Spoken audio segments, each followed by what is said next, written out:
you.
Welcome gamers and esports fans from near and far all around the world to the Global Esports Festival. I'm your host Adam Tunatong.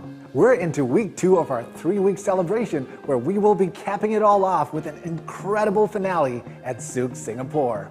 We're celebrating together with the inaugural Global Esports Games, where the professional gamers will be playing it out across 3 game titles for country pride and glory. And that's all happening next weekend. Today, we have some exciting things lined up for you guys, including the qualifiers for the regional Pokemon Unite Champions League and some original music entertainment. Before we get into that, let's have a look at what happened last weekend at the SCA Esports Championship qualifiers for Valorant, Wild Rift, and League of Legends. What happened is Wolf coming in with the spray, trying to juke around the tree lines and around them. He will eventually bow out and mute it. The spray is set destination towards a winner-winner. Now their monsters have to go for the engage. Now this is it. Smurf will be there. Galio will be there. But the line can't be internalized by Dragon. 12% lead bonus damage. This game, the Ophir monsters could be triple off. And they will get ace. Darion Red Gold is down. Still banking in on this B side, they're rushing in, but Darren's still alive. Oh no, not like this. He's gonna get hit with a jumping shot from Flare Mode, and he's moving down as well. But Len, it lights up for this guy at 13-10 lead. They close it out and then secure this grand finals with another comeback. We wish the finalists all the best. Up next, the Global Esports Federation and GEFestival present the premiere of an intimate documentary by Subnerd TV. You may recognize some of the personalities in this piece, including some professional players and streamers and many more. Presenting How Gaming Saved the World. I remember when we arrived in the first week of March, New York was totally normal, as if there was no such pandemic, as if there was no COVID. Once it hit the second week, everything changed. Because of the pandemic, a lot of things were shut down. A lot of industries were put on pause. I think that the pandemic really disrupted the esports industry. Teams have been locked down in their own gaming houses, gaming facilities, not able to play. I was planning for my wedding. I actually proposed to my wife back in 2019, and we were actually planning for a wedding.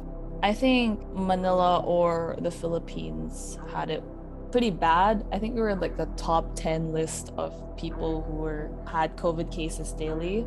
I was experiencing some minor incidents of panic attacks. How did the pandemic make me feel? It made me feel frustrated. Just really frustrated, like, damn, now I can't do this, I can't do that.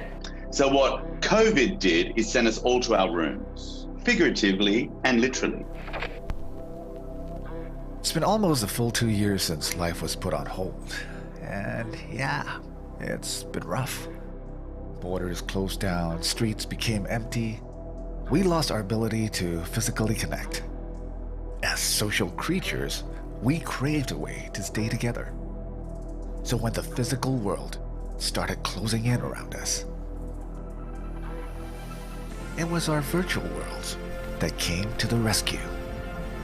They gave us a place to hang out with our friends, no matter where they were, and what was happening in our immediate physical spaces. Gaming provided us with the perfect place to have fun, unwind, and escape.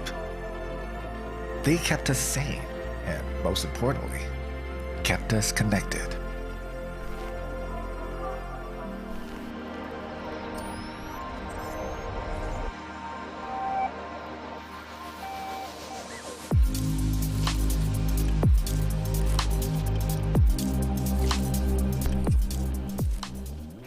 In March 2020 was when everything got really bad with COVID all around the world, so we had to come back home to Singapore, and I left. I stopped working in the first startup that I was in, decided to stay in Singapore just to be closer to family. I think nothing else really mattered at that point but family. My boyfriend at that time was still streaming, and he was, still doing all of that, and I just wanted to play video games. So I decided to get a computer to play video games, you know, play some games, talk to people, and I really wanted to get to meet new people as well. We kind of craved any form of interaction during the COVID period. At first, I wasn't streaming for a bit because I didn't know how to tell my community. Like, oh, hi guys, I have COVID, still streaming by the way. They would be really worried. So I did stream a bit, and when I did tell them, they were like really concerned and like, oh my god, are you okay? Hi Eggy, good morning. They kept telling me not to stream, but then I was like, guys, this is my only way of being happy right now since I'm alone. After the pandemic, I couldn't really go anywhere, so I was like, you know what? I'm stuck at home playing some video games anyway, making YouTube videos. Might as well stream it because I heard that it's a thing. Yeah, that's how I got into streaming. I love your videos. What video? Wait, you know me? Dude, I watched your ramen noodle video. What did you think? It was great. That's Jimmy, holy.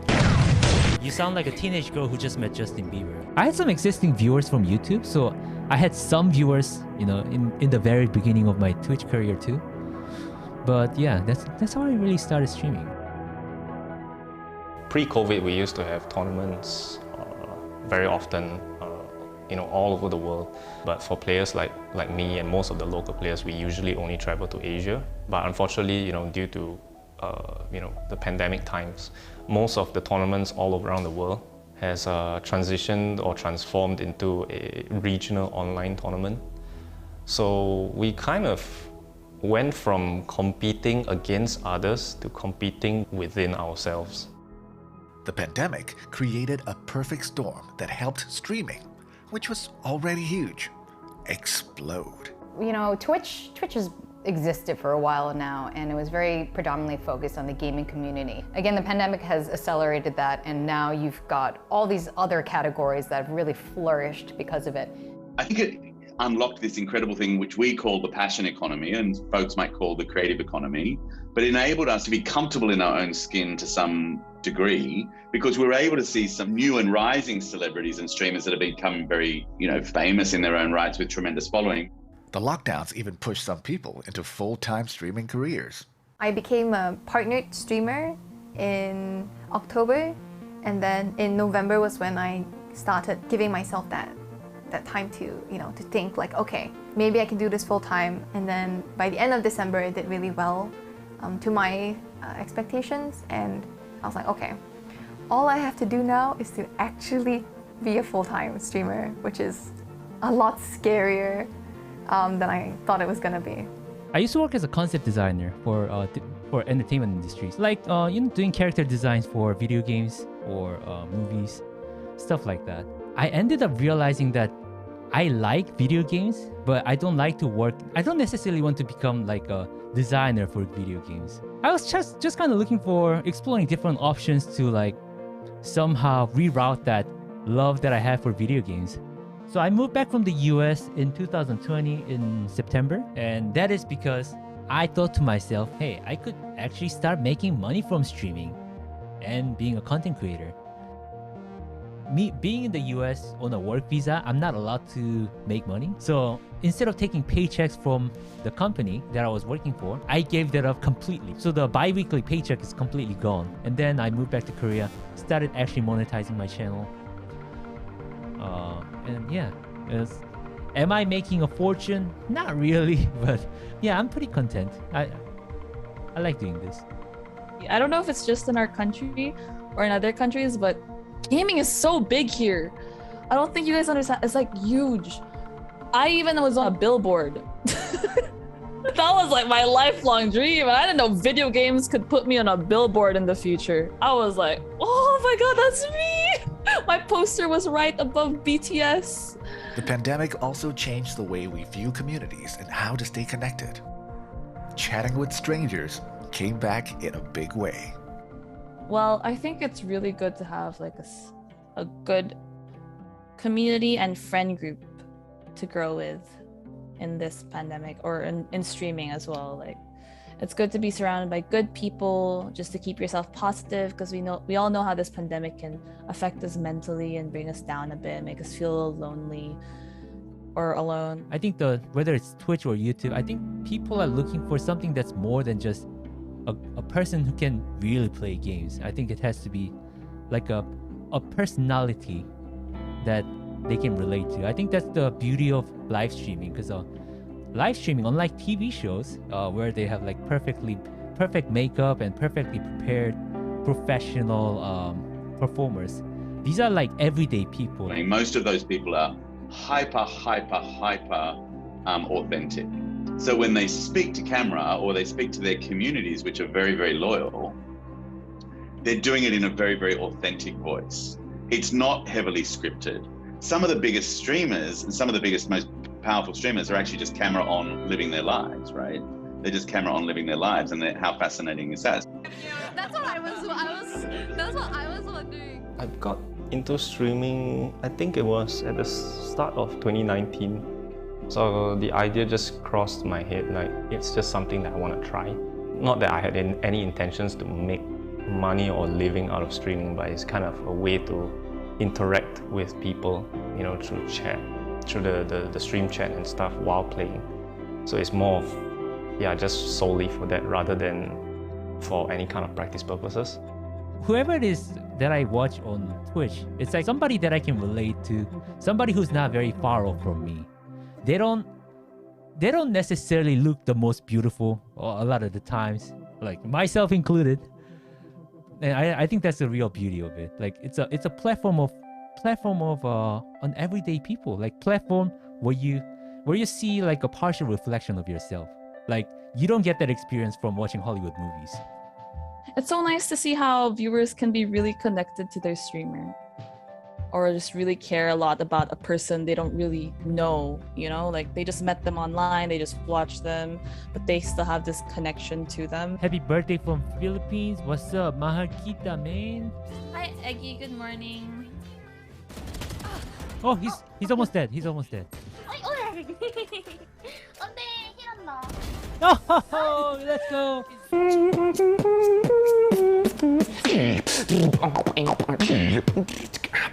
Hey yo, I'm Darnie, I'm a beatboxer. And also a gamer. I play CSGO, Global Elite, Face It level 8, one tap. Headshot percentage, like 70+%. Terrorists win. So after last year, I feel like the community has evolved in certain ways. The first, most obvious one is like the sense of awareness and the consciousness of how we took things for granted. And now, you know, we have like another, like we entered a different stage in life right now. I cannot say for everybody else, but like I can say like from my side, we are more aware of things and we are more grateful and more appreciative of what we actually took for granted. I'm really happy that esports is starting to get mainstream acceptance. Now it's really moving away from just being those like garage room setups and, you know, small expo events that will showcase these mini tournaments into full-fledged entertainment products. It now has become pretty much a sport itself, where people are genuinely invested in their favorite players, genuinely invested in their favorite teams, and their form of entertainment is not, you know, going to these one-off events or not just playing the game and having this as a side thing that's cool. They're genuinely interested in esports and are invested in the outcome of these tournaments. If you're a professional player and you are full-time training, traveling the world to compete in various competitions, this is likely your primary source of income. You need to win these events. Well, I think the thing that I learned from the Olympics, the stuff that I mean, obviously sport as an activity for the physical body and the mind and the spirit is very, very powerful.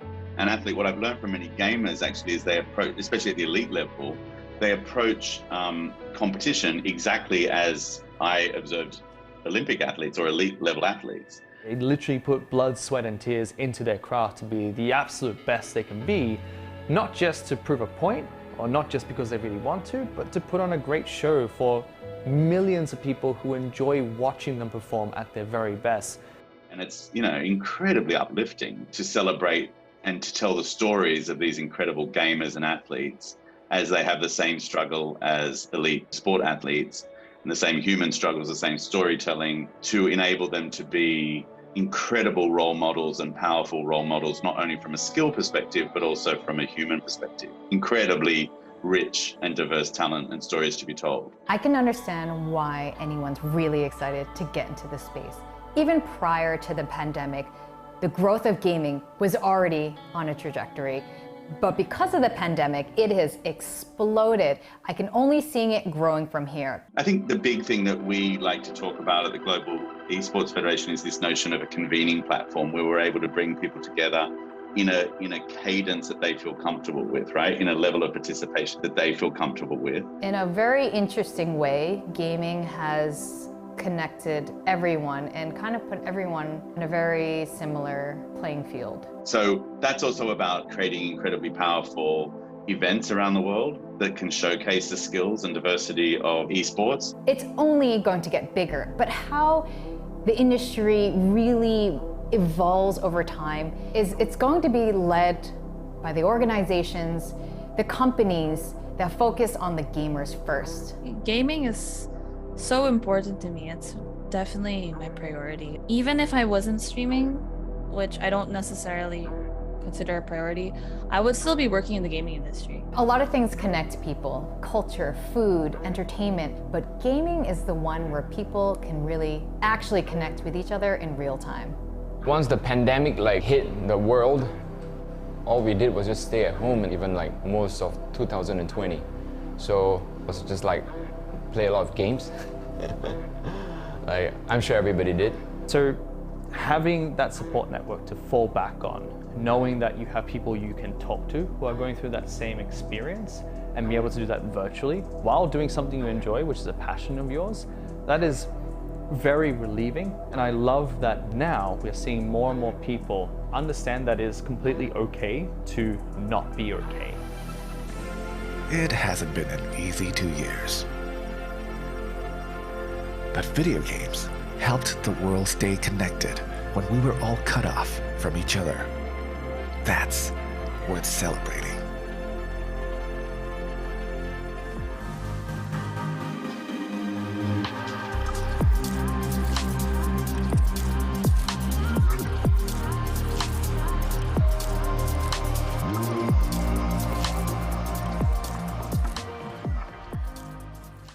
That voiceover, guys, sounded really good, huh? We at SubNerd actually had a lot of fun making this documentary, so hope you guys enjoyed watching it. Now, GEFestival has been running a global Minecraft competition together with challenge creation platform Rizzo.gg, and it was open for all collegiate students from around the world. Let's have a look at some of the builds for the Minecraft Campus Challenge.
We're really excited to see which build the judges are going to choose for the first place to win the lion's share of the $10,000 cash prize. But you also get a say in who wins. Rizzo.gg is holding a bonus cash prize for most popular vote. Be sure to download the Rizzo.gg app from the Google Play or Apple Store to vote for your favorite builds. Look out for the little bunny ears with the Quest logo. You know, the little exclamation marks. Now, a piece from our YouTube friends from Wow Banana on the evolution of gaming.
Yoga fire!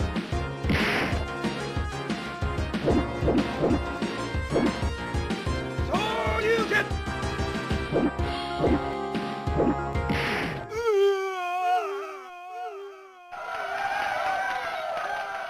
You win!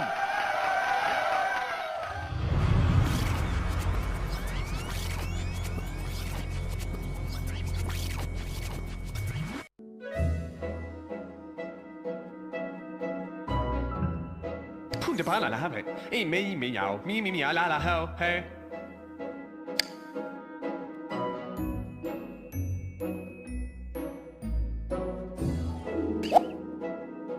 Napa da la bara rawati. It is swoo. And I can silla wahana hoot burwati.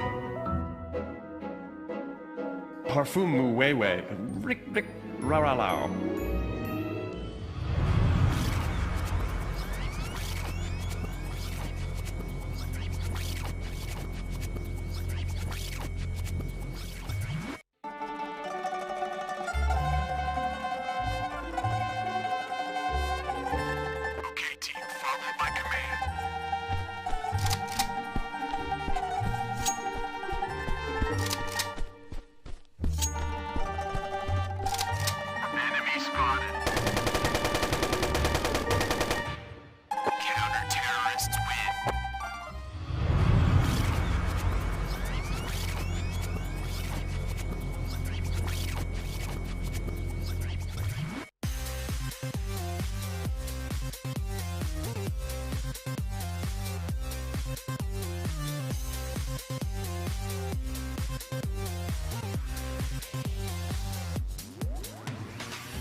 Welcome to Summoner's Rift.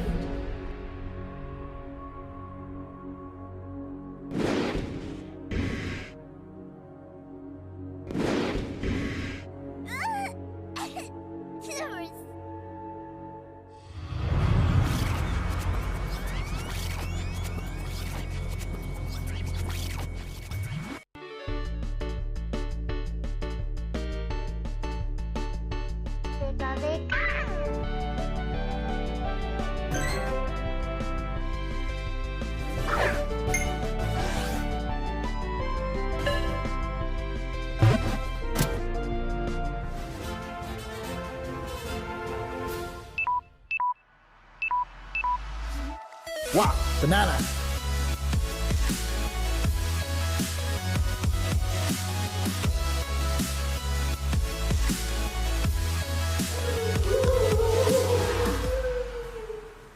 Thanks for watching us on Wow Banana. And happy GEFestival! Wah! Thank you, Lingy and Jason and the whole of Wow Banana. That was pretty funny. Up next, we present this year's GEF anthem, World Connected, by Singaporean singer-songwriter Jill Marie Thomas. Hi, I'm Jill Marie Thomas. I'm a singer, songwriter, host, and content creator. I'm also a streamer and born-again gamer. I wrote this song, Let the World Unite, as an anthem for gamers around the world to unite and celebrate what we love. I was inspired to write this song because of everything that has been happening around the world today. As a born-again gamer and streamer, I'm so grateful for technology that has allowed me to continue to connect with the rest of the world through gaming, my music, and streaming in general.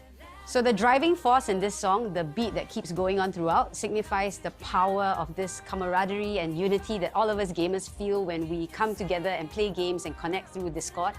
If you listen at the start of the song, you imagine yourself being in a gaming arena, like the competition is about to start and you're in your own zone, getting ready and just pumping yourself up to go out there and just give it your all and do your best. And then we go into the verse, and this is like setting the stage for all of us, coming together regardless of gender, race, skin color, distance even. None of that matters or should matter because it's all about the game. The gaming world is basically for everyone and anyone, and that's what I wanted to get across in my lyrics.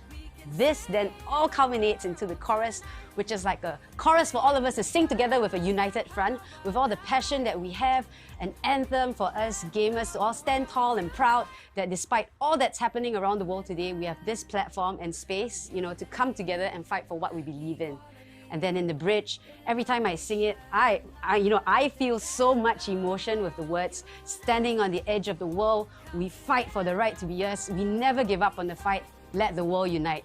For me, this is such a powerful message, as gaming has been this special gateway to letting me feel connected to people, friends and audiences around the world, and has helped me, in making me feel a little less lonely.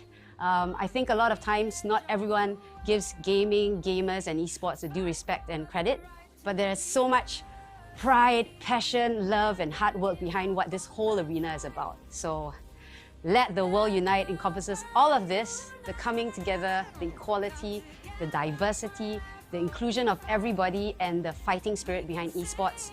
This is just what it's all about. It's just so powerful. And yeah, I hope you all enjoy this song, an anthem for all of us gamers. Let the world unite. Let the world unite. Listen. Let the world unite.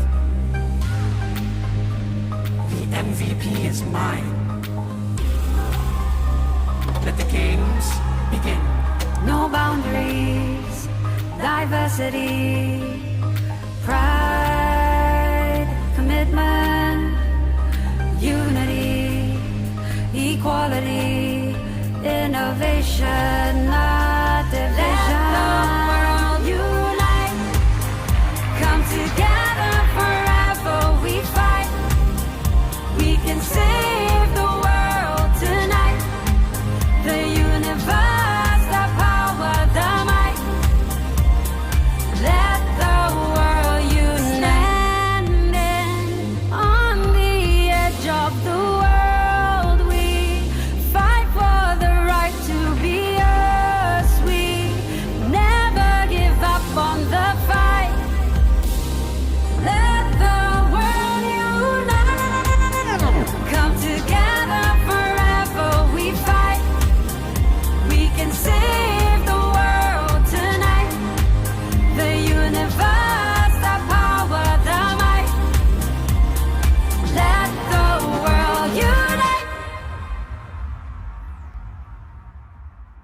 What an awesome track. It truly does embody the spirit and theme of how gaming does really connect us all.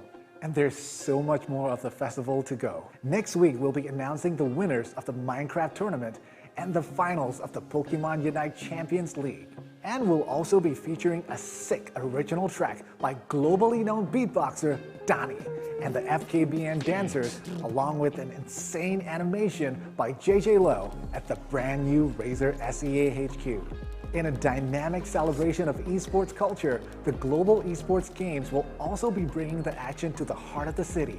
Look out for the games-inspired mural created by renowned Singaporean street artist Ants at Orchard Cine Leisure in Singapore, where 400 fans will also be invited for an exclusive live viewing party of the games. The 3-week extravaganza culminates in a finale at Zouk Singapore on 18th December, where the highlights and the lowlights of the tournaments will be celebrated amidst the electrifying atmosphere of the games as a wrap-up to the very first Global Esports Games. Following here in Singapore, the Global Esports Games will be traveling around the world with the host Istanbul in 2022 and Riyadh in 2023. But for those of you who gotta catch them all, get ready for the Pokemon Unite Champions League qualifiers coming up next. I'm your host Adam Tuna Tong from SubNerd, and thank you for joining us for the Global Esports Festival 2021. Enjoy the games.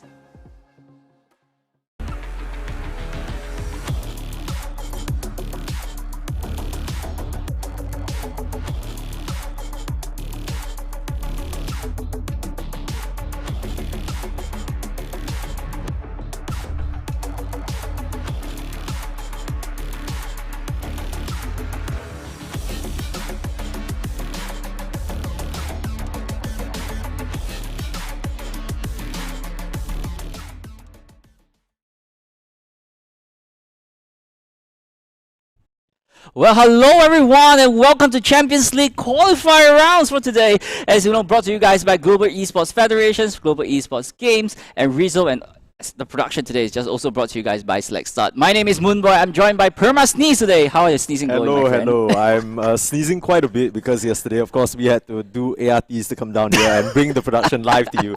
So I just had the whole night. So living up to my name a little bit, but hopefully not today because we have something more important at hand. We have a whole day worth of Pokemon Unite qualifiers ready for you to witness. Yep, so today we got 32 teams, joining this competition. We got, actually the sign up actually went up really, really fast. We filled up almost 50 over teams sign up for the competition. But however, today we have 32 coming down, and they're gonna be facing off and to fight themselves for top 4 placing to go on to the next week playoff stage. Yeah, so for those of you who don't know what's going on, obviously this is Champions Road, Champions League rather. League, yep. There's a bit of a, it's either one, right? Because I'm sure some of you know it as Champions Road, some of you know it as Champions League. Either one works. But it's basically called Champions League for this particular instance, and we're gonna have every single team play 3 rounds of group stages today before the final few fight off for, like you said, top 4. So today, 12th December, is going to be all the qualifiers, and then we're going to have the final playoffs on the 19th. Yep, and also, teams will be playing off for a prize pool worth of $5,000. Yeah, that's why the sign-up's fast. Exactly. So the prize pool is just really, really huge. The champion will be walking home with $3,000, second place $1,500, and the third place will be walking with $500 as well. So 32 teams trying to fight for this big lion share of money, and everyone's just going to be putting their best forward for this event. This is a bold statement. So if any of you guys are in chat, or you probably know better than me, but I dare say this is the biggest Pokemon Unite event we've had in Singapore so far, right? Very fresh new game. Obviously, it came out earlier this year.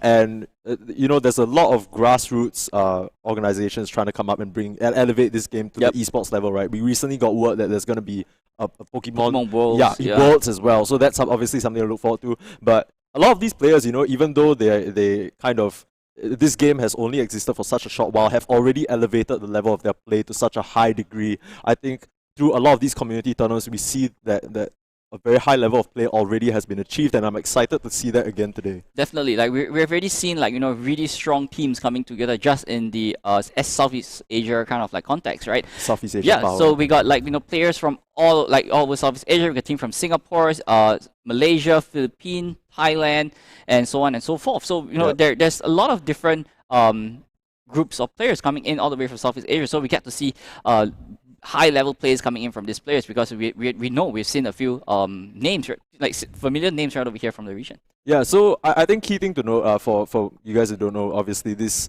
event is also brought to you by basically the biggest Pokemon Unite community in Singapore, Poke Unite SG. That's where we are from as well. And just in October, we actually planned one of our first event. It was Lavender Town Showdown, right? So it was, I think, 28 teams, and they were all duking out. And once again, it was just the best of Southeast Asia, what they had to offer.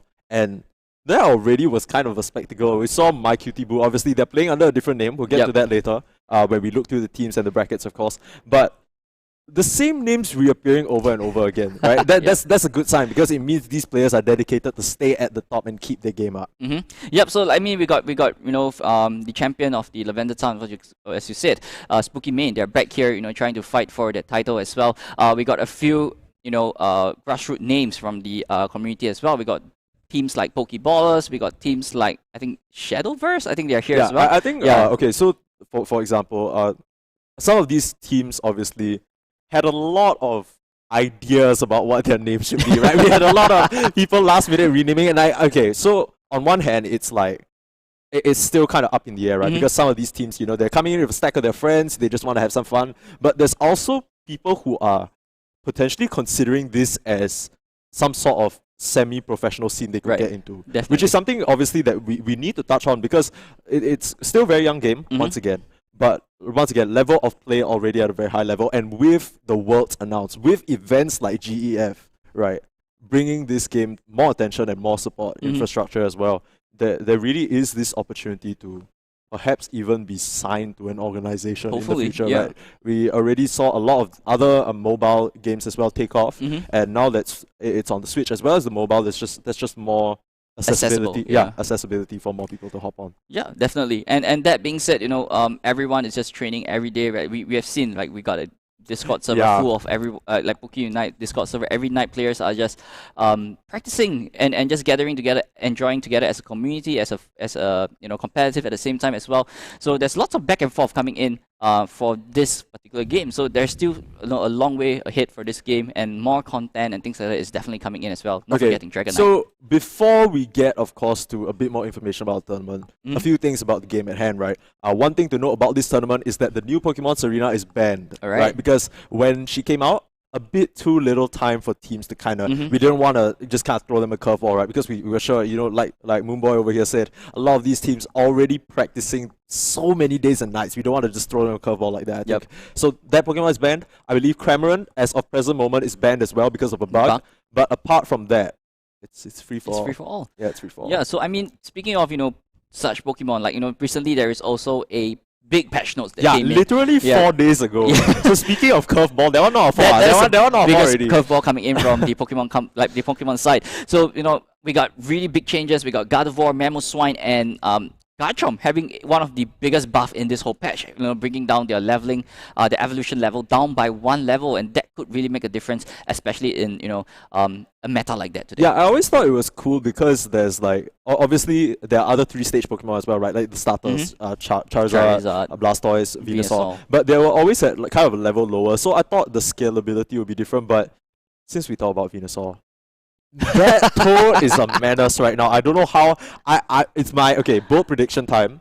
Obviously, I think I'm gonna see him in like every single game that I think cast. so too. Like without doubt, right? Like if you're not picking him, you must have some sort of crazy strategy in mind. And based on what we've seen in recent tournaments, I don't know if it's gonna work out. Venusaur is just too strong of a Pokemon, right? Like Venusaur being the he could have speed boost with that Pedal Dance. He got healing as well. He's tanky. Stacked together with an Eldegoss or a Blissey, like dude, that Toad is just unstoppable. It's just a moving tank that just moves and don't care about anything else. It's so dumb because a lot of the times these DPS, right? They run in or the idea is that, like, let's just take someone like Gardevoir for example, right? Has to stay from range, but if she gets jumped, it's over. Bam, just disappears just like that. Venusaur, doesn't matter, he goes in to deal damage to you, puts himself in danger, but he's healing. Suddenly, he's healing. Suddenly, there's a Blissey, he's full HP again, the cooldown is like 4 seconds, doesn't even matter. Exactly. So that's the thing about Venusaur, like, he's basically the whole thing of what it is. Alright, so ladies and gentlemen, I think the first game is ready. Yeah, so we're gonna say, I mean, well, okay, the thing is, it's about 2 minutes. It is getting ready. It's getting ready. Don't get ahead of yourself. I know I'm excited, bro. I know you want to see the Toad. I do too. But it's okay. Let's take some quick bets. Okay, quick bets. Will Garchomp be picked today? Highly unlikely, right? But I think, like, personally, based on whatever that has been changed, like the nerf and buff and things like that, Gardevoir might be one of the best pick coming in for today. Yeah, we saw that picked up in some of the events happening quite recently. I think just yesterday as well, there was another event where we saw Gardevoir. Even though it didn't work out, I mean, it's like I said, right? It still kind of falls prey very typically to like the Absols or like the assassins that can just kind of jump her. Yep. What do you think about Mamoswine? What do you think about? Am I putting you on the spot here? Sorry, just want to throw it out there because I know for a fact, for the longest time, Mamoswine just kind of like fall off a little. Like fell off a little bit, right? But of course, there's always the high ceiling of, what if you land the 5-second CC in a row? Of course, there's so much follow up, but that's like the dream scenario, right? How often does that really happen? Well, I think I personally feel that Mamoswine might not be played as much. Like, the play rate is just really low. Number one, the scaling is still pretty bad in a sense. Like, it's still it's still really late, and not getting it. He does have good CC, but the range is not exactly there in a sense. Yeah, I know what you mean. Yeah, so Mamoswine is not exactly like super playable. Like Gardevoir, there's a reason why people play Gardevoir because they want to counter the Venusaur. Yeah. They want to burst it down with that side shock and just not allow that Toad to heal and whatnot. But however, with Mamoswine, are you ready to put that commitment to play such a big risk? Yeah, because it just kind of shapes your team around in a different manner, right? We see the meta kind of develop at this point, even though there's a lot of 2-1-2s, a lot of the times it's the 1-1-3, right? So we get one person stuck in the top lane by himself, just get that solo EXP and try to get a snowball rolling, and then we get the 2 supports in the bot lane with most likely a Venusaur. Right? I mean, if you're picking anything other than Venusaur, you better have a plan, but then that puts Mamoswine in a weird spot, right? Because are you going to go top and try and out-contest a Lucario? Which is difficult as a swine up, right? Yeah, like you're just trying to run around, your little icicles ain't gonna work. You just got power up punch and gonna fly through the roof, right? So I guess I'm okay. For me, the reason why I ask about Mamoswine is because I personally am a big fan of the Pokemon. I don't know how I feel about it in Pokemon Unite, but it's one of my favorite Pokemon, right? And I want to see it succeed. I want to see my boy thrive. He just got buffed a little with the evolution. And I mean, hopefully we get to see a little bit of play and see how it works out. But based on whatever I'm seeing, I don't really think that it might work out. You see, it's not fair, okay? Because you like Gardevoir and you are gonna get to see Gardevoir. Like literally, that's like one of your favorite Pokemon, right? Yeah, of course, it is my favorite Pokemon. Yeah. Mamoswine, if I don't see him, I'm gonna be a bit sad. Like, that's my boy right there. That's my boy. Well, I think yes, Gardevoir. We haven't spoke of Garchomp as well, right? Garchomp. Garchomp don't need to discuss. It's fine. Garchomp. Let's be real. I don't know. You gotta be like some sort of maniac if you play Garchomp. I mean, we have seen really strong Garchomp. I mean, I personally have encountered really strong Garchomp that could be unstoppable at this point in time. So the question is, if you want a Garchomp, what are you gonna take out from their composition? Are you gonna risk that Absol from the jungle spot and things like that? Yeah, it's once again always like when you want to pick these kind of off-meta Pokemon choices, right? What are you gonna sacrifice from the otherwise perfect meta team comp, right? Like, what, you gotta take out a support? I mean, that's not gonna work. In today's context, right? You're speaking of 1-1-3. So the perfect team composition is likely gonna be like Lucario on the top lane, Absol in the middle lane, and then there is Eldegoss, Venusaur, maybe BC or Mr. Mime. Yeah, that's like the standard. That's the dream team right there. So like, what if you want to play something that's off, right? You want a Gardevoir to take over the the Absol to just counter the Venusaur. Is it worth it? Okay, so one thing I want to say before the game start is, good riddance, Zeraora. Okay, good riddance. Too many times that cat has just absolutely stolen my last hits on the way to the lane. Not fun. Glad he's out of here. I don't want to deal with him anymore. I mean, he's strong in a sense, like he has like special defense, debuff and things like that. But I think it's good to see that guy go. I mean, he has been like dominating the meta for kind of I'm done with him. Like, give me something new to play with, like like Serena.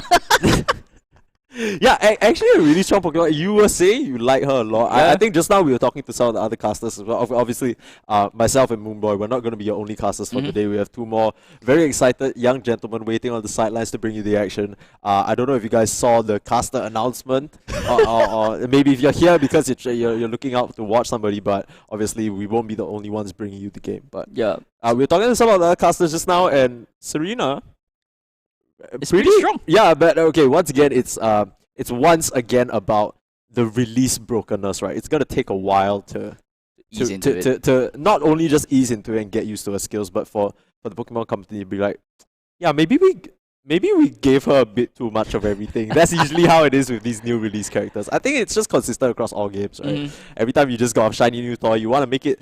If you release it underpowered, nobody wants to play that. That's Mamoswine in a nutshell. Sad. That's so sad. Well, you have no idea. When I saw, okay, so the thing for me is like, when I already saw, okay, so wait, I'm getting getting out of this commercial. Guys, I'm getting a transmission here. We actually have the games ready, so you don't have to hear us talk about Mamoswine anymore. We actually have the Who versus Luna XL for our first game of the Champions League, and we're gonna get started off immediately. And my friend, I need to bring your attention. Why is there still a Zeraora in my game? Wow, I mean, look at the team composition over here. Both teams brought in a really cool composition, right? We got the Who, we have Artisan on the Zeraora as well, and this player are no strangers to the community. So coming in at Lunar XL side, they have that Ninetales, right? That is probably the stopper for the Lucario or things like that. But having that Zeraora at the top lane as well, that might have a little bit of that the Vulpix might not do too much in a sense. We're already seeing some action in the bot lane as Radley is going to be the first one to fall. Jane's going to try and fire back, but not too much to amount from that. She's going to fall as well. So already an early lead from this Alolan Ninetales. And Alolan Ninetales is quite an interesting pick, right? Because we were saying, oh, we're confirm going to see the Venusaur on both sides, but already being proven wrong. One thing to point out, for those of you who aren't too familiar with the teams, I believe the Who is made up of, I think you can already tell from their game tag, but some of Everstone, those of you who are familiar with the community. Luna XL as well, another Singaporean team. They have a sister team called Luna X, who we might see later on, but already, you know, the game starting off with quite a bloodbath to kick things off. I think quite interesting that the bot lane dynamic of Luna XL is very different from what we literally predicted, right? Like, yes, for the Who, they kind of go with the cookie cutter. Yeah, definitely, right? But at the same time, in the really early game, you know, Luna XL get that that advantage in a sense, where that Ninetales gets to get a little bit of early picks of that Bulbasaur and things like that as well. So, you know, that is where Luna XL could take advantage of this position, because as of right now, they got that level advantage, they got that, you know, positioning advantage in that really, really early game. Okay, quick question to you, Moonboy. Who do you say scales better into the late game? Zeraora or Lucario? Well, I think Zeraora scales a little bit later because, you know, Lucario got the Power Punch or the Extreme Speed at level 5 as well. But however, you know, Zeraora gets the Discharge or Wild Charge at about level 9 or so, like, you know. So that is where the Zeraora actually shines, where he gets the Discharge or even gets the Wild Charge to just, you know, burst down as much damage as possible. Right, because that's actually what I wanted to point out, right? It seems like the side of Luna XL, they're opting for a more early scaling draft with this Alolan Ninetales as well as this Lucario, looking to put on pressure and snowball in the early game. But for the side of the Who, they're going with the typical Venusaur, who's going to take a while to get online. The 3-stage evolution, of course, they're going to wait until level 9 for that to really come online with both abilities and get into this unstoppable cold mode. And as well, Zeraora just not going to be doing nearly as much as Lucario earlier on, but later on he's just going to be able to swipe these pesky Pokemon on Luna XL. Yep, definitely. And that being said, you know, speaking of which, Luna XL have lots of CC coming in, right? They got that Ninetales with the CC, they got Wigglytuff with the Sinks as well.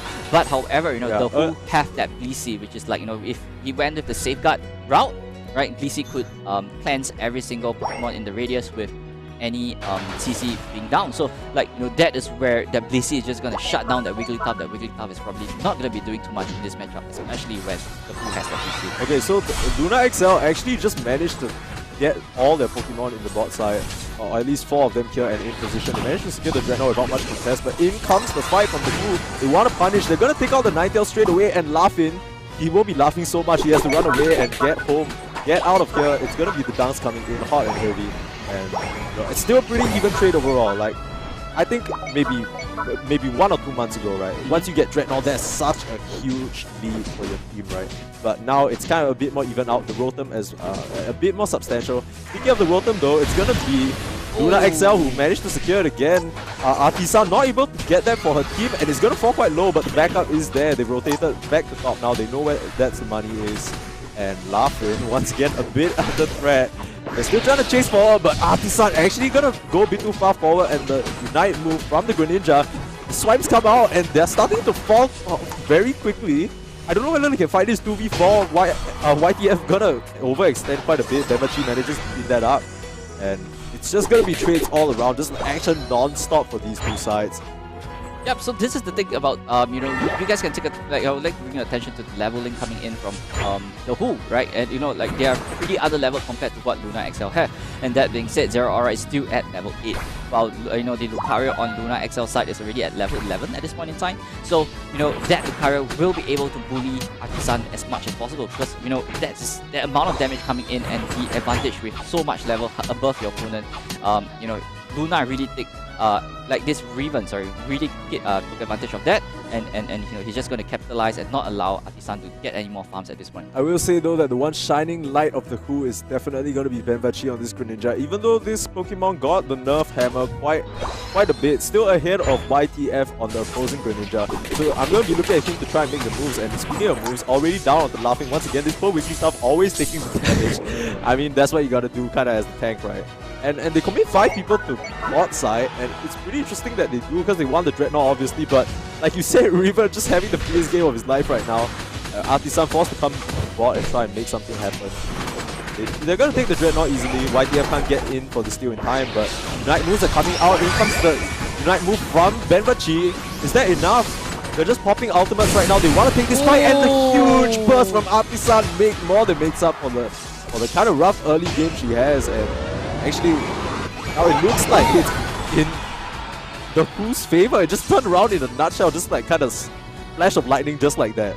Yep, definitely, right? That particular Dreadnought queue over there by the Who actually brought them up to kind of like an equal scale of level, and at that point of time, it's a 5v4 situation right there, where the Who actually capitalizes on their number, managed to just push Luna XL back a little bit. But Speaking I of think numbers, that is going to be on the road-top right here. Yeah, they brought all to the top side. They managed to secure the rotor for themselves as well, and this is huge for the Who. They're going to turn it around and take down the Lucario immediately. They can't fight anymore. That's their big carry. And Jian just happy for once actually finally getting to do her job, right? Instead of being harassed out. You know, finally evolved into that Venusaur not too long ago and starting to pump out the damage. And the game is a lot more even now, and by even I mean actually in the Who's favor. Yep, definitely. I mean, end of the day, the more points wins games, right? As we said, level wins you fight, but fights don't win game. You need to have, you know, more points than your opponent to actually win the game in this sense. So, you know, even though the Who was a little bit behind in terms of the level department, but on the score side, they are actually leading by about 200 points as of right now. So, you know, the Who is just keeping the objective in mind. I have to win the game, I have to score points. Yeah, I think it's a bit strange as well, because I feel like there were multiple instances where Raven wasn't in position, right, on this Lucario. He's on the top side, he's trying to do his split push, but there's a bit of disconnect coming out from the side of Luna XL because they choose to take multiple engagements 4v5. Maybe they're feeling a bit strong from the early game. But Artisan made the executive decision to join a team, and we saw that come into play and really punish the side of Luna XL as they posture for another fight. Both squads are here in full force. This is going to be the fight that most likely decides the game, because as much as they have a 200 point lead right now, they could definitely still sweep it under their feet. Laughing trying to come in again with the CC, but just blocked off by Radley. Revan on the backside though, trying to cause some chaos, but he's falling a little low, so is Dreadnought though. Who's gonna take it? It's actually the side of the Who managed to secure, and Luna XL, they need to get out of here. This is trouble for them. Unite moves pop back and forth, but Bembachi is in the middle of it all, and he's just gonna slice them down. This double team isn't gonna do too much for YTF. He has his number, has to pop the Unite move, but it's not gonna do anything. They're gonna take him out, and 2 minutes left. It's the final stretch now. But the Who once again coming out on top, and just a bit of disconnect once again. I have to ask, like, Revan, he was given so many resources at the start, but just kind of going in without the support of his team after Love, and that's the Zapdos, right? So it's gonna be so hard for them to come back at this point in time. Night Dream trying to block them off with whatever he can do, but Radley just beelining for the objectives. Like you said, the Who, they know what they want, and it's the points they need to score. Bembachi trying to make a beeline for it. Can he make it? No, he gets sliced down just in time. But at this point, it's too little, too late. Almost 350 points. Oh, now it's 400. I don't even know how they're gonna come back from this. Artisan as well just takes out the lone Ninetales, and this is what we talked about, right? The late game scaling. If you can get past that rough early patch, you're A-okay, and you know, maybe just over distribution of their resources on the side of Luna XL. Yep, I mean at that point in time, I think then Benvachi is probably the carry at a point at the instance, right? Being at level 14, so like back then before the Zapdos, he has so much advantage compared to what the rest of the team or what the opponent has. So they are gonna take advantage of that, where Benvachi just charge down towards that enemy Greninja easily without any hesitation. So that is where, you know, the Who capitalize on that, take pole position onto the Zapdos, and just, you know, close up the game right over here with about a 300 plus goal lead, 300 plus point lead, which, you know, that is probably game. Like, there's no way that Luna XL could come back from I mean, once again, like, we saw them try to take advantage of the death timers by going to the top side. You got a few dunks in, yes, sure, but how are you gonna come back from that substantial lead, right? And by the time the Who respawns, it's just too late. They managed to safeguard the goal and safeguard the first win of the series for themselves. The Who are gonna take the first game of today. Wow, I mean, congratulations the Who. I mean, taking home game number 1. So, I mean, this is the best of 3, right? Absolutely. Luna XL is still not out of the competition Not yet. over just yet, my friends. Exactly, Not so over just lose yet. has learned in this way. So, knowing that your opponent has a pretty good Blissey, is it a good time to change up your composition? I think it's what we said, right? They kind of wanted an early game pressure composition, but curiously enough, they didn't come together to exert that early game pressure. This is it's kind of ironic because when you think about these late game drafts where you want the Zera Aura to kind of farm up and get to that level where you know they're relevant, you kind of want to play a 4-1 where the Zera Aura plays away, farms up, does a lot of solo stuff, whereas the 4 of you try and hold it down. But it was kind of a role reversal, right? We saw the Zera Aura join instead, and the Lucario, as much as you're stacking up whatever hell items you might have, it's just by the time you do stack them up and come in, it's already too late. Zera Aura has eaten up half of your team. Definitely, and look at what Zera Aura could do, right? The burst potential coming in from the Zera Aura, and you could see like in that previous fight, you know, Artisan went for that ultimate coming in from the Zera Aura, just destroyed the whole team, and you know that's where Benvachi goes in for that cleanup, and that's basically sums up the end of the game. Like that particular fight concluded the game at that point. I'm just sad because this just means we're gonna see at least one more Zera Aura. Because I don't know. Okay, so the thing that's so beautiful with you know these best of threes, just across so many games, right? Whether you're playing a team composition based game or MOBA or card game, anything. When you lose, the onus is kind of on you to switch things up. Right. If you win though, you don't really need to do anything. If it ain't broke, why fix it, right? I won't be surprised if we see the exact same lineup from the Who. But it's gonna be for Luna XL to try and figure out, do we want to match their composition with something similar, a more conventional one, instead of the Ninetales, or if we're still gonna try and stick to it. Because Luna XL, they actually did manage to pull out quite an early lead, right? They were firing on all cylinders in the first 2-3 minutes. But it just kind of fell apart in the mid game when they had to group up and they got caught up by surprise by the Zera Aura. Yep, I mean, at the same time, you know, even though the Who, they might be like, okay, you know, opponent will be changing their team composition in the sense because, you know, the CC is not going to work and things like that. So would Artisan switch back to a Lucario in the subsequent game? I mean, on the other hand, she's a pretty good Lucario player herself. So, you know, she knows the in and out of that Pokemon and she pilots it really well. And if she's confident in bringing it, in, you know, switching it out for that Lucario, things might be a little bit different in the dynamics department for the team. Yeah, for sure. I for one think that, you know, we've shown since the very start of the this entire day, we already can see for ourselves. We were talking about it. It's the Toad powered up by the Blissey and the Elder Goss, right? Just kind of Jian, as much as she didn't get such a good start for herself early on, of course, against the Ninetales, it's not that easy. And then at that point, it sounds like we are already into the game though, and we're gonna see whether Jian can put up that performance again. Speaking of, it's the exact same team composition for the side of the Who, and Luna XL, do they switch it up? Yep, they definitely switch it up with the, you know, coming in with a Venusaur of their own and also coming in with a Snorlax instead of a Wigglytuff. Yeah, so do you see this what is the I competition see? that they need. Yeah, that's interesting. Snorlax, not a Pokemon that we've seen quite a lot of in recent times, but as we know, in this recent patch has been buffed.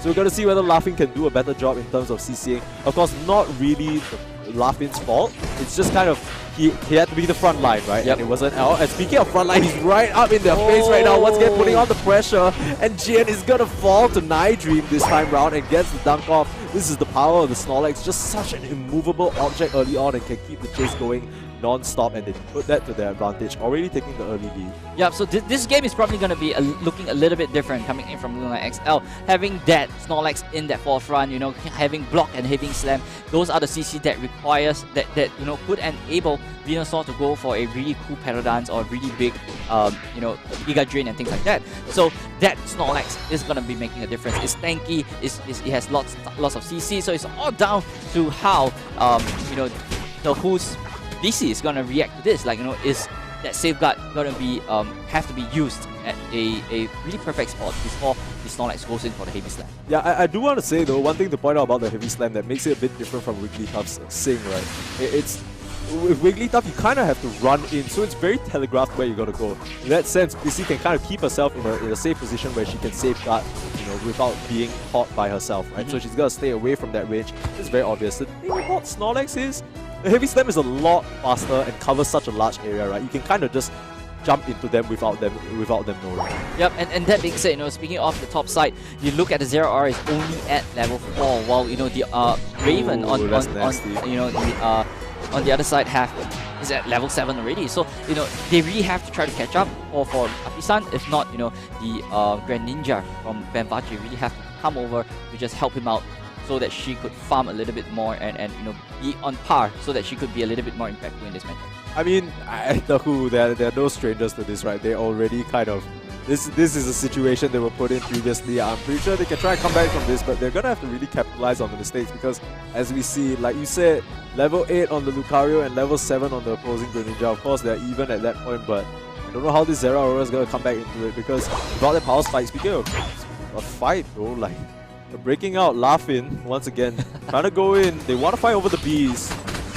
And in comes the heavy slam, lines him up perfectly for Nightdream, and so much damage coming out on both sides. Laughing has to dip a little bit. It's gonna be Zera falling on the top side. They're gonna get a trade out onto the Snorlax, but actually it's the Ivysaur on Luna XL. CD9, he has to run. And yeah, I mean, meanwhile... Well, I mean, the composition coming in, you know, you got that Benvachi and Jean on the bottom side with that Venusaur and with the Ivysaur and the oh, nice little body block there from Benbachi. Actually, I don't know whether you caught that, but stands in the way and keeps the Ivysaur alive. And it's so crucial, right? Because we saw earlier on, whichever team, or at least in this case, whichever team gets to that power spike first is gonna have strength of the fight. And both Ivysaurs right now still sitting around at that low level, not at the Venusaur stage yet. Dreadnought is gonna go over to the side of Luna XL, so this is gonna be a fight that they can take, or is it? They're getting wiped down though. Jian in the middle, able to do the damage along with Benbachi, and the two DPSers on the side of the two managed to get the job done the whole time though. Artisan is still suffering to Revan, but once again, I think this kind of favors the Pooh because you're keeping Revan out of these fights. Yep, definitely. Like Revan is just on top, you know, just trying to pressure Artisan. But you know, at the bottom side, even though they got that Dreadnought, right, the in for the Rotom now, who can secure it? It's actually gonna be the Who. They take it for themselves, and this is starting to follow a similar trajectory to Game 1, where you know Luna XL, they get the early lead, but it just gets swept away from them in these fights. Benbachi able to clean up and target prioritize to perfection, and he managed to wipe. Artisan manages to narrowly survive by that dunk, but ends up getting cleaved down anyway. But overall, this still fares pretty well for the Pooh. They're looking like they're setting up for a really nice Benbachi carry situation yet again. Yeah, this is gonna be a deja vu once again, right? Even though they are winning in level, Luna XL is winning in level, the Who, you know, is winning in points once again. So it's still kind of like, you know, the Who is going for the, you know, I'm gonna score, because winning wins game. Like points wins games, and you know, you got the level, it's fine. I'm just gonna take the score, and Benbachi is just gonna, you know, funnel everything to Benbachi, and he's gonna do his magic. Okay, so one thing to note here is the fact that it's a bit different from the first game, right? Because I feel like the first game, Artisan managed to come back a little bit, and I feel like Jian, after the rough early patch that she had, still managed to kind of come back. Doesn't feel like that for this particular game because Artisan and Jian still very far behind in the grand scheme of things, right? As we see, oh, okay, a slam come in, but both teams just giving up. Nothing much gonna abound from this. As they want to go in though, Benbachi is gonna fake it with the double team, but it's a-okay. And oh, okay, into Benbachi. This is not the target. You want to get caught out in front lines as the Unite moves comes out. Snorlax sleeping in the middle of all of them, taking a big fat nap and a big fat slam on the tree. No follow-up though as Unite moves pop left, right, and center. The fight is absolute chaos as the Elder Gods first to go down on the side of the Cool. On the other side, it's actually gonna be the Greninja who gets taken down. So that's the DPSer. And now Zera Aura on the backside of the fight actually starts to clean up. It's 1v1 of the Nightdream, CD9 as well, falling low. The Elder Gods, let's fall down already, and Artisan, can she finish it out? Narrowly misses it out. Nightdream, can he get out? He's gonna be a-okay, but that's the Dreadnought. Dreadnought takes on the Felicity as well. But they're gonna once again come out on top and take the Dreadnought for themselves. I wouldn't be surprised to see a rotation straight up to the Rotom at this point. And once again, just a bit of a disconnected fight from Luna XL. We see Artisan recognize the job, just jumps the backline straight away, right? Yep, I really think that, you know, this particular fight over here, it all comes down to Artisan. Artisan is the one that changes that whole thing because that's the only thing different in that composition. That ability to just burst down your opponent so fast, and that is what they use that Zero R for instead of that Lucario in this lineup. So I think this Rotom is just going to be going down to the Who without any objection at this point in time. So you know, it's just an easy push, and they will be pushing and escorting this Rotom straight right into that goal post so that they can just dunk as much as possible. I don't know if you guys saw that, but really nice play from Bradley over there. He's kind of baits the Snorlax in, and immediately out comes the Blitz Assistance to keep his Benbachi alive and fighting, and they just slice that big boy down. Yep. I mean, score-wise, okay, it's still pretty even. There's always the final stretch. I'm sure all Pokemon Unite players are well aware of the power of the electric bird. Good old electric bird, but still 45 seconds away from that. I don't know what other moves they can make. I think they're just going to be happy kind of staying on their side of the map and farming out what they can because they don't want to be wasting any resources at this point in time. A single pickoff could open the gateway for them to just dunk those double pointers in. That's not what you want because I'm sure they are aware as well, the in-game notifications letting them know that it's not as far away and not as out of reach as it might seem. Definitely, right. Right here, all they have to do is just farm up as much as possible, get their Unites ready, get ready for their big Zapdos fight right in the middle pit. So, everyone is just taking position, but the Who has their right, and they got that pole position into the pit right now. Yeah. And I think, it's all down to loot. Like, they all have to defend that Zapdos. They know they have that advantage in that, in points, so they just have to defend it, while both teams wait out as the bird spawns right now. Okay, I will say though that this is where Snorlax can get real scary because if you're all hiding in a bush, that's a free heavy slam right there as they start to tickle away at the bird. He goes in for the slam, gets 3. Where's the follow-up? In comes Nightdream as well, but the counter Benbachi with the Unite move and as well Larfin sleeping right on top of all of them. The health bar still tip-top though, all the body barriers coming into play as Larfin, he's gonna be the first one to fall. I think no, it's actually the Blissey and Benbachi falls off.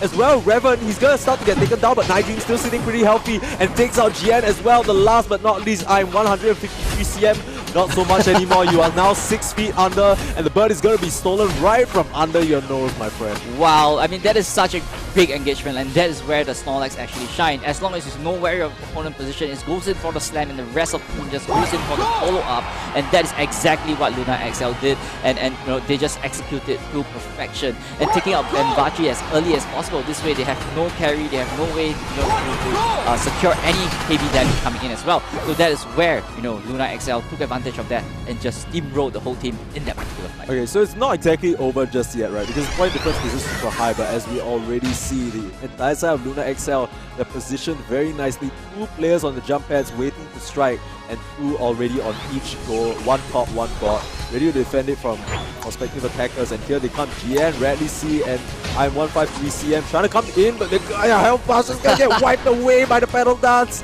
What can they do? You're just a Blissey, my friend, and you're gonna fall. Revan swipes that one up. GN trying to make a beeline from the top side. They have more numbers there. That's where they're gonna try and look to strike and kill off this Snorlax. They do.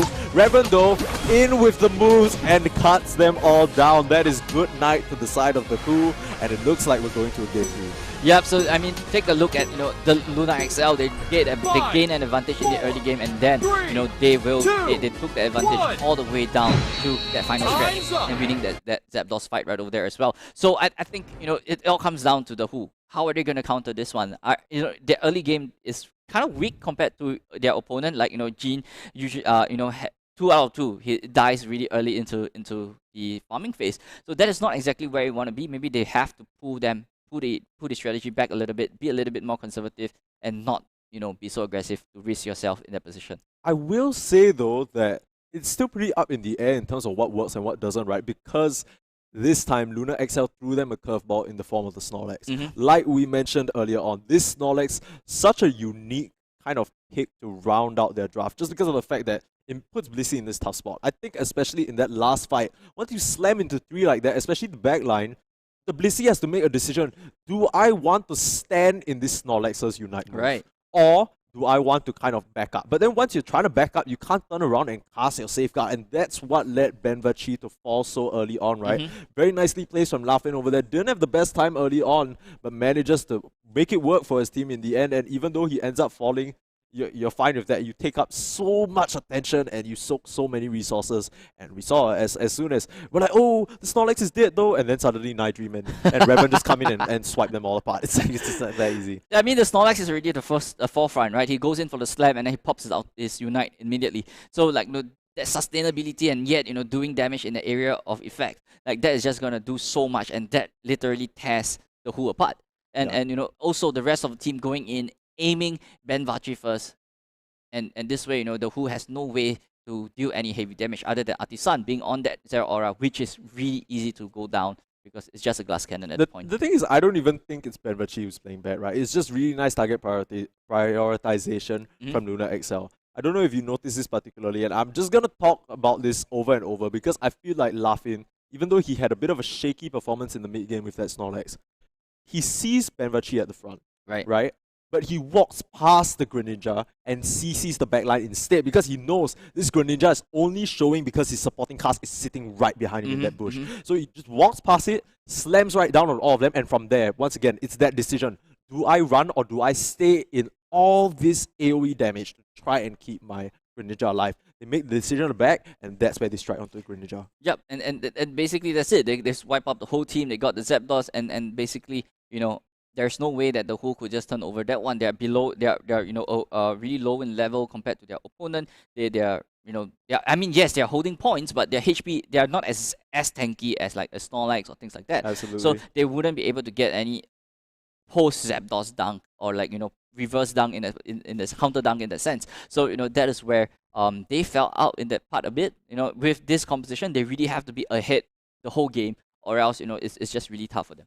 Yeah, I think, once again, I'm talking about this again and again because I feel like it's so interesting, right? I feel like Snorlax as a pick, just all he does is one thing. Literally just one thing. Slams. And that's buy time. He bought so much time because he went in, he's in the middle of so many people, he didn't actually pop his Unite move immediately. He waited till the last moment. And then he popped. And then he pops it. Yep. And then from there, all the work that you just put in for the past like 2.5, 3 seconds gone to waste as you see that health bar just the shields just and then suddenly all the kills onto him, and then your backline's just being wiped, and you're like, well, guess I lose. Yeah, I mean, and that's the fun part about the Snorlax, right? So you really have to find ways to just stomp it down. Maximize. It's such a weird dynamic because you need to put yourself in a place where resources will be used on you. Because yes, you can buy the time, but if they just go past you, as we saw some of the earlier fights, Artisan as well, just ignoring the Snorlax, going straight for the backline. If you're in a position where they can just go past you, then your effectiveness is completely zero. Yep. Yeah. So we're gonna have to see whether Luna XL still out for this. Of course, Pokemon Unite is currently at this phase where there aren't pick-up bans just yet, right? But one sec, I'm so excited for it. But also, I think that at this point in time, if there are pick and bans, there'll be so little Pokemon available to play, right? If you ban like 4 or 5, then what are you gonna pick? The roster is just too small for like this kind of style of picks and ban. Yeah. But I think as the roster grows, there would be coming in. If not, like mirror matches back and forth is sometimes not really great for viewing in a sense. It's kind of like back and forth. I'm waiting for you to do something so that I can do it back to you and things like that. That's basically what's happening in the top lane. Like and that's why this matchup is so interesting, right? Because we saw 2 unique drafts coming out from the side of Luna XL. One didn't work, one works. So obviously for the Who, they need to kind of go back to the drawing board, which is presumably what they're doing right now. They're just like, hey, come team meeting. Okay, so the Snorlax, huh? You say you cow team, but then what happened? Yeah. Why he refill all his HP? The second I see that, I know we lose already. Okay. Yeah, but I mean that's kind of what I felt as well. When as soon as I saw that Unite, I'm like, oh, looks like game 3 time. Yeah, I mean the Who really have to come up with a new strategy. How are they gonna deal with their Snorlax? Like they have to find a way to zone out the Snorlax, maybe have their Snorlax of their own, have a Mr. Mime. I don't know. Like these are all possible ways that they could do to just deal with that Snorlax, not allowing it to have like really impactful AV slam. Alright, Mr. Analyst Moonboy Gaming. Okay? Yeah. If you are the side of the Who, if you're their coach, and you're talking to them right now, what is the strategy? You see a Snorlax coming out. Do you think that's just a curveball? They're just trying to mess you up and then they're going to go back to their Alolan Ninetales situation? Or you think they're going to try and go for the Snorlax again? What is your advice to the Who right now? I think Luna XL is going to stick to the same composition, but me guessing it's not going to make too much of a difference. But let's just go right straight into the game because the games are ready right now. And I believe maybe at that point, the Who don't really have to change their composition. Right? But Coach Moonboy haven't give his word yet. How can the game be ready? Come. What is the solution to a Snorlax? Okay, the solution to Snorlax might be, instead of going Safeguard on FBC, maybe you can go eggs, like, heals. Just to try provide a little bit up. of heals so that, when a CC goes in, you heal your friends back up so that you can sustain a little bit more in the fight. Yeah, maybe. I don't know, maybe I personally prefer Mr. Mime or a counter Snorlax of my own. Okay. Like, things might be a little bit of like it's different at that point in time. Yeah. So having that Snorlax would make a difference. Yeah, But we're gonna see how different it is right here, and it looks like absolutely not. It's the exact same. It's the exact same thing. Snorlax still on the side for Luna XL. It's 1-1 right now. You're watching the first game of the Champions League group stage qualifiers, and we're here to bring you the final game of the series between the Who and Luna XL. The Who managed to run away with a nice little comeback in game 1, but Luna XL brought it back with this laughing Snorlax. We're gonna see whether they can repeat it again or whether the Who can actually beat this strategy. Yep, let me bring your attention straight right to the top side as well, and it rocks back onto the Lucario instead of the Zero Aura this time. So things might be looking a little bit different for Artisan. And you know, the Who, you know, and Jean, you know, she's playing a little bit more conservatively this time, not dying really early. I think things might look a little different. Oh, and a Radley little bit though. brighter to the Who. Radley in a little bit of trouble here. Radley's gonna die first. He jinxed it a little bit for them. And I mean, one thing to know is, I feel like this bot side of the Who just, as in, I don't think it's necessarily their fault, but just drafting very strong early laning pressure from the side of Luna XL have been able to consistently punish the bot lane of the Who, managing to pick 1, 2 or even 3 off at times. Yep, I mean, and also, you know, having the Who as the Lucario on the top side as well, like, you know, having extreme speed, that's gonna be making you know, making a difference. But look at the level, right? Artisan actually have that early compared to the Lucario on his opponent's side. So and especially the Lucario going down so early as well, and that is where the Who has to capitalize on this one and have that early lead on that Lucario. Jian, a bit too far forward, straight into a counterpart Ivysaur now. Still at a little Bulbasaur stage, you can't really do much. And this Gossifleur, not even at level 4 just yet. They're really starting to suffer in terms of the levels. And this is the strength of the Snorlax as well, right? Being able to secure those early camps, manages to get the body slam forward, but here comes the heavy slam, maybe a bit too far onto Laughin, and Bevachi here to try and clean things up. Last few auto attacks, can they get in? No, Nigel manages to ward them off a bit. So a bit of a commitment over here by Bevachi. Meanwhile, on the other side, the Greninja now. Frogadier manages to get that evolution, so just a bit ahead. Yep, I mean, looking at what Luna XL have, right? That slam, like basically that Snorlax did exactly what they need to do. Slam, CC your opponent, and then take that farm away from your opponent. And they did it perfectly well. So, you know, it's all down to, you know, this Snorlax really have to keep up to this particular work, and it's all down to the Who. How are we going to play around that Snorlax slam? Because that slam is always really, really impactful every time it lands. You know what I want to see? I want to see a flail Snorlax. Okay, but as we see, a jump in, immediately dodged out by Benvachi. Nice little safeguard there from Bradley to keep him alive. It's going to be a nice little tussle in the bot side again. They're going to fight for these Bs, and Snorlax not in a position to get it. But as I say that, another 3-man slam, absolutely huge from him. The side of the Who, very low now. They need to back off, and they have kind of just give up a bit of posture in terms of this upcoming Dreadnought coming to you in 3 seconds. Meanwhile, both Lucarios still doing the resident sleeper Lucario thing of sitting in the top and doing absolutely nothing for the squadron. What else do we expect, right, Mooney? Well, they're just gonna farm, get their attack weights ready and up, so that this way they okay, but a nice slam in Dreadnought. Oh! Actually gonna be secured by the Who, even though they have the Snorlax on the other side, and they're gonna start to wipe here. Jian level 7. It's Jian's revenge, baby, and here comes Artisan as well. They ain't happy. And they're gonna get the dunks in along with the Dreadnought. Nigel gonna try and put a stop to it. With this alone, Ivysaur, you gotta be a bit careful, my friend. You're running in with the flower dance, but you could be the next one to fall. Yep. Yeah, and no, at the rotation of Artisan moving down straight into the bottom lane actually gave that team an additional edge in the fight. But, you know, Luna XL gets the start onto the Rotom as well, but the Who, you know, ready to just go in for the snipe if needed to. And there have right moving it's in falling as well. a little low though. They don't manage to get it. Radley a bit too far forward. Pops the Blitz assistance, and in she comes onto the Eldegoss. Falls a bit early on. Bevachi trying to get the counter kill onto YTF here. The Rotom just stuck in the top side, being occupied by the entire side of the Who. Can't really make any progress forward. Meanwhile, now it's the Ivysaur's turn, or rather the Venusaur's turn to just trade, while the Lucario, okay, nice little extreme squeeze back and forth, spooking them out a little bit, spooking me a bit too. It looked like somebody was gonna go down, but that was just the double team.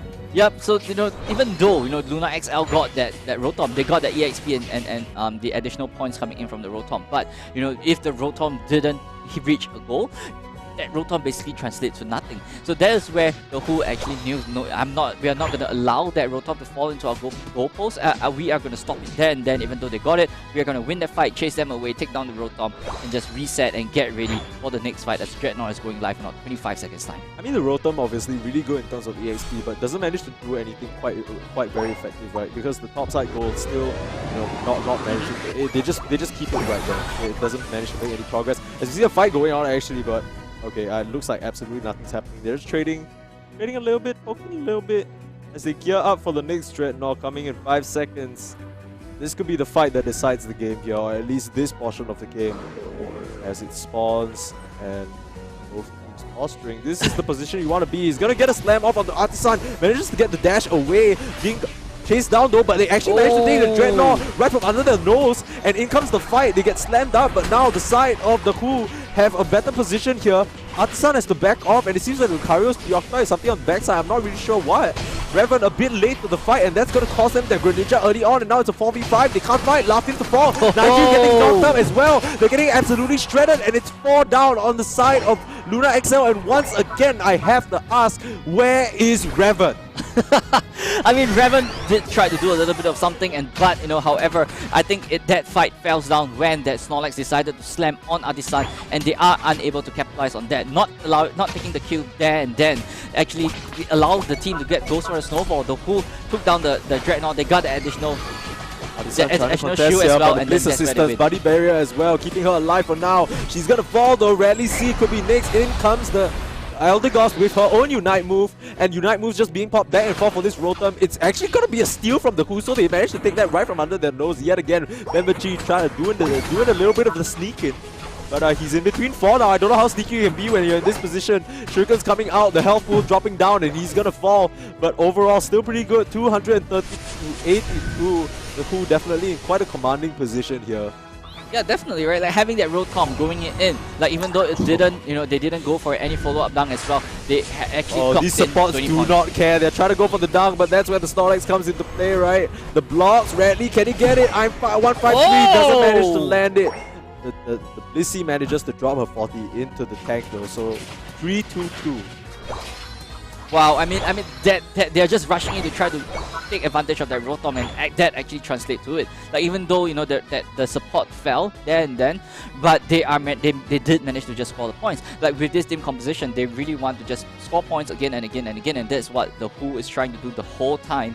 While you know right here they are just preparing for the Dreadnought. Hopefully, I think you know there's not too much have we seen this before? Hiding in the brush is laughing into the slam, but it's only onto Maso Blissey who manages to get away in time, and it's actually once again the Who managed to get the objective off. The Blissey falls, but so is the entire side of Luna XL. Snorlax already dead, Revan is gone, and Nightdream, he's forced to fight, manages to turn it around just for a short bit, takes out GN. It's now an Artisan to clean it up. It's 2v2. Nightdream is sustaining up. Artisan manages to get the last hit, and Sealy9, you're alone here. I don't know what you can do. The final stretch. They need to back up, and now we're into the final stretch. This is tense right here because the game is far from over. Sure, Luna XL just took that last fight and didn't really come out on top, but they can definitely posture forward. Unite moves. Just it seems like they're still already. No, I think that's just the spectator. Like it shows that they're ready, right? But there's no way they're ready. They just used so many in that previous fight. That's just not possible. I refuse to believe it. But yeah, Radley C posturing very far forward. I mean, baiting the ult a bit, gets focused down, but probably didn't have the Unite move to use, and I have it for this fight.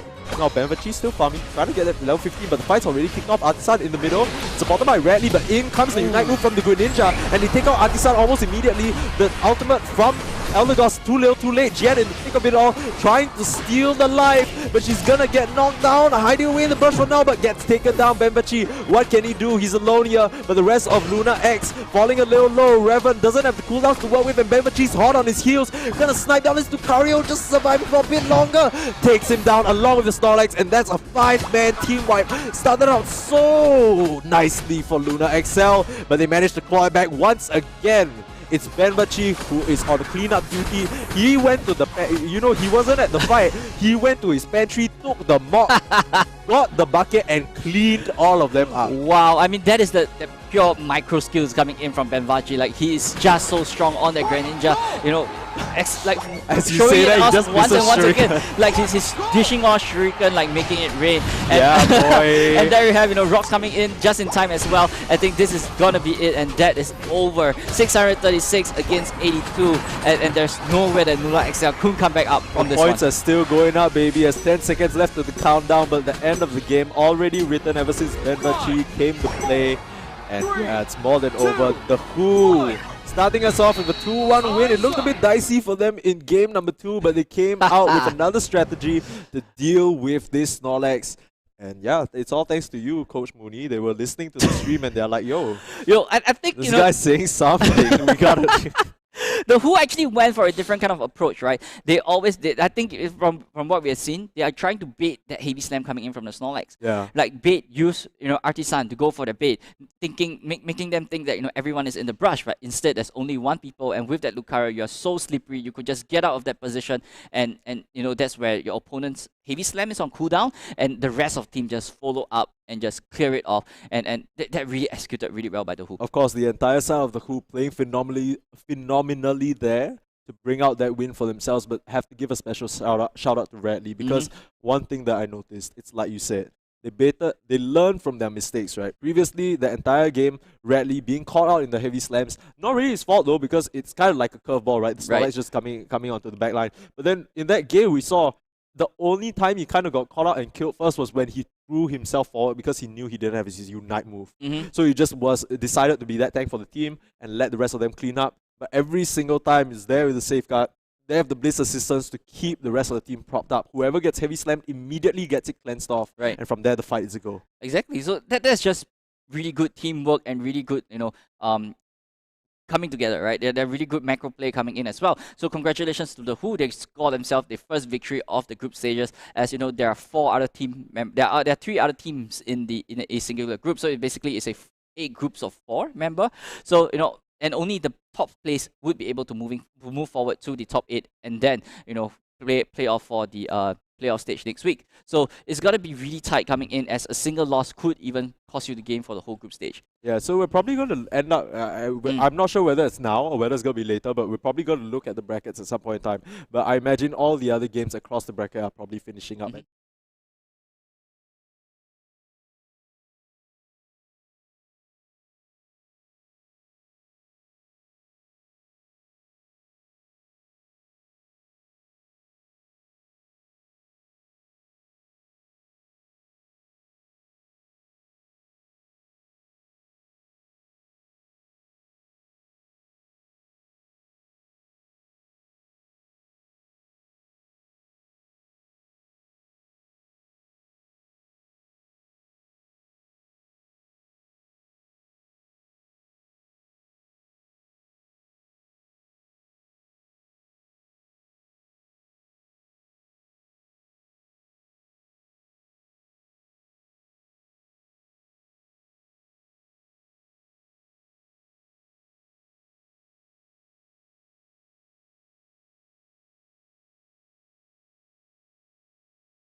are muted.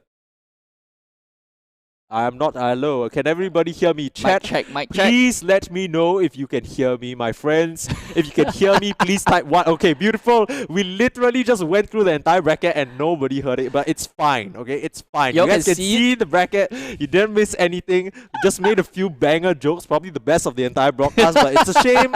Guess you'll just have to clip it and listen, or like DM us or ask us what the joke was. Sorry, can't help you. But basically, we are gonna, for those of you who missed out, let's do a quick scroll upwards again and run through the brackets real quick. I'm not gonna list out the teams one by one, but I think the most notable kind of one that stands out to us is the fact that, let's scroll down a little bit. Yeah, so oh no, wait, we're not there. We're not there just yet. I believe it is Spooky Group Main. G. Yeah, Spooky Main, 1-2 to Sawa. So Spooky Main, of course, for those of you who know us from the Lavender Town days, one of the top 3 teams who finished there among 28 teams. So nothing to kind of just write off, right? And Sawa already beating them off at this early stage. So I mean, there's still a way. It's group stage, so yeah, there's still a way, group and there's stage. still a chance that Everyone's Spooky Main still could warming up. Maybe they come just as wake well. up, you know, they just wake up, haven't eat breakfast, and then be like, oh, play oh, game. okay lah, okay lah. Oh, okay, time for okay, breakfast. never mind, I lose first round only, never mind, it's fine. Okay, and just to let you guys know, if we don't highlight your team or talk about your team, it's not because you guys aren't notable, or not because it's just that got too many lah. Yeah, got too many. 32 teams. 32, you know. I remember the Pokemon 802. I can remember your team. Maybe you do a little bit self intro. Then we remember for you. Yeah, but some people, let's talk to some of the chatters real quick. Some people asking, always biased towards Pokemon. Nobody is biased towards Pokemon. We are simply stating the fact that they finished top 3. If you ask me who is on Pokemon, I could not tell you, and that is how biased I am. Correct. Somebody asked, where's EVR? It's funny that you say that, Benvachi, because some of the team members are in your on your team, my friend. So I suggest, I don't know whether you were playing with your eyes open right there. It seemed like but yeah, you should. Yeah. Okay, so I believe we're gonna have the second round. Obviously, that was the first round. The Who managed to take it 2-1. Of course, you're watching day 1, basically the qualifier group round. stage of the Champions League right here, brought to you by PUSG as part of Global Esports Festival. Our sponsors, of course, Global Esports Federation, Global Esports Games, Rizzo as well. You got all the logos down there. And for today, our production partner is Select Start. Select Start. Yep. So we're going to go for a short break. We'll be back before a second round of matches. If you guys have a specific team that you guys want to watch, be sure to let us know in chat. And then maybe it might be featured. Maybe we might be featured. But we see how, okay? But we'll go for a short break first. Stay right with us. We'll be right back.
Welcome back to the Champions League, and here, this is not a Moon Boy anymore. Please introduce yourself, my friend.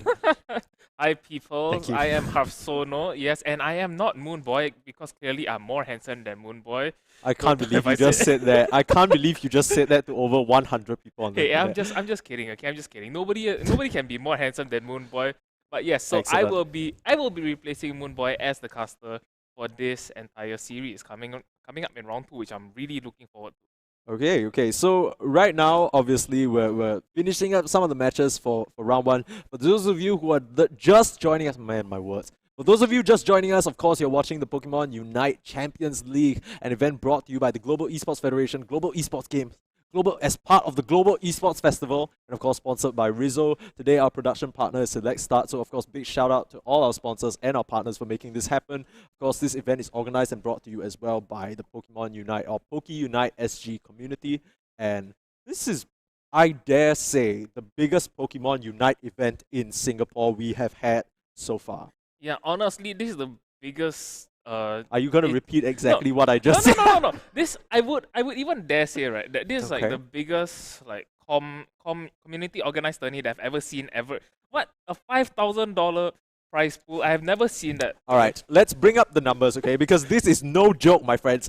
$5,000 worth of total prize pool, okay? And here's the prize split. The prize split, $3,000 for first place. Yeah, $3,000, guys. If you split that among 5 people, that's like 600. Yeah, 600 That's like bucks 1 month for- intern salary, eh? Yeah, man, it's like you don't even make that much in a month as a BMT recruit. Okay. No need to rag on national policies right now. But yeah, speaking of, we are not at answering some people in chat. Yeah, we're not at the gym today. We are actually at a studio yeah, of some it's sort. a studio. Yeah, like I said, our production partner for today is Select Start. So big shout out to them for helping us put up all this. They got nice lights in the background. They got us with some nice seats, man. I'm comfortable. Are you? Yes, I'm very comfortable. Okay, so no, you saw that first match. What do you think? What do you think of it? Do you have any thoughts, opinions, or reflections? Let's hear them now. Well, you know what? Honestly, I still think that it actually came down to, at the end, especially like in the third match, right? I think it pretty much came down to the Lucarios, Artisan versus Revan. Like you said during the cast, that Artisan was there and Revan was not there, and that really made all the difference. You know, like Revan always rotated late. Bro, this gives me like war flashbacks, okay? Because I play, of course, I play a bunch of other MOBAs as well, and I'm always a support player.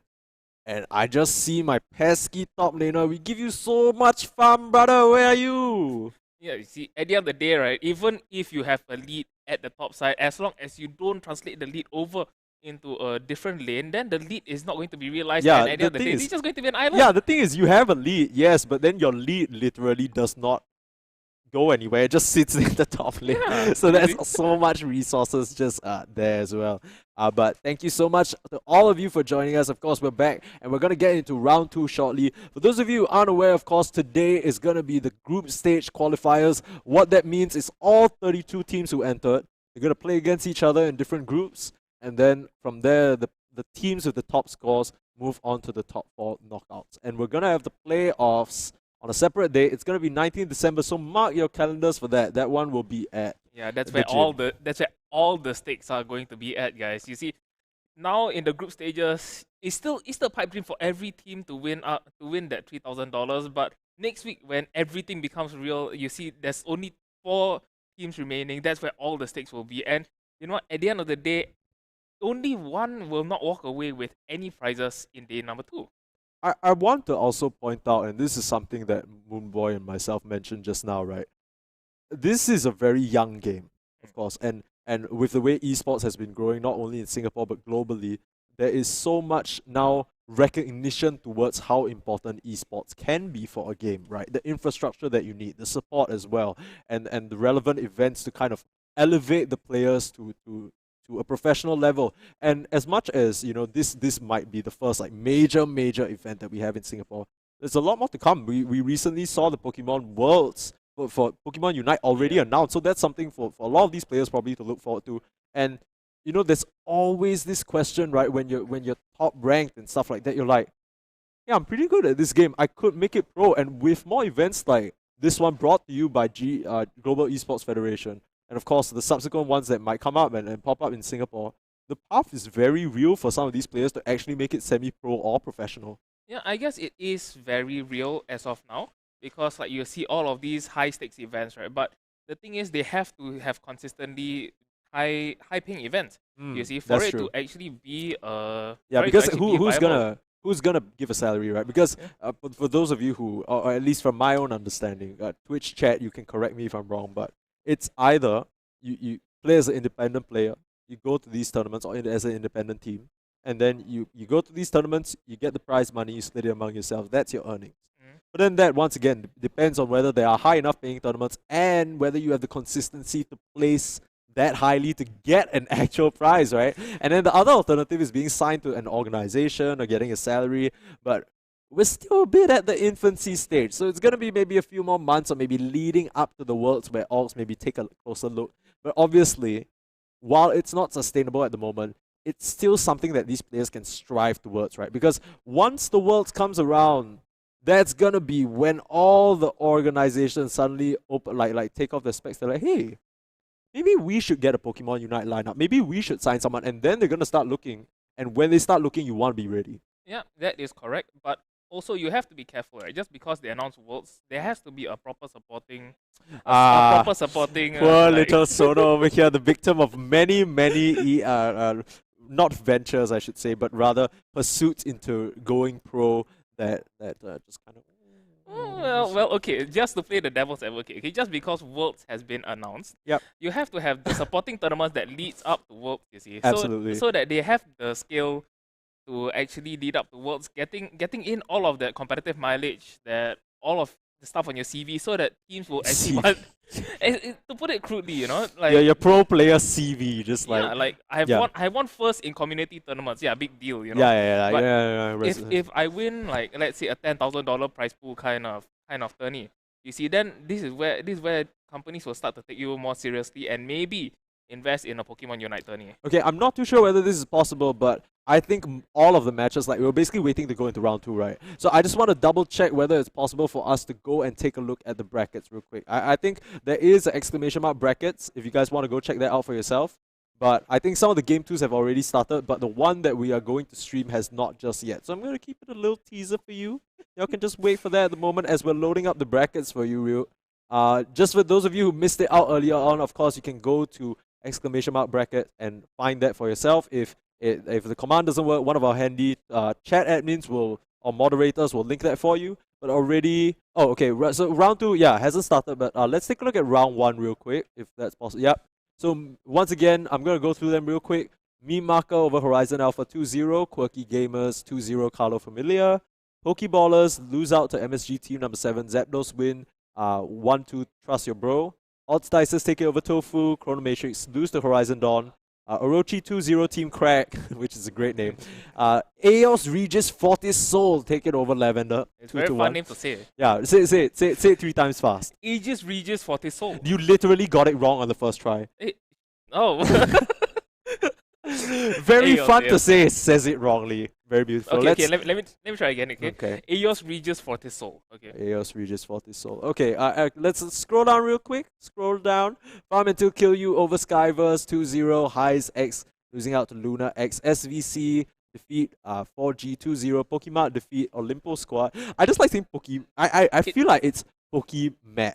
It's Pokemat. It's Pokemat. Right, but Pokemat is so funny. It's a bit more Singaporean, right? Pokemat. Yeah. I guess you're right. You're right. Yeah. So Sawa actually take out Spooky Main, and once again, I want to express to chat, no bias here, okay? No bias, but just from my own experience of seeing these teams, because obviously I'm like what?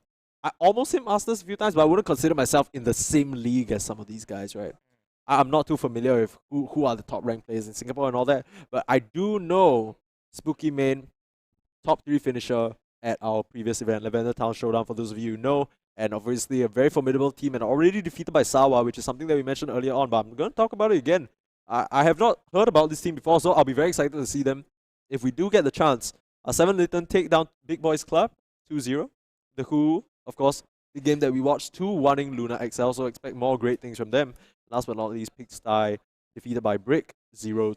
So that is the brackets. Once again, I think /X, thank you for typing that little command over there. You can click that nice little link and find it for yourself and see which teams you want to follow. Okay, so quick shout out from the chat. If you guys are here, all 132 of you, which team would you like to watch? Let us know and maybe we can arrange a little something for you. Just drop it in the chat where I'll be like, hey, bring me this team, bring me this. Okay, so Wanoma95, he wants to talk. He wants to see Pokemarts. Are you a fan of Pokemarts? Are you live stream Pokemarts? Okay, I'll try to get that arranged. Okay, I'm gonna call my guy right now. But okay, what about Pokemarts? Yeah, if you could do like a quick elevator pitch about Pokemarts, what is so good about this team that we should watch? Well, right. Firstly, I'm pretty sure pronouncing it wrong. It is Pokemats. I don't care. I'm just saying Pokemarts unless I am literally corrected by their fan over here. But is there any team that stands out to you that you want to watch, or is it still kind of a mixed bag for you? Well, you know what? I will always be biased towards Pokeball. Honestly, they have the very fresh picks. You know? Fresh. Okay, what do you mean by that? Let me. Oh, Permasneeze pronounced it correctly. Actually, eat it. Sono. Come on, get out of here. It's a Singaporean twist, my friend. They're not gonna go with Pokemat. That's like so. I don't know, man. But okay, Pokemats. Yeah, you don't Pokemats. know. Then you don't say. Okay, voila. Okay, nice. Get wrecked. Get wrecked. Yeah, but anyways, you were talking about Pokeballers and the fresh picks. What do you mean by fresh picks? Well, I guess they do have some really off-meta picks, like Kiron on the Talonflame, or even like the Mime and all this, they are very fresh. But without as we say that, speaking of fresh picks, already a swine up coming out. I wanted to see this and we're gonna get it. The hotly, freshly buffed. Sorry, we can't give you Pokemats at the moment, but we'll try and get it. We instead have Chrono Matrix versus Tofu for game number 2 on stream. This is round 2 of the group stage qualifiers for the Champions League, brought to you by PUSG, and already action on the bot side. And you were talking about spicy picks, we got it right here. Chrono Matrix coming out with the swine up, and they're just not the conventional. Actually, no supports inside. Yeah, there are honestly no supports inside, and not only swine up, okay, but also the routes, the Gardevoir. So this is going to be a very late team comp, and if you notice that on the side of Chrono Matrix, they actually have 4 Pokemons with a 3-stage evolution only tied together by an Absol. So you know what, they are probably going to really struggle in the early game. Okay, so the one point of contention that I can see on the side of Tofu is obviously this Lucario, right? Lucario really good at putting on that early pressure as soon as he gets the early levels, but it's actually gonna be Birkin. I don't know if I'm pronouncing the name correctly, but the Absol managing to take it. And I was gonna say, so on both teams, it's gonna be on this Lucario and on the Absol for Chrono Matrix to make the moves happen, because they are the ones who don't rely so much on scaling as much as these other 3-stage evolution Pokemon who are gonna take a while to come online. They're gonna be the ones who have to make the moves, but right now moves being made at the bot side as they trade back and forth. Nothing to amount from it. And I really got to point out this Bulbasaur's name, Emo Kya. That's me sometimes when I get beat back just like that. And very interesting Squirtle pick as well. This is the first one of the day, obviously. This is game on 2, so still very... Oh, and Squirtle. Well, this caster's cursed him there. He's gonna fall. His teammates are away trying to like steal some farm in the bot lane or the Audino, but they're kind of in a rough spot. This swine up. My friend, you might be a bit too far forward, falling asleep and falling down. It's taken down, and Calm is the only one who survived from all of that. Yeah, I mean, like, they are going to really struggle on the side of Chrono Matrix in the early game, and especially even like Squirtle. I don't really like that pick because they are quite reliant on the Unite move that Squirtle, that Blasters will have, and if they miss the Hydro Typhoon, that's the end of, well, Blastoise's usefulness. Yeah, and I do want to point out as well, as much as Gardevoir has been buffed, still suffers from some of the early issues, right? The earlier evolutions in routes especially so weak. And getting bullied out by this Lucario has put her at a level disadvantage, at least earlier on, right? We saw the Cinder Ace as well rotate top to try and make something of that, but gets pushed back by the side shock. And Emokia actually going to be taken down. The Absol doing mad work right now, but now it's Depot laying into Calm. The Aisha coming a bit too late from out, and now he's in a bit of trouble himself. Manages to get the Cinder Ace in return. But oh, look at the Squirtle and his left. Come on. Oh, come on. No, Not like Delta. this. You're still such a cute Squirtle. You have to evolve into a War Turtle soon, Okay, man. I gotta say, War Turtle kind of ugly though, so I don't mind this cute little Squirtle just like walking around right now. But of course, Delta, he's definitely gonna mind. This is not the best situation for him right now. As he goes in and immediately gets melted down. There's nothing for you poor little baby to do. As ults, he's gonna get taken down next. Burke and Kenny 1v3. This kind of looks like the crits going crazy. Emokia gonna get sliced out again. Barry trying to turn it around, but Burke just wiping them all up. my 4 kills in a row, baby. We talked about this Absol and he absolutely delivers right here. Doesn't matter you got a baby Squirtle. When you can just clean them all up 4v1, it doesn't even matter. And meanwhile, the Gardevoir now at the top side just takes the Rotom, just wins all across the map from Chrono Matrix. We talked about how, oh man, they're gonna have a bad early game. Yeah, it doesn't really matter when you just die to this Absol one shot. Yeah, you see Absol absolutely hard carrying that game, you see. Like over there, he just got all the crits and everybody got heated. They can't even touch Absol, and Gears is already online. So this is maybe spelling trouble if they're not able to And in comes the ultimate from Gears, catches all 3 of them and wraps them up onto his point. And they're just gonna surge forward now, taking out the Cinder Ace as well. That's 3 down. This really nice ultimate placement from Gears, and they're gonna be able to convert this into a lot more farm across the map. Now Chrono Matrix definitely a control over Tofu here, and Tofu is starting to melt. Yeah, so I guess like you know exactly like Tofu. Tofu doesn't melt. But yeah, so I mean, okay, so no, I need to ask, were you watching that? Because they most definitely melted. I don't know what kind of tofu it is, but it's a melting kind if they're faced up against Chrono Matrix right now. They're just getting absolutely disintegrated. And that's not even... The War Turtle hasn't even reached his final form. yeah, so and they're already leading so much over here, and they are caught out in here comes the Unite fight. moves though. And they actually turn it onto the Absol. They managed to take him down with the CC and the shields. Alt's trying to come in with his own CC, but not nearly enough. Now it's the Karm who's stuck in a bit of a tough situation. Can't heal his way out of this, and it's Emokia getting his revenge for the rough early stage. Alt manages to get out alive, but they take down the War Turtle again. Still not a Blastoise. Very sad. But they're gonna come forward onto this scoring zone. They're just gonna overwhelm the Mammoth Swine and take the beast down.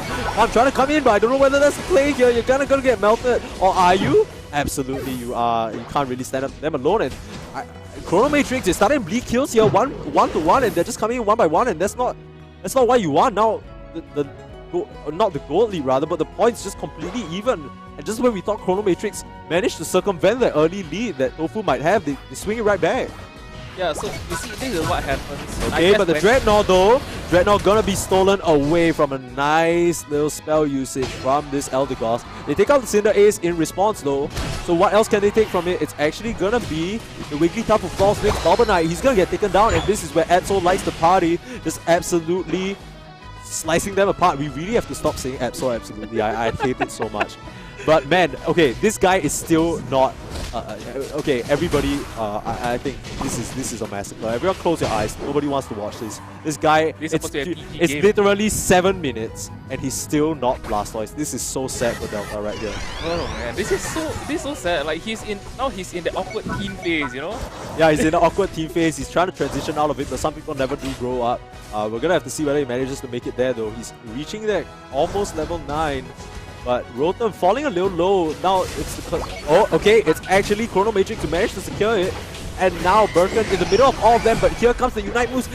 Melted completely. They just combine their skills so nicely. And the rest of the side of Chrono Matrix is getting melted one by one. And once again, they don't have the firepower to stand up. They don't... It's like what you said, you didn't like the lineup so much because it relies so much on the Blastoise out. But where is the Blastoise right now? I'm still not seeing him. Yeah, there is no engage, okay? So when Absol falls, the rest of the team will just crumble just because of the fact that they have so much more sustain with their Adult Gods, with Wigglytuff creating space. So this is... I don't really like this team. I mean, yes, there is the engagement. Oh, with there the he is. Oh, there he is. God, Finally, it took Delta a while. became an adult. Literally last stage of the game before hitting. And we're going to hope that he kind of manages to have the impact. He has a nice little hat on, but we're going to... I don't know what that's going to do for him. He's kind of really under leveled right now, sitting at level 10. Oh, look at the side of Tofu. They're also nicely leveled. Both supports at level 12. and this Cinder A is sitting at a very scary level 14. Of course, the thing about Absol is that he can do the damage for sure, but he needs someone else to initiate, right? I think on that Mammal Swine wasn't really in position to do it, but right now this could be the fight for them. Around this Zapdos pit is where they could get CCs and out. He's gonna find Emo Kia running in with the pedal down, zero fear whatsoever, but actually maybe a bit too far forward. Where's the support? Where's the team? They're actually dunking in the bot side. Emo Kia just buying time. How is he still alive? They've drawn so many of them into the center for no reason, and Barry now with the CC as well. The Lucario, he's gonna make it all the way back. Here comes the Blastoise out, hitting only one. The Lucario with the Aura Sphere as well, falling a little low. The shields, enough to keep him alive at this point, but the entire side of Tofu starting to fall a little bit. Their own Mammal Swine is fallen now. They're fighting for the Zapdos. Everyone in and not too healthy at that. Delta is gonna fall, and the Absol as well, and they're gonna be able to clean this up. Emo Kia! How is he still alive? Well, okay, he wasn't. I guess he went back, and then after he did manage to launch in, but that was such an insane and such a long fight. Emo Kia living at a sliver of hell. And once again, I think the recognition as well, right? He knows that Absol and the Gardevoir are not in the area, trying to maybe get a backstab or not in that position. And the three, frontliners just can't really do the damage to this Venusaur. The more targets there are, it's just easier for him to Giga Drain up, and he does just that. Emo Kia running through all of them, buying so much time, dragging the entirety of Chrono Matrix to the center. Meanwhile, Lucario's dunking. Meanwhile, they're starting to clean up the backline from the bottom side, and it's just an absolute disaster for Chrono Matrix. Yeah, so that was really not a good fight for Chrono Matrix. I mean, they had some close fights. They did wipe them out on the side of Tofu. They took like 3 people, but the thing is they weren't able to close out the fights with the remaining 2 on the side of Tofu, and so Tofu actually had the time to... Yeah, and Chrono Matrix, they know this one's over. They're just throwing the Unite moves out and try and get whatever dunks that they can, but they know it's more than over. The response coming out from Tofu was just too overwhelming, and really I just gotta harken back to the fact that this Squirtle pick stayed as an infant for way too long, my friend. You're here to play, you need to grow up, boy. Yeah, you need to grow up.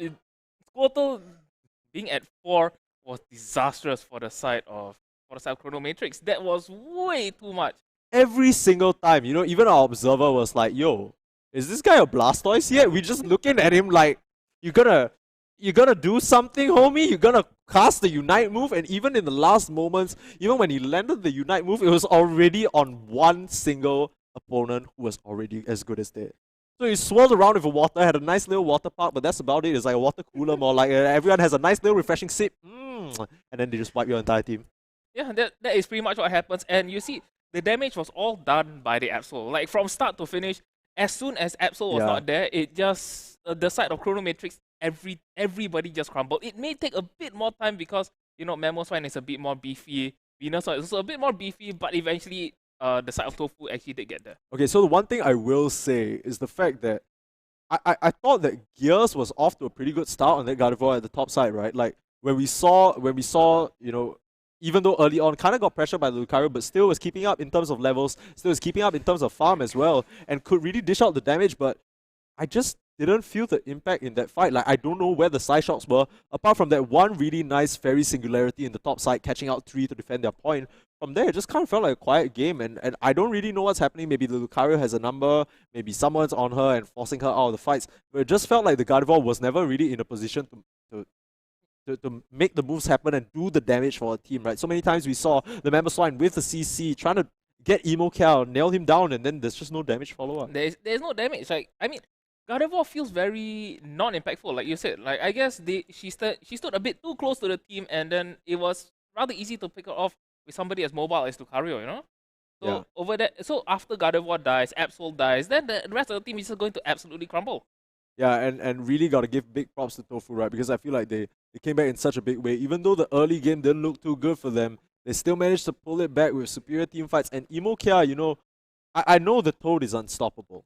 I know he's unstoppable. But the sheer amount of audacity on that man to just run through them. Zero hesitation. Just drive by, give them a little love tap with the Giga Drain, go past them a bit further. Oh, you're still chasing me? All 3 of you? Very nice. Let me take a bit more life from you. Let me just get that real quick. Continue driving by. Gets that nice little clutch heal at the last moment on the Audino at the top side just to keep himself alive. TPs back to base, jumps back in, and cleans up the fight. What a chair. Yeah, he was insane, okay? And honestly, I'm pretty sure that his Venusaur just zero hesitation, activate Petal Dance, run in, and then just curve out. He has an escape plan over there, and like you said, he just constantly kept alive. He was like this much health for so long. And the crazy thing is usually right where you see Venusaurs live on so little HP, you're like, oh, nice save from the Blissey. Nice save. No, man, the man just did it himself and took it into his own hands. I was like, where's the support? But he didn't need it, and he just kind of rolled by like, yeah, okay. Yeah, you know what? Honestly, I was surprised that the side of Tofu didn't actually start at Zapdos right there. They had 3 people on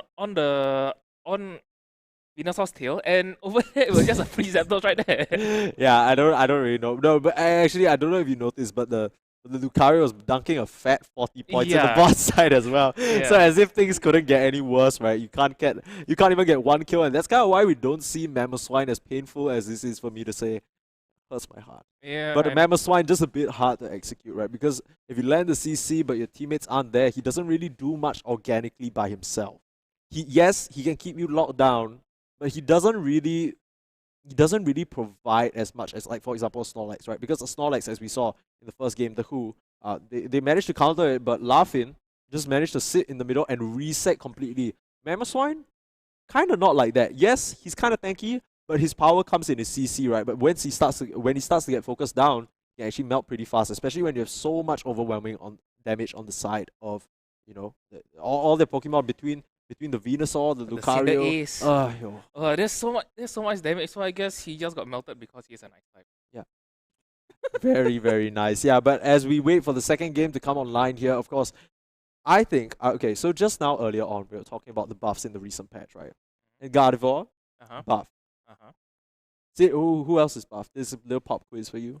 Well, I'm pretty sure... I have it here, but I'm not going to show you. Who else is buffed in terms of evolution, okay? Yes. It is 3 Pokemon. It is... Okay, so who is buffed? Okay, so Gardevoir got buffed. Okay.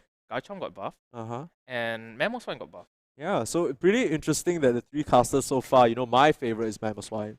Moonboy's favorite is Gardevoir, but for you, I know you are a big Garchomp enjoyer. Everybody in the community knows that I'm the Garchomp guy, okay?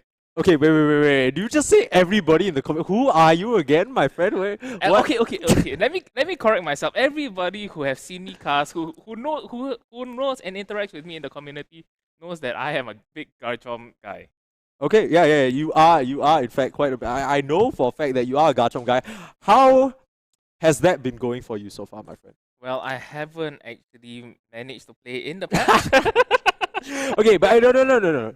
Okay, before everyone goes like, oh, Noobcaster didn't play. The patch literally came out a couple of days ago. Yeah, literally exactly. a couple of days 3 days ago. And prior to that, I don't think Garchomp was even a viable Pokemon, not gonna lie. Yeah, honestly, right. Objectively, I will say that Garchomp is kind of bad. Last patch. Okay, you heard it here first. Someone clip it and ship it, baby. Send it to Pokemon Company. They need to buff that boy. He might be overpowered in Brilliant Diamond and Shining Pearl, but not here, man. He's kind of looking like a joke right now. Gotta get the boy up. Yeah. So, but objectively, right now with the recent patch changes, you have seen Gardevoir, you have seen Mamoswine today, and who knows? Maybe you'll see Garchomp. Unfortunately, it literally did not work out. So the buff's not nearly enough. But I do want to ask, okay, Sono. I know that you used to have an interest in game development. Okay. Right? Okay. If you were the design team of Pokemon Unite, how would you buff your boy Garchomp to make him viable but not too broken? What are we thinking here? Well, honestly, I don't really like the Sand attack? Yeah, sand attack. Okay, so how would you make it better, right? Because I don't think they can just rehaul and completely. They shouldn't be overhauling it. Yeah. So the thing is, like, you should replace. I feel like you should replace sand attack first instead of actually what's the other move? I forgot. Damn, yeah, this is really the Garchomp guy right here. He definitely knows his stuff. I remember the rest, okay? I remember. Okay, but we're actually going to go to people who actually know what they're doing for once, thank goodness. Game number 2 of Chrono Matrix versus Tofu here for you. And already a switch up. It's going to be a Snorlax. We were talking about this pick a little bit. Sono? Yes? Sono, what is that?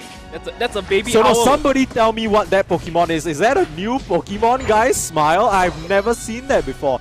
How is that even gonna work? Okay, so interestingly enough, Tofu, they opt for okay, no. Sorry. It's exactly the completely, same. Yeah, exactly the same lineup.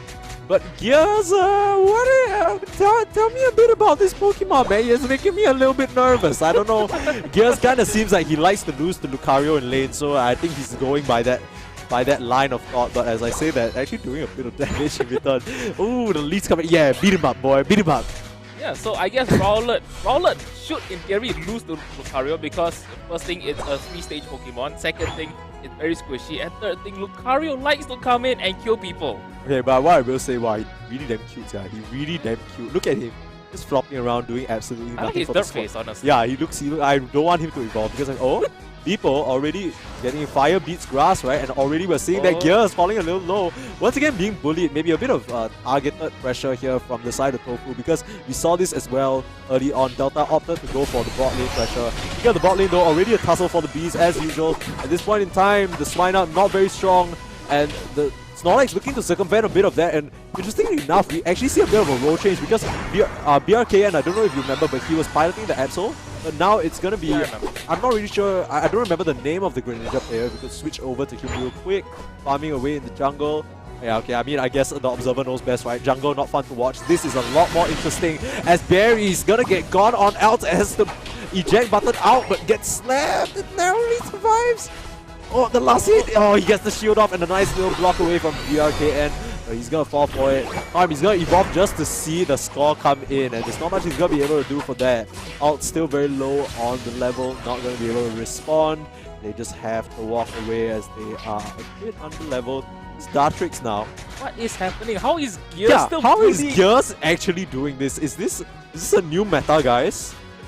Well, okay, I have some theories to that, okay? Like, before Lucario can even come in, Gears will be kind of shooting him down already, and he is in a bit of trouble. Okay, a bit is a bit of an understatement. Well, More I like guess he got he's literally dead, and people, I think, recognizing the fact that he can just make quick work of this Dartrix at this point in the game, right? Before he gets to Decidueye. I think they have a really nice lineup going on for them because they have the... once again, we are always talking about this Mamoswine, where's the follow-up, right? Decidueye definitely a Pokemon that can lay in that damage in the setup that Piloswine, or rather Mamoswine later will support. Arbonite falling low in the bot side, but here comes Barry and Beepo as well with the Unite move already so early on. Turns the tide of the fight to the side of Tofu as they clean up 3. And that is a nice little, or at least 4 at this point, and the dunks come through. Straight to Dreadnought is the call, and they'll be able to take this for free. The side of Chrono Matrix can't make it there nearly in time. Beepo with a nice rotation so far. Meanwhile, Ayaneru, I'm not going to read that, Lucario dealing with the Rotom at the top side. Gears, what can he do? Oh, narrowly missed. Oh, it's Harvest HP, baby! You need to get out of there. But the Aura Sphere wipes down the Dartrix. Your 3-stage level Pokemon, don't come to my lane, baby, says Ayaneruko. I just said that again. But actually, he cleans up too. Again, the Piloswine gonna fall, and now Delta, he's a bit of a rough spot now. Okay, he's gonna have to relent and give up this goal. Oh, and they just wipe it out in one fell swoop. Tofu in a commanding position right now, 0 to 276, not allowing a single move from Chrono Matrix. Yeah, this is just absolutely insane. Ayaneruko, yes, that's Damn, how we're just massacred. Okay, let's try that again. Okay, 1, 2, 3. Ayaneruko. Ayaneruko. Thank you. He was solo up there, and I guess, like, you know, there is so much damage on his side. He just dashes in onto Gears, no fear, and he absolutely destroys him. Okay, so I didn't see the result for Chrono Matrix in the first game, but obviously very spicy drafts coming up from them. Not working out so far. What's gonna work out hopefully is this slam, but gonna work against them more, like the icicle shot coming out, but actually ends up, you know, hindering, but not for long. The Snorlax still gonna fall. Delta desperately trying to farm up and get to that point where he can carry his team. Gears as well, but so far behind on this Decidueye. Look at this poor little bird doing absolutely nothing right now.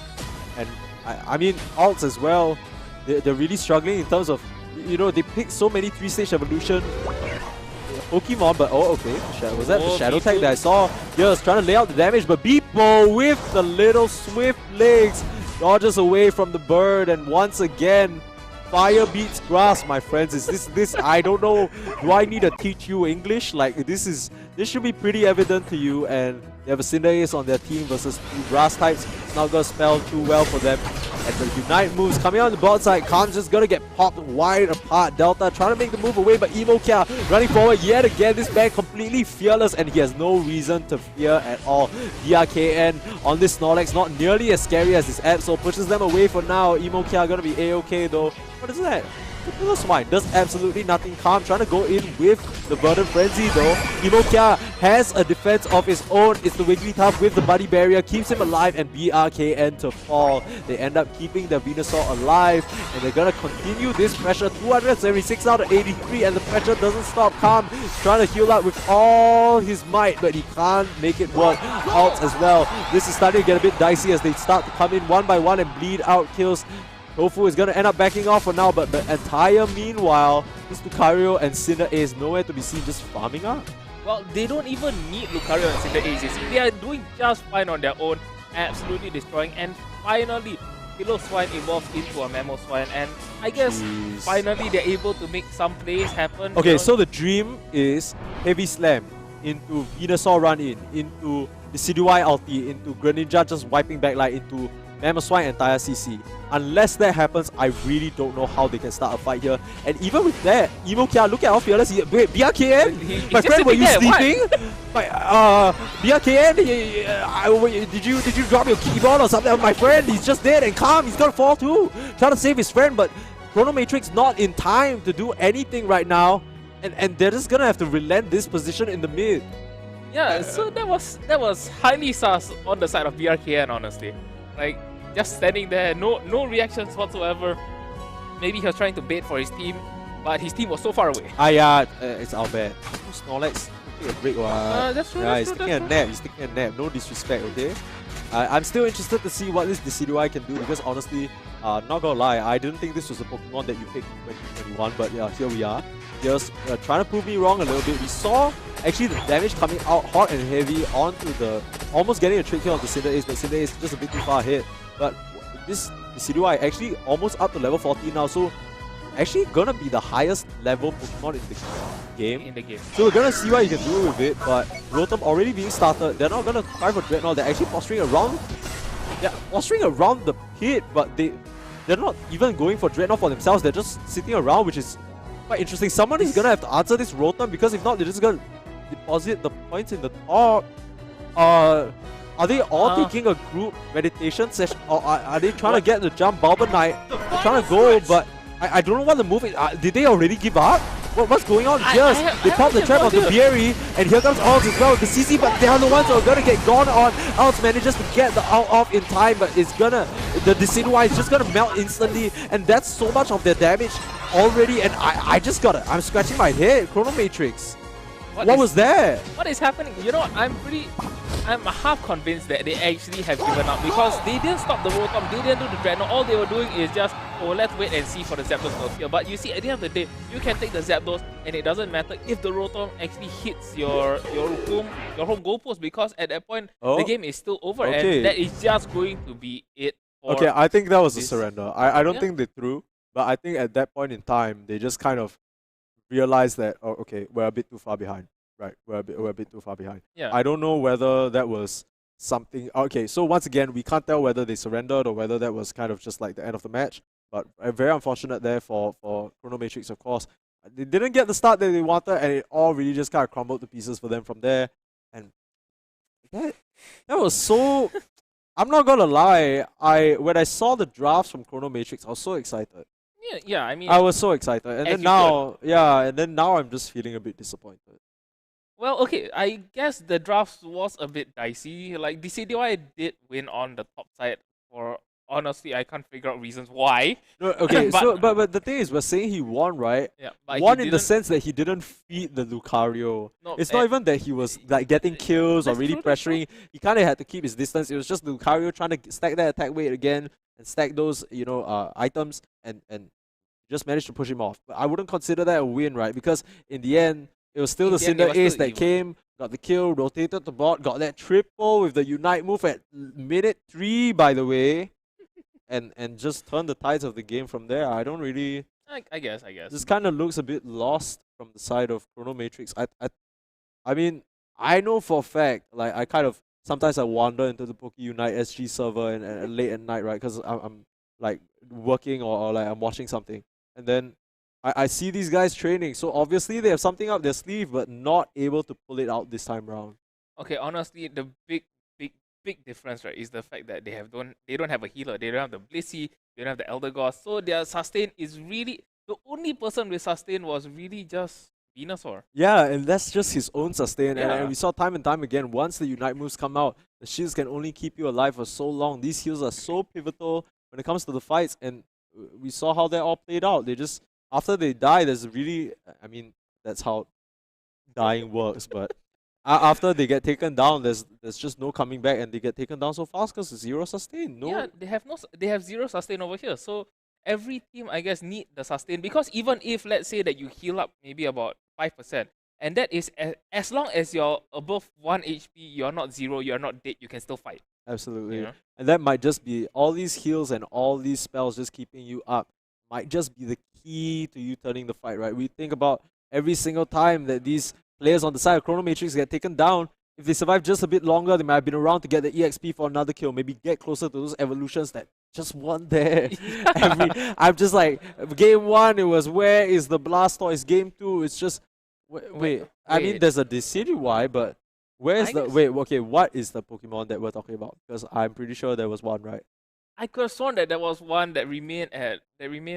Oh wait, Piloswine. Yeah, Piloswine. Yeah, it was Piloswine staying there for Yeah. a bit too long and just not being able to get the Mamoswine out. And Mamoswine, such a hero who's rather Pokemon, sorry, who's dependent on getting those CC stuns, and the out plays such a big part in that, right? Yeah. And not having that for the majority of the game is just, yeah, I don't know. Yeah, so because of the fact that Piloswine was there for a really long time, he was not a Mamoswine, he was not able to make the plays that he needed, just reckless, just charging in reckless abandon, and then the rest of the team following up, and even the Decidueye like ulting out from like halfway across the map. I mean, clearly I'm exaggerating. Okay, but, so that kind of range. Yeah, I do want to respond to chat real quick because I see Goldcurse, you're in the chat and you're saying, can we see better matches? I don't think you meant that maliciously, but I kind of understand where you're coming from, right? Yeah. It's not that Chronomatrix played bad. It's not even that Tofu had an easy game or what. It's just that this match sort of felt a bit like a roll, right? And after watching the Who versus, like in the first game, managing to turn it around versus Luna XL, it just felt like, man, these matches are going to be so competitive and pumped, and like we're gonna have action back and forth. It's gonna be 2-1s, and I for me personally, that match didn't really live up to my expectations. I'm a bit disappointed. Yeah, I would say that it is very disappointing, and it's because of the very simple fact that they don't have a healer. So the matches are not actually extended. I'm sure Chronomatrix, they're gonna go back to the drawing board. They're gonna take a look, but for now, we are gonna go back to the brackets and take a look at that and see how some of the other teams fared. Hopefully, not as stomped as Chronomatrix were. Once again, I want to stress, nobody is flaming Chronomatrix. We are not flaming Chronomatrix. We are not. They put in a lot of work. I personally see them training every day. It's just that, you kind of expect better from a team like that. Right? Yeah. And Tofu as well, all props to them, right? They played a good game and they smashed it. Good for them. They 2-0 Chronomatrix. But the brackets wise, Meme Maker take another 2-0 over Carlo Familia. Horizon Alpha lose out to Quirky Gamers. Pokeballers versus Trash Your Bows still happening, but MSG Team 7 take another 2-0 win over Zapdos win. Odds Dicers lose to Horizon Dawn, and Tofu, take 2-0 over Chronomatrix. So a lot more 2-0s this time round. Yeah, maybe the matchups just kind of a bit one-sided. But Group D as well, Team Crack lose to Aeos Regis Fortis Soul. Aeos Regis Fortis Soul. Aeos Regis anyways. Team Orochi Lavender still not done yet. Let's scroll down real quick. Sawa versus 7 Litten. Still undecided, but Spooky Main 2-0 Big Boys Club. So a bit unfortunate for the Big Boys Club. I believe they are currently sitting at no wins at the moment. As for Pokemon, unfortunately, I know Wanoma, you're a big fan of Pokemon, but unfortunately they lose 2-0 to 4G. Sorry, we weren't able to follow that. And SVC, I think the 2-0 is a death win over Olympus Squad because I believe Olympus Squad are disqualified. Oh yeah, the Peruvian. Yeah. So a bit of issues with that team, and unfortunately we've had to disqualify them. But SVC, they're going to take 2-0.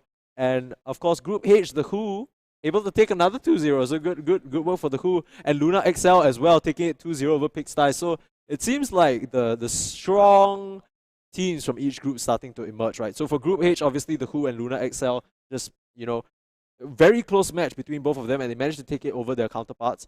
Spooky Main, on the other hand, and Sawa probably going to be the bigger positions in Group number G. Group G. 7 Litten, of course, still could upset Sawa, so we have yet to see that yet. Pokemon 4G kind of see. I can't remember whether 4G beat SVC or not. But either way, okay. We're going back to round 1. So yeah, SVC actually beat 4G. So it looks like SVC is kind of the premier, for that group. Let's go back to group round number 2. Sorry, thank you very much. And yeah, Quirky Gamers and Meme Marker, obviously the top of their squads as well. Trust Your Bro actually. I think Trust Your Bro took it over Zapdos win. Yeah, Trust Your Bro took over. Yeah, and Pokeballers lost to MSG Team 7, right? Yeah. So MSG Team 7, obviously. MSG are very good. We saw some of them as well. Yeah, MSG is actually a really strong team. Yeah, so we're going to have to keep an eye out for that. Probably one of the favorites coming in.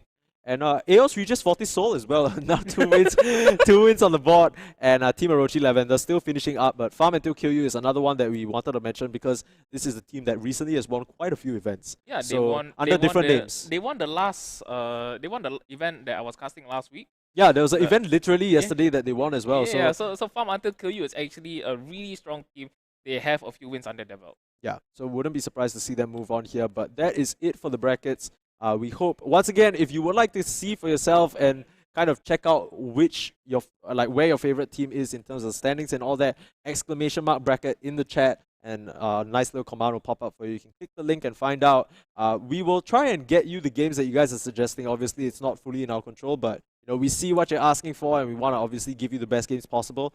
But right now, we're going to go for a short break before round 3, and yeah, we're going to be right back with more Pokemon Unite action. It's going to be round 3 of the group stage qualifiers. This is going to be the last round. Last round? Is it? It's going to be the last round before the playoffs. Yeah. So after this, last round of all the groups doing a round robin within their 4-man groups, and then we're going to go to the top of every single group facing off, and then we're deciding who moves on to the playoffs. To day number 2. Okay? Day number 2. Yeah, but before that, we still have round 3 coming right up after this break. All right. Bye. Listen. Let the world unite. The MVP is mine. Let the games begin. No boundaries, diversity, pride, commitment, unity, equality, innovation, not division. Let the world unite. Come together forever we fight. We can save the world tonight. The universe, the power, the might. Let the world unite.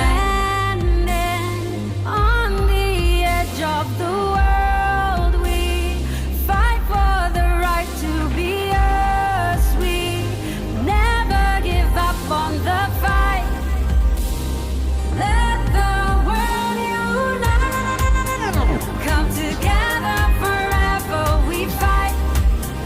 We can save the world tonight. The universe, the power, the might. Let the world unite.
Hello everyone, and welcome back to the Champions League qualifier rounds, sponsored by Global Esports Federation, Global Esports Games, and Rizzo, and partnered by Select Start. I'm Harsono, he's Nitera, and we are your casters for today. So how you doing, man?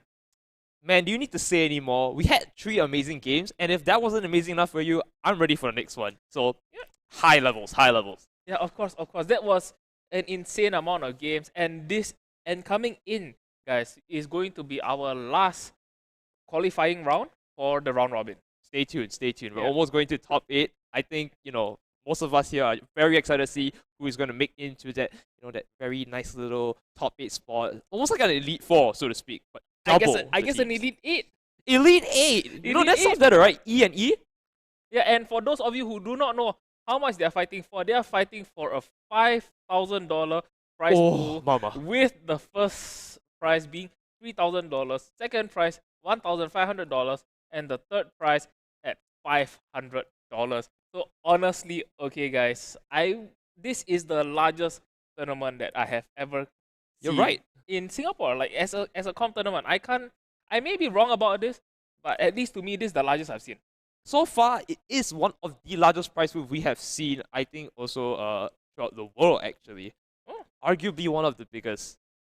And if I don't remember a few off the top of my head, but definitely 5K of a prize pool is up there. It's definitely up there. Trust me, you don't want to miss this.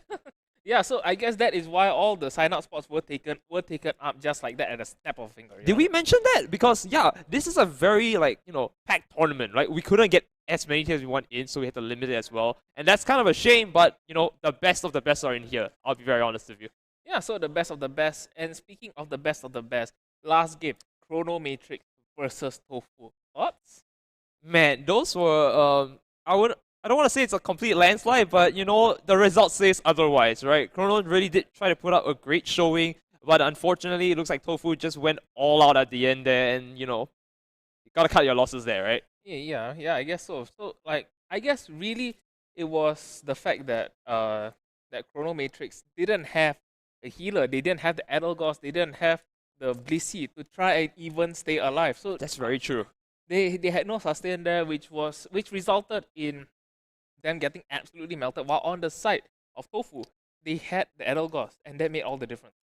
That is actually a very nice thing to talk about, because I think I was at the back watching two games, right? Like, I wasn't doing nothing. I was writing down all these notes, casters matter, right? You grab a notebook, you finish it up.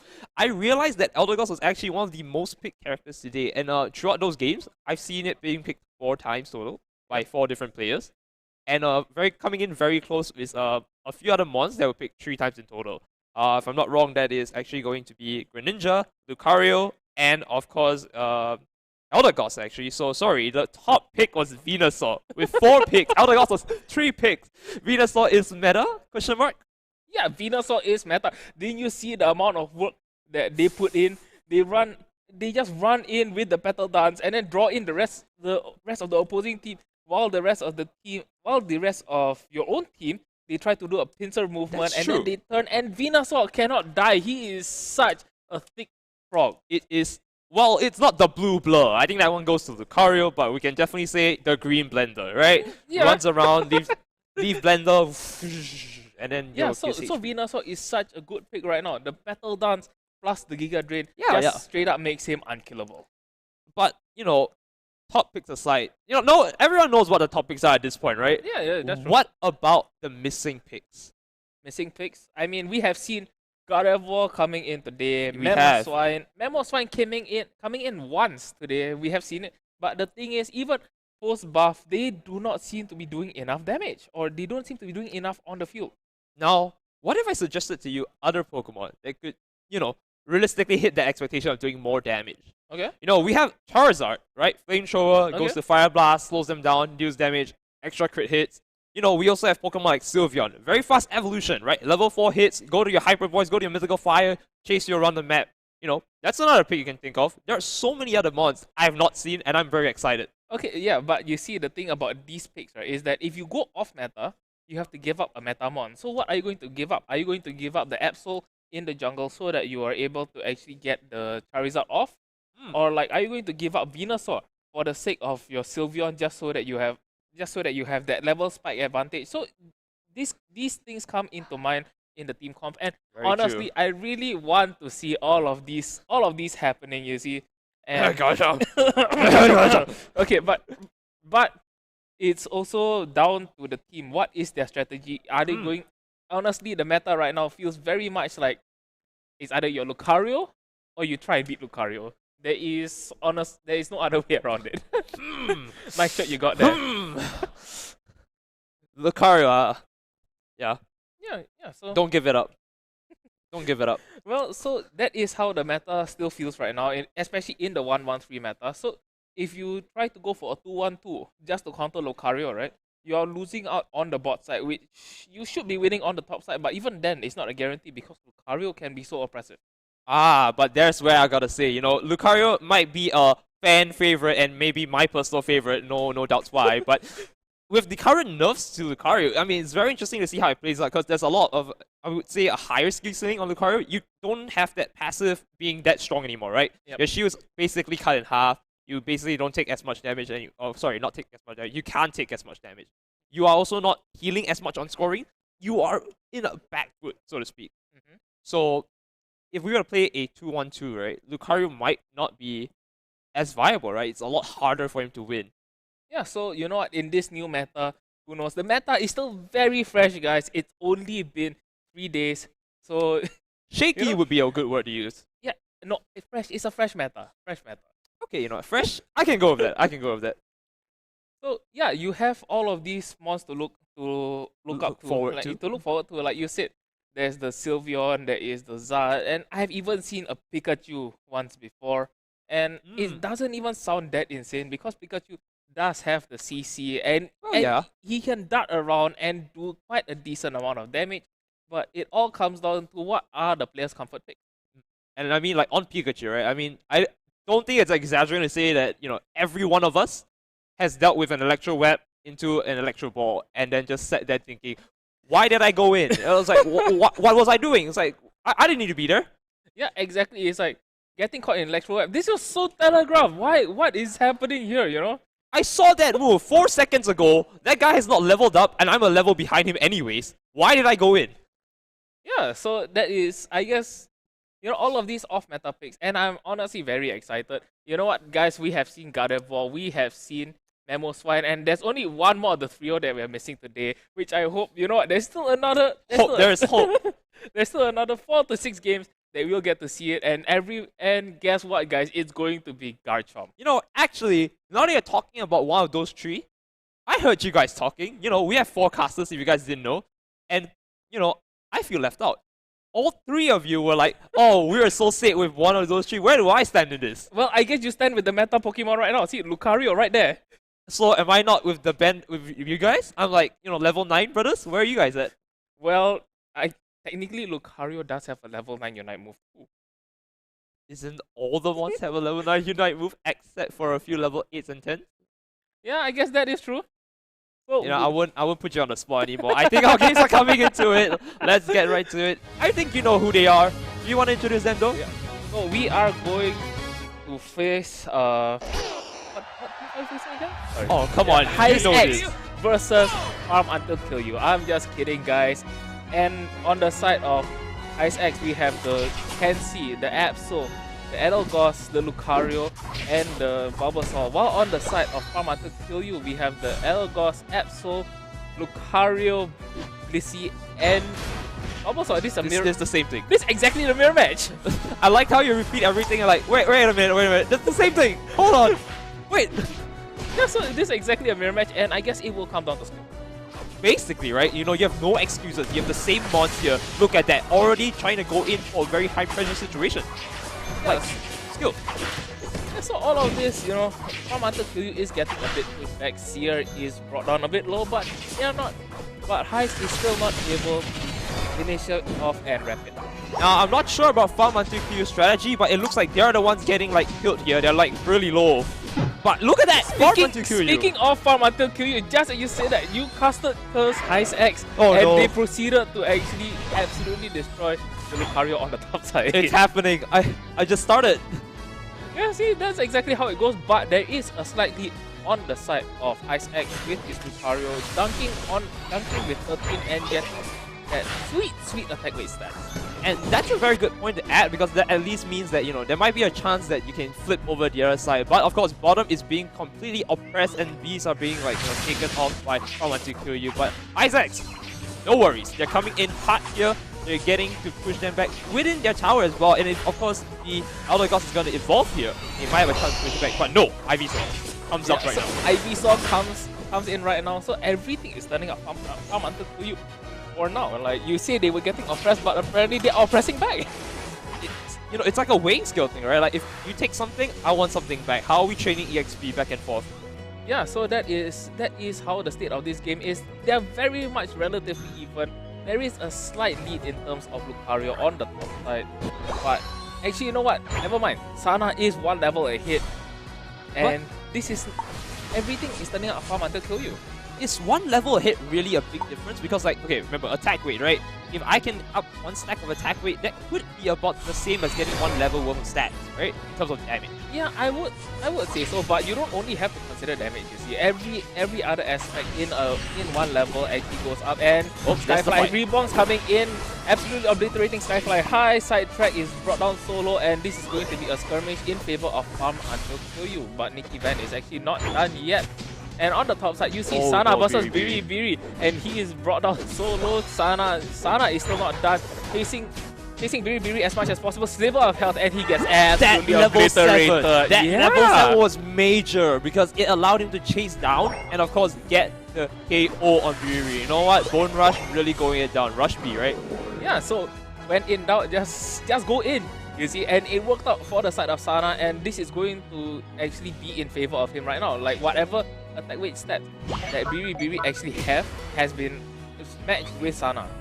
And now this is going to be the 4v4 at the bottom here, right? Because like the Lucarios are going to, you know, be their own players here. It's always going to be a Pokemon Unite game of 4v4, right? Okay, and Yeah, so over here, Farm Hunter Kill You is zoning them out so well. Blissey is just stepping forward. Wraith going in with the Petal Dance and absolutely destroying everybody. Rebox is just carrying so much damage, and this is all coming up. Farm Hunter Kill You. The Dreadnought here should be relatively easy for Farm Hunter Kill You to take. And that's one absolutely joke we will make and probably continue to make. But you know what? With the Dreadnought pushing in, you know, absolute devastation is one thing we're definitely assured of. Well, you know what? I kind of hate that I have to link Absol with absolutely, but you are absolutely correct. Fourth time. We're keeping track. We're keeping track. Don't worry. So, but Rotom is still up for contest. Rebounds is brought a bit low. He has to dash out. But this is going to be where the next big fight is going to happen. It's going to happen at Beast first. And over here, look at Sana just coming in. No fear, absolutely destroying Kosaka. Kosaka has brought down solo. Biri escapes with a sliver of his health. And this is going to be in favor of Farm Hunter Kill You, and they can start the Rotom right now for free. This is a 32 overcap top, mind you, which means not only that, they also have a major overscore with Rotom pushing in top side. They might just get even more points off just because of the Rotom here. So we're gonna see what they choose to do, because this means they're giving up bot side for Venusaur to score 40.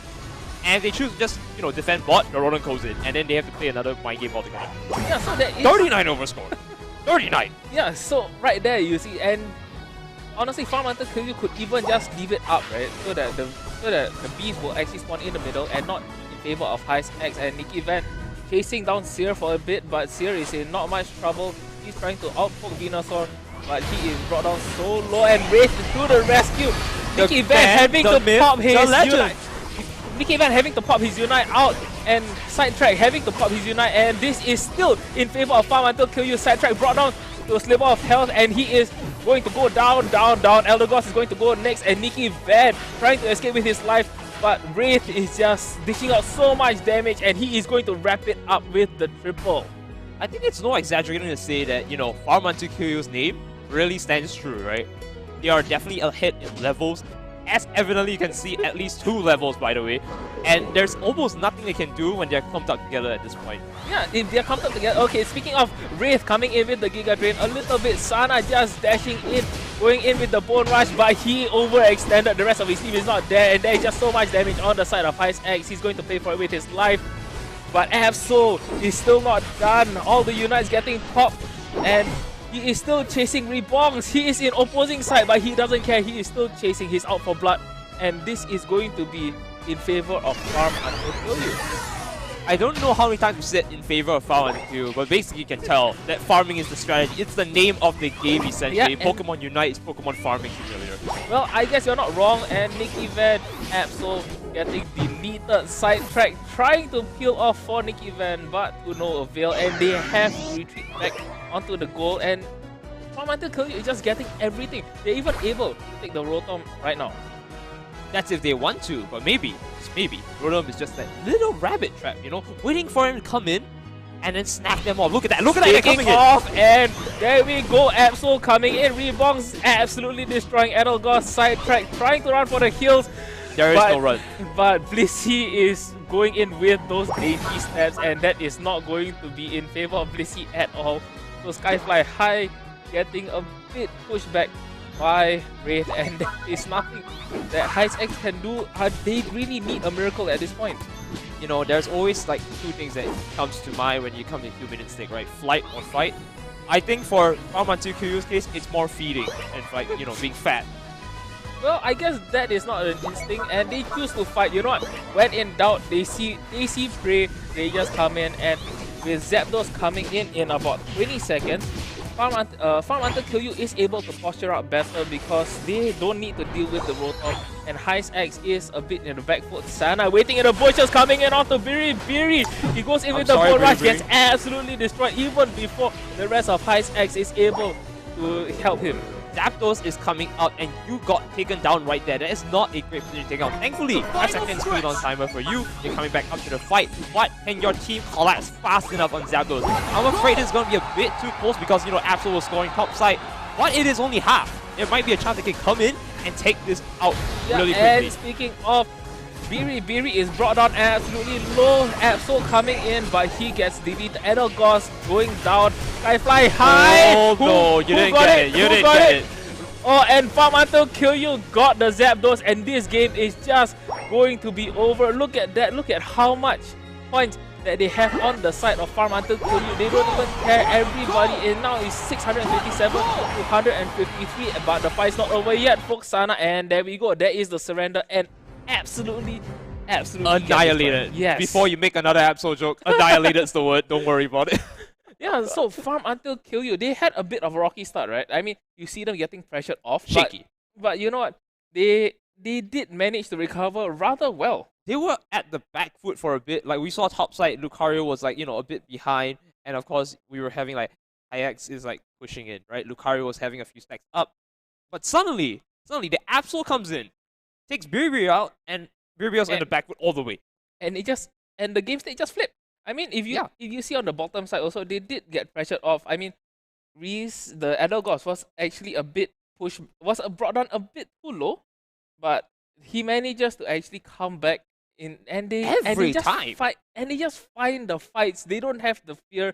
You see, they just come in, and when it just go in, trust the team, and it always works out. Look at Reeboks getting in those triples, those quads. You see. Yeah, I mean, actually, now that I think about it, maybe trusting the team is the play here, right? Like, every single time I've seen the other guys in the back foot, it kind of vanishes into the back, but I always end up seeing, like, come back in with the Leaf Tornado, boosting the team forward. It's like, there's a nice rotation back and forth on knowing when to go in and go out, but ultimately always sticking with the team. Yes. And maybe, just to take a page out of their book, Hyex, if you're watching this, maybe that's the play. I'm just saying. Well, so Hyex needs to actually adjust their team, if you agree with me, because they are losing right now. They clearly get outskilled in terms of adaptation, in terms of the macro gameplay. So what adaptations can they do? I think the best thing they can do, at least in my opinion, right? Like, it's definitely to just play your comfort picks now, right? Like, something that you're comfortable with, something that like, okay, if I pick this, I know at the back of my head, like, okay, I have to do this. And if I don't do this, I'm done.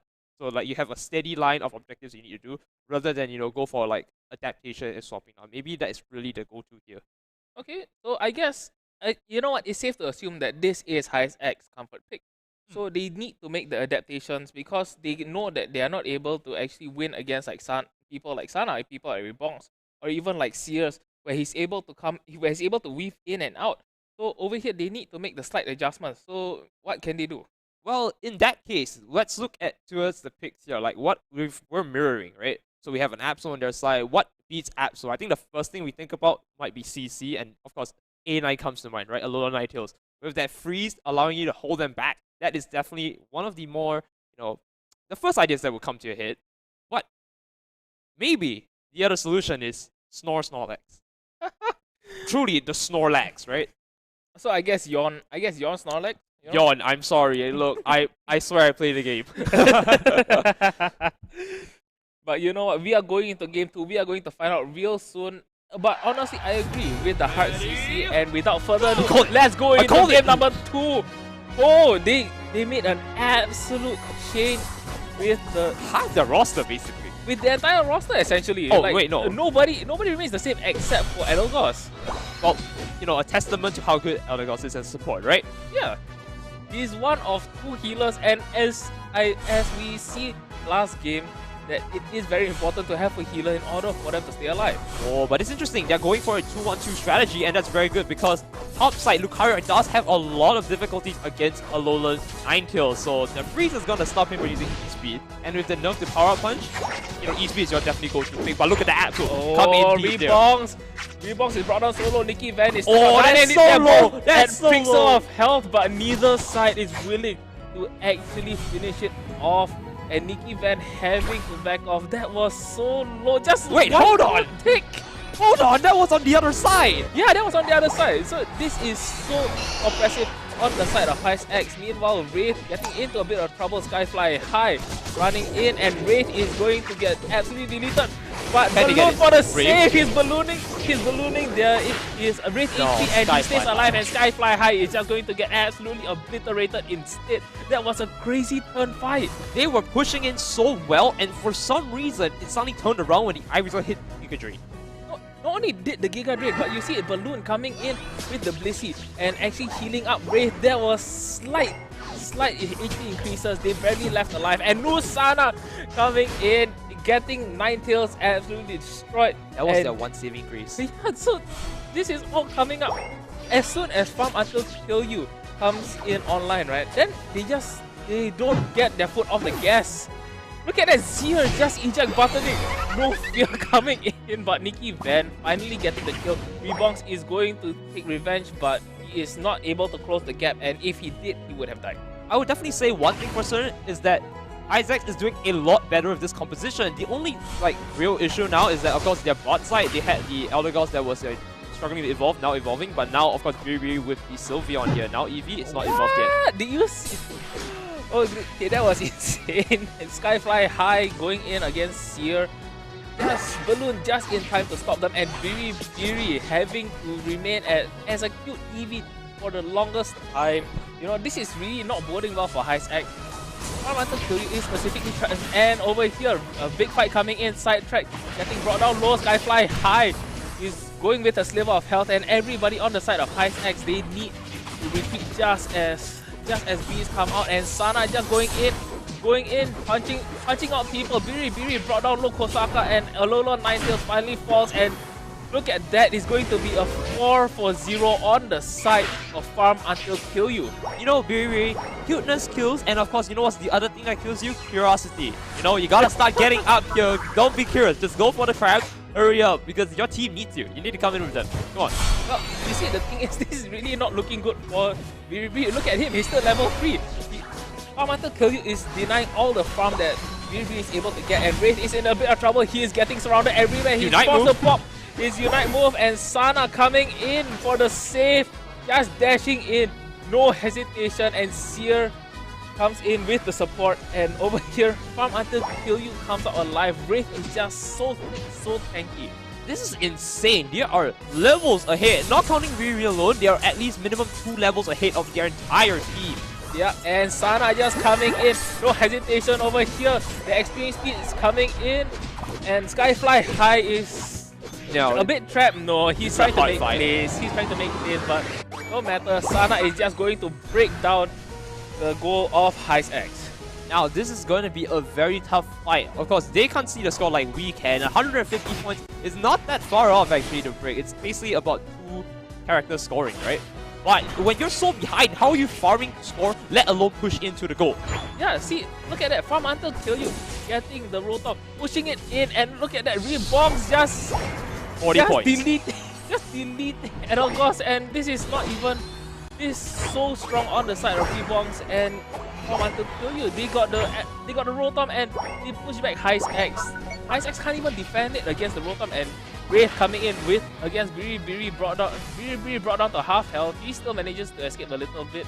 Skyfly High chasing in, but look at that. Wraith, no hesitation, going in with the Petal Dance, but he knows that he's so far ahead, and Skyfly High level 9. Wraith level 11, and over here Rebongs just absolutely obliterated. He did need to use his Unite move, so maybe that is somewhat of a small victory on the side of High's Axe. Meanwhile, Sana just going in, dashing on 4 people, but he extended too far, and Wraith going in with the Unite move coming in. Sidetrack is brought down low, but Nikki Van is not going to allow this to happen, and this is huge. Wraith finally falls! This is huge. They have a lot of a level lead, but now they're taking a bit out. They might be able to scale a little bit back to come back. And Biri is still running for his life. Rebongs is out for blood, and blood he shall have. Now, I don't know what to say, man. Rebongs coming in with like level 12, just hitting everyone. Look at that. Nikki Van just came into the jungle, came back out literally a second later, and he's already like 3/4 down. Yeah, Rebongs just need to hit him once, but he is trying to escape right now. No, you're not his life. He is so low, but nah, he overstayed his welcome over there. And I guess he did actually get a bit cocky, I feel. Complacent, right? Yeah. maybe you need to like come back. Calm down, guys. You guys have the lead. Y'all don't need to push so hard. Remember the last time you did the rotom trap? Maybe that's the time to redo it again. Set it up again. But they are still very far ahead on the side of Farm until kill you. Sana brought down low. He has to, and the aura cannon does not land on anybody. He was trying to remain alive, but to no avail. Reebox just jumping in, and Idol got forced to pop his Unite move, and everybody's Unite moves on the side of HiceX is just getting popped, and Reebox is brought down so low. Second time! Guys, is this going to be the comeback that HiceX needs? Farm until kill you is a bit disorganized right now. Sana trying to take on 3 people at once, but he is going to die. Wraith is still not done. He is out for blood, but Nikki Van escaping with the Brave Bird.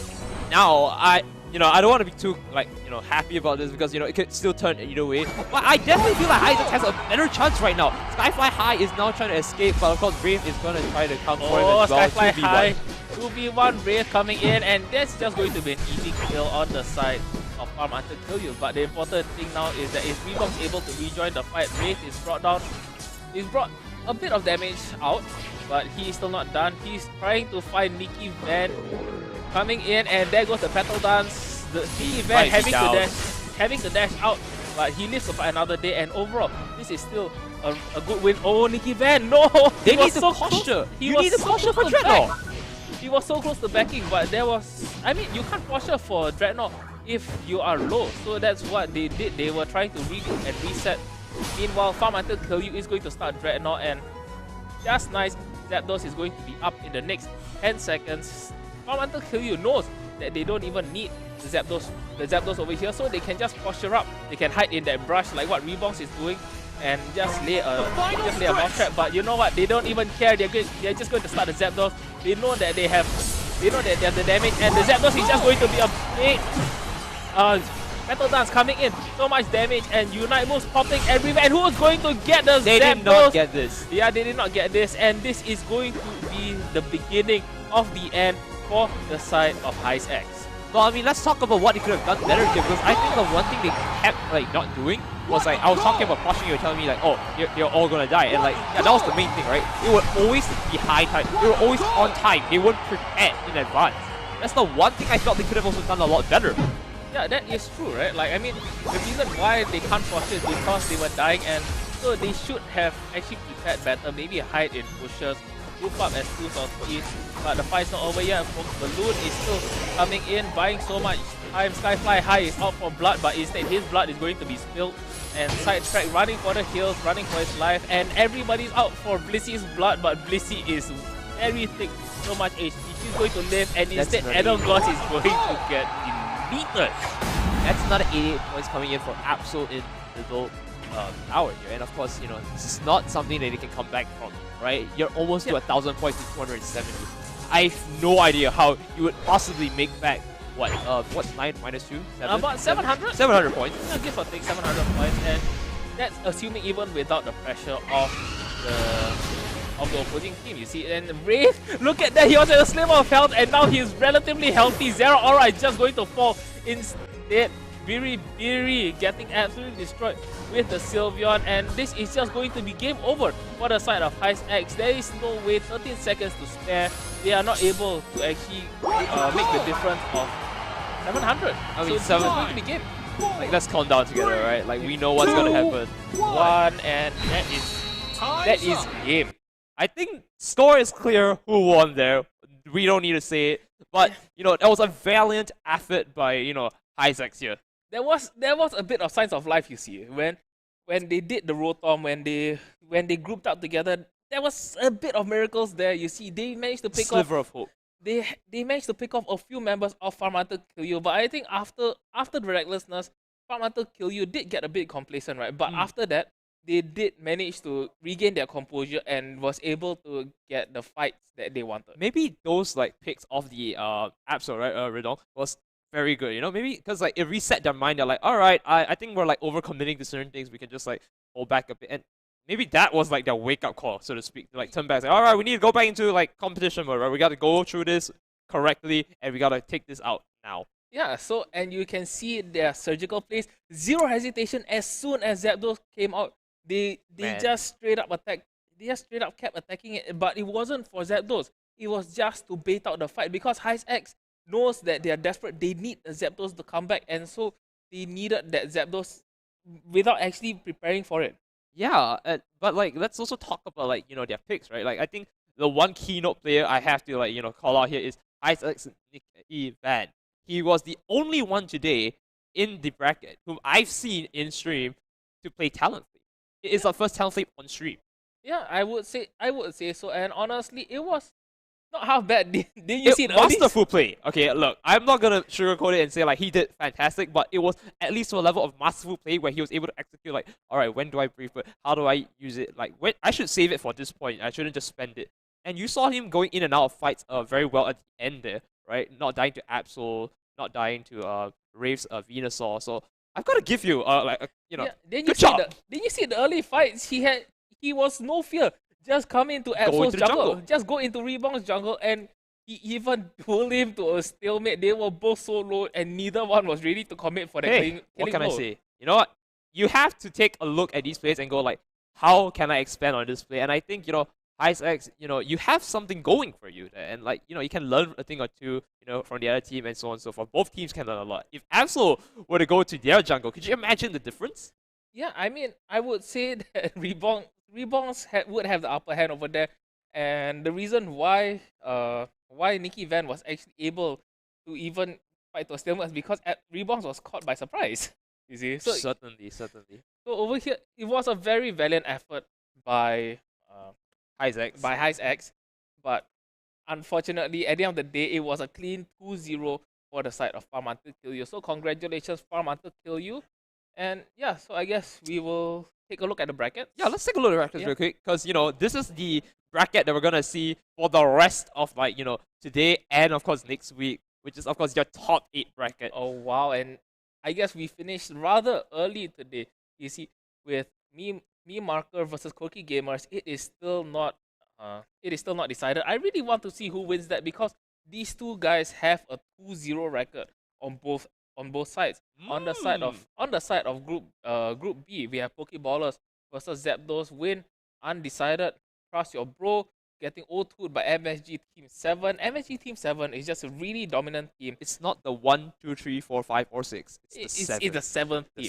It's the 7th team. Okay. So then you see Group C. Odds Dicers versus Chronomatrix, still undecided. Horizon Dawn versus Tofu, still undecided. Team Crack getting 0-2'd by Lavender. Aeus Regis Fortis Soul versus a 2-0ing Team Orochi. And honestly, I really like saying that name. it's a mouthful, but it has a ring, right? Yes, Aeos Regis Fortis Soul. Then say that 5 times. Then we saw that Farm Until Kill You beat HiSX in a 2-0. Luna X 2-0 Skyverse. SVC 2-0ing Pokemon. Olympus Squad getting DQ'd. And 4G winning 2-0 against them. Spooky Main getting a 2-0. Big Boys Club versus Sawa, still undecided. The Who versus Pigtai, still undecided. And Brick versus Luna XL. Luna XL winning that 2-0. So you see, this is actually, they are still very, I wouldn't really say close matches, but it's just that there is still a lot of tiebreakers up in the air. I mean, it's always going to be an issue of, you can play well for the first 8 minutes, but how do you posture for the last 2 minutes? Because you can get picked off at the end, and Zapdos just flips you over, right? Yeah. We used to say Zapdos is like your end or be or just go for it, right? But then there's a lot of what happens in that 2 minutes? Where am I at in that 2 minutes that I would get picked off then lose the game? How should I be here? When should I start attacking?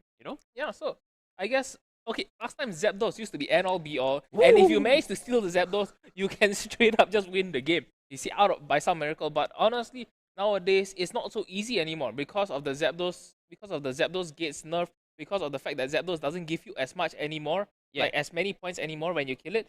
So all of these balance changes, right?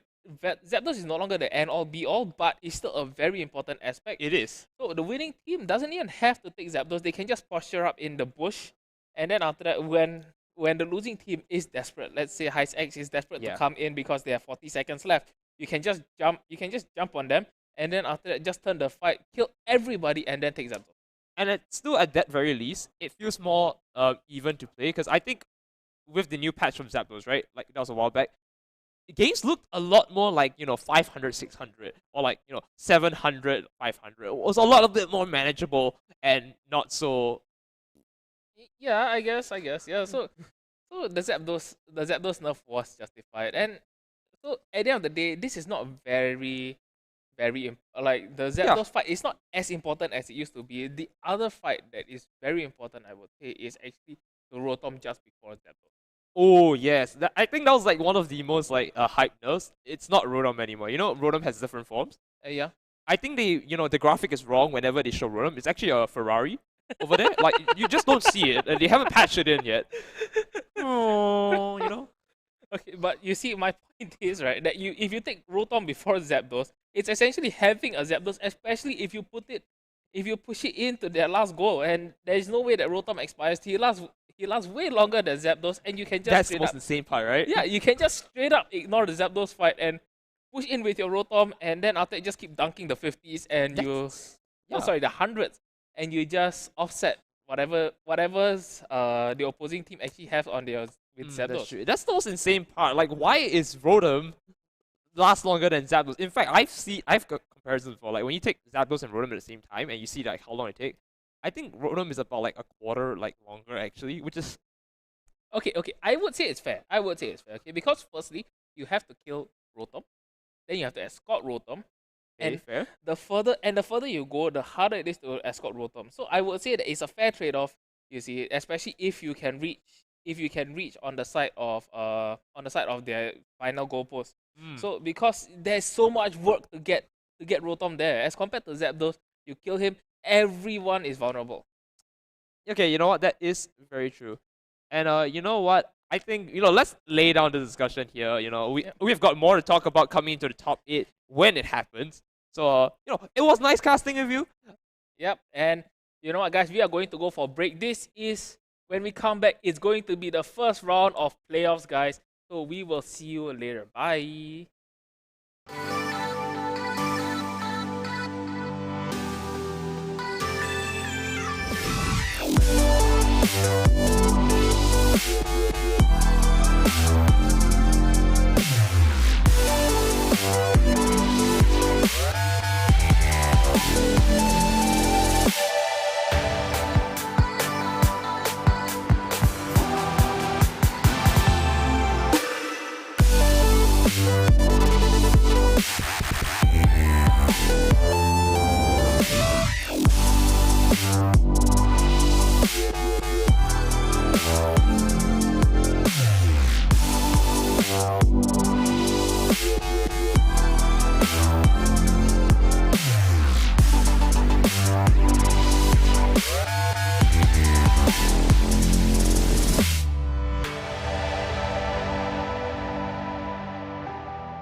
Listen. Let the world unite. The MVP is mine. Let the games begin. No boundaries, diversity, pride, commitment, unity, equality, innovation, not division. Let the world unite.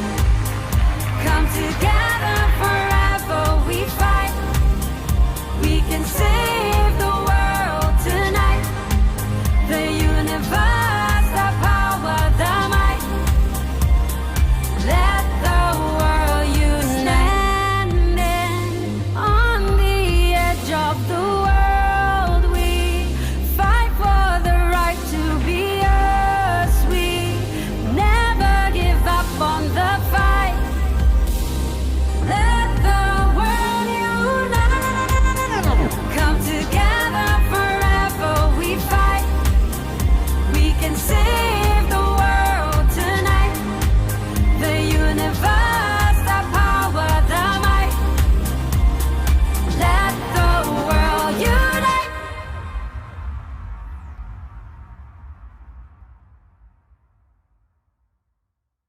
Jill Marie Thomas. I'm a singer-songwriter, host, and content creator. I'm also a streamer and born-again gamer. I wrote this song, Let the World Unite, as an anthem for gamers around the world to unite and celebrate what we love. I was inspired to write this song because of everything that has been happening around the world today. As a born-again gamer and streamer, I'm so grateful for technology that has allowed me to connect with the rest of the world through gaming, my music, and streaming in general. Because regardless of gender, race, skin color, distance even, none of that matters or should matter because it's all about the game. The gaming world is basically for everyone and anyone, and that's what I wanted to get across in my lyrics. And I think a lot of times not everyone gives gaming, gamers, and esports in general due respect and credit. But there's so much pride, passion, love, and hard work behind what this whole arena is about. So Let the World Unite encompasses all of this, the coming together, the equality, the diversity, the inclusion of everybody, and the fighting spirit behind esports, which is all just so powerful. I hope you all enjoy this song, an anthem for all of us gamers, Let the World Unite. Let the world unite.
Hello everyone, trainers. You walk up and you see a man staring at you.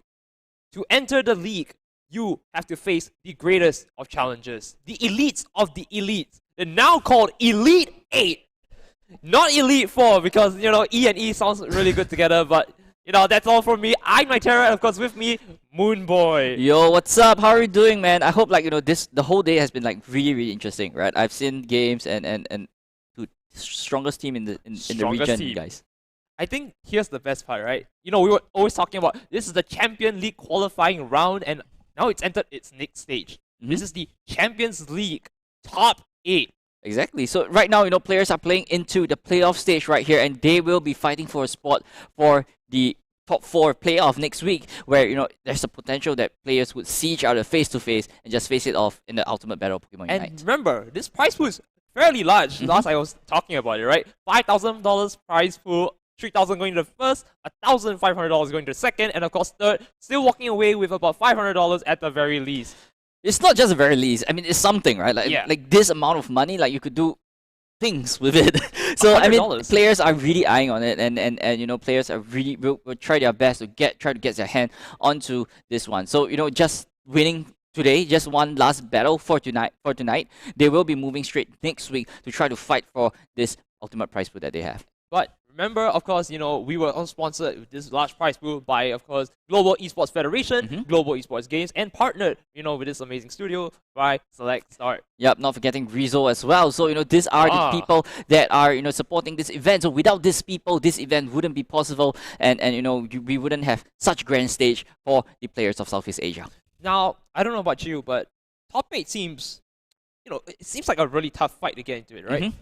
Do you want to see the teams of top 8 we have right now first? Well, I mean that is inclusive that it's already ready. I think is it ready, guys? Okay, so I think the bracket is not ready as of right now. So I think we can talk a little bit more, right? So what do you guys expect coming into top 8 battle? Are we guys going to see a little bit more off meta pick or more meta kind of composition? Well, I mean, I was talking to Harsono just now about what the picks were, and a little bit of update here. We've seen quite a lot of picks. I think Eldegoss is definitely one of the most top picked Pokemon here today. On stream we saw it about I think 5 or 6 times. So it's definitely one of those supports that you're like, all right, meta pick, go for it. And in particular, Leaf Tornado. Right? I mean, come on, Eldegoss is probably one of the strongest support, or even one of the best Pokemon in the game right here, right? Knowing that there's almost close to 100% pick today in the tournament, there's just so much potential coming in from the Eldegoss. AoE healing, there's speed boost as well, and not forgetting the ultimate just does so much. There's knockback, there's healing, and it just does everything that you ever want. Now, that being said, what are you excited for? Favorite Pokemon?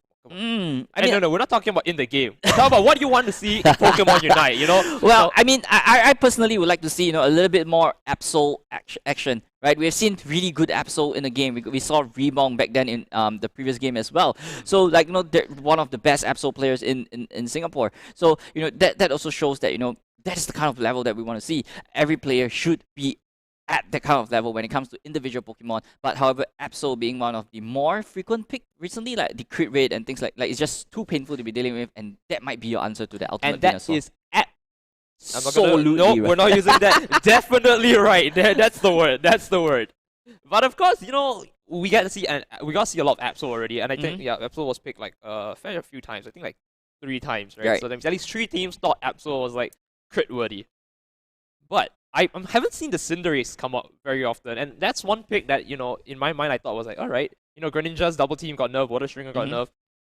Talonflame also got nerfed to some extent, and Cinderace was the next in line. But suddenly I see Absol taking over, and that was interesting, right? Well, I think personally I feel like Cinderace kind of fell off because of that burst potential. Yes, Cinderace does a lot of damage, but it's kind of overtime kind of thing. So you need more. You need something to Yeah, so you need those one-time hard hitter kind of character. So that's where Absol comes in with that huge crit, right? That's where Gardevoir come in with a really big side shock, or even Talonflame with a big fly and things like that. So these are the Pokemon that are still viable in this format because of one big toad called Venusaur. He's the pillar of the whole game right now.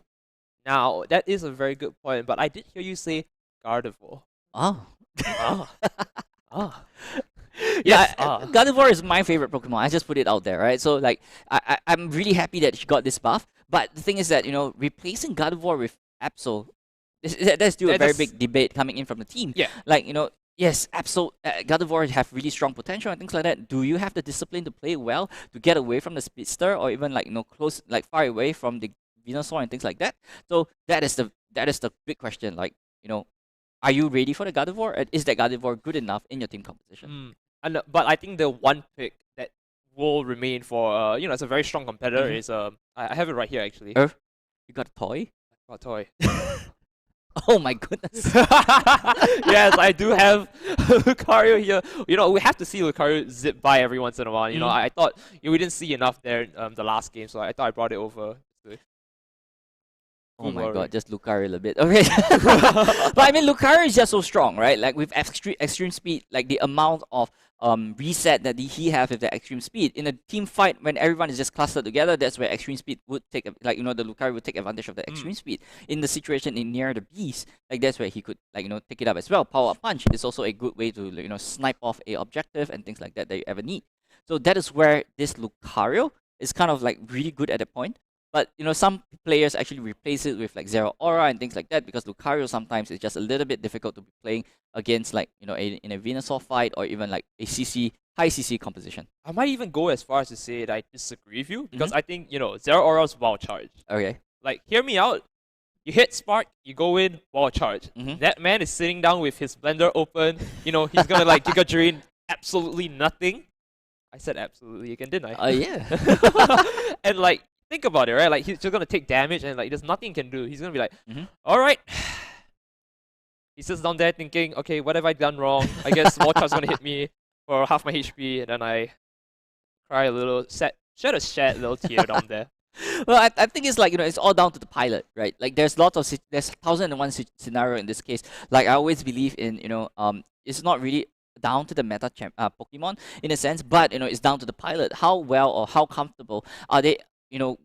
Good enough to bring out that one simple Pokemon to that highest height, and that's what makes a good player or trainer in a sense. So you can have your hands on the best Pokemon in the meta right now, but not a good pilot. The Pokemon just fail on you. So that it's the pilot that all matters because he's the one that read the situation. He knows in and out of every Pokemon, and that's what we would like to see coming in the top 8. Great pilots of individual Pokemon. So what I'm hearing you say is you believe that a good player can play any Pokemon? No, a good player plays a Pokemon well. So what I'm hearing you say is you want to see someone play Gardevoir well, basically. I mean, I've seen a few good Gardevoirs here and there, right? Yeah. But end of the day, Gardevoir still has her flaws, right? Her own flaws. Like, she's not really good with get closer Pokemon. She's very bad against like Lucario, Absol, and things like that. So a good player would know his distance and know when that weakness is going to come, and he will try to avoid it as much as possible. Well, I mean, let's see whether our top 8 teams will really pick Gardevoir and heed this advice, right? Because if you know your range well, Psyshock with that 3 hits, you're gonna keep spamming that over and over again. It's gonna be obnoxious, and especially like you were talking about Venusaur, like one of the most meta picks.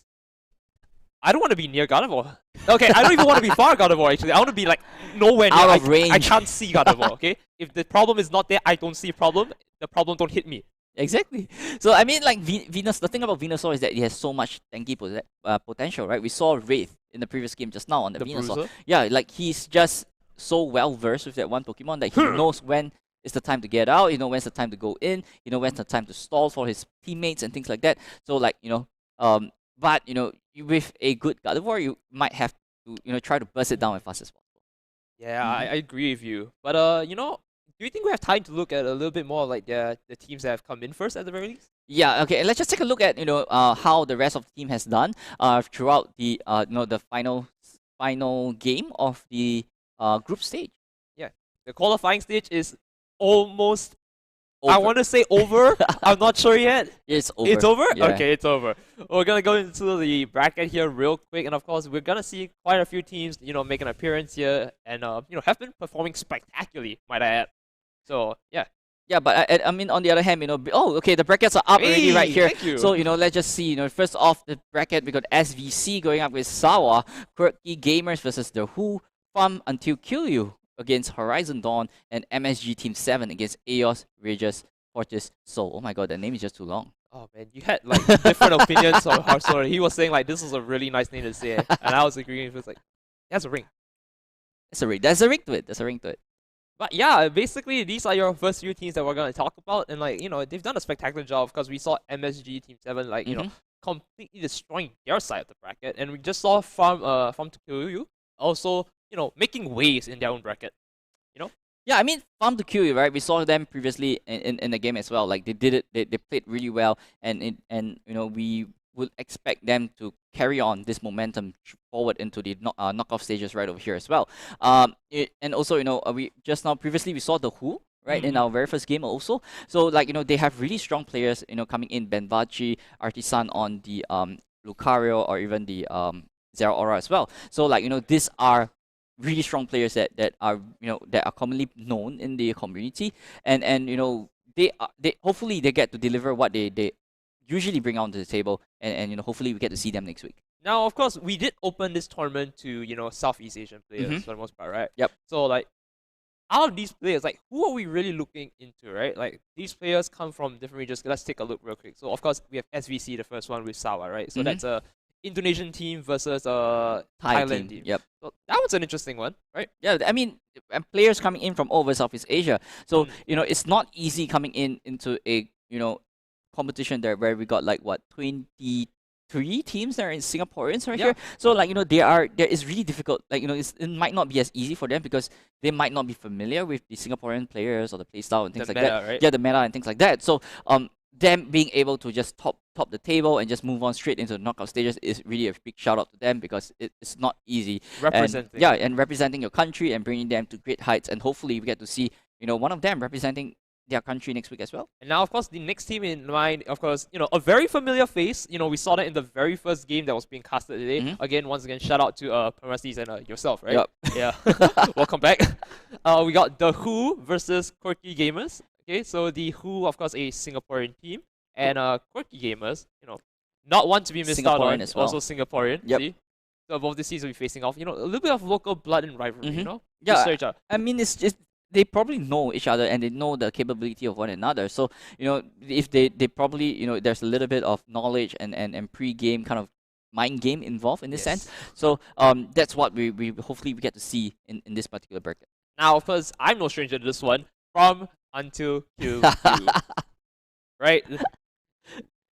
Then we got also Horizon Dawn, which Horizon Dawn is a local team as well, right? I think so. No, Malaysian team. Yep. Oh, almost local, Yeah. right? Neighbors. Right. Yeah, so like Farm MTQ, we saw what they could do. They work together really well. They gel so well like a machine, right? They know when the ins and out of each other, and they're just gonna bring that to that next level, and then just gonna showcase it, and hopefully they get a good run with it. But I'm not sure how their opponent are in the game, because I haven't really watched them play. Yeah. But they really have to watch up. They saw their game on stream, so that's a good scouting kind of like point. So how are they gonna play against Fugu? I mean, to be very honestly, we did just mention like Wraith the Venusaur, right? Like just destroying like jungle, sitting down there, being that unstoppable tank. Right. So I'm really excited to see if at least for that fight, whether there will be an impenetrable. What's the phrase? It's a immovable wall and impenetrable. Yes, but anyway, Spear hits hard. Spear hits hard. Yeah, that would be interesting to see. So like and I mean coming in. And it seems like the team composition from these teams that we've already seen, who qualified, they kind of more or less had the same kind of like team composition. Like, the structure. Yeah, the structure is kind of the same. 1-1-3, Lucario on top, and then maybe an Absol or a Greninja in the jungle, and then there's like Venusaur, Elder Gods, and then there's a unknown factor right over there. But you know what? Enough of the teams. There is one thing I did realize. If y'all didn't read the rules, right? Okay. I do realize y'all read the rules, right? Alright, if y'all didn't read the rules, we did have Serena being banned, which I think is very common for most MOBAs, right? We want to ban like the new Pokemon coming out. Right. But there's another ban. There's another ban? Yes, there's another ban. Okay, what ban is it? Oh, it's another bird. Okay. Also has Surf. Hits you really hard in the early game. Okay. That's Cramorant. Alright. Now, do you know why Cramorant is banned? Why Cramorant is banned? I'm asking you. Oh. You want to pass it back to me? Okay, I know the reason why. I know the reason why. I'm gonna share it again. All right, you get the stage. You can have your stage. All right, so I mean, Cameron is banned, partially because there's a trigger that could make him God mode, right? Invincible for a good period of time, where it's just unable to be targeted, and then he could target everyone else, and that's basically it. It's a 5v4 where the 4 is the stronger one. That's insane. It's really insane. Look, I have seen serfs do like what, a quarter of a HP to tanks. Imagine if that was against like, I don't know, maybe let's say the EV will just melt. It's just like come out and go back in. EV's new form. Death. Ghost V. EV. DV. DV. Boovy. Okay, so all right. So I think as the players, I think they're the tournament organizers. I've been, shout out to the tournament organizers. They have been really doing a great job to, make this whole competition, what it is today. Like, they worked on the rule book, they worked on the management of the players, the everything. So, a big shout out to them. Without them, this whole event wouldn't be running as what it is. So, the tournament organizers really did put in their heart and souls to provide for the community or the players or the competitors right over here to have a really good environment for you guys to play it off. Speaking of the players, this tournament also could not run without them, right? So big shout outs to all of you here on the C region. We really love to see more of you play out. And of course, when you're representing your region, I mean, look, that is amazing. That is really the way to go. So what I'm trying to say is, thank you for being here. Yeah, I mean, without you guys, the event wouldn't be possible. Without the viewers over here in on chat, there's no one to share the joy or even spread the news or even be excited for what we are excited about. So, thanks so much for being here and supporting the event as a whole. You know what, Mason? I've got to tell you something. Yeah. I'm glad you're here too. Oh, of course. Yeah. How could I cast the game without the Moon Boy himself? Okay, I'm speechless, guys. I don't know what to say. You can return the words back to me. Okay, I would like to thank Nitera over here, right? But yeah, I mean, big shout out to all the casters right over here as well, right? Without them, Permasneeze, Horsono, Nitera, and we are and without them, they are the voice of the game, and without them, you guys are just watching a blank game here and there, right? So with them and they are bringing you the excitement and the background sharing, a little bit of things like that. So yeah, go train. I see you. We see all of you in chat. Don't worry. We've all played before at some point, right? Yeah, I think that's like the joy of Pokemon Unite. It's a game that remember when Pokemon Go first came out? Right. There was a it makes you go. Yeah, it makes you go out into the world. World peace was almost like established at Pokemon Go when everyone called out, "There's a Pikachu on the next block," and everyone just go. Everyone just went. That was world peace right there. And then when Pokemon Unite came out, everyone just unite. Yeah, so like this is like the fun of Pokemon, and this is the power that they have, right? They literally say go, and then you go, you walk, and then when they say unite, you unite. It's a community-driven thing. I think that's the best part. Every time I look at Pokemon, it's like, wow. I remember when League players were complaining about me. Then I look at Pokemon Unite. They united much better than that. Yeah, but I mean, this community as a whole, Pokemon Unite Singapore, like they are one of the supporters of this whole event, right? Without them, the volunteer TOs, the tournament organizers and things and everything, are all done.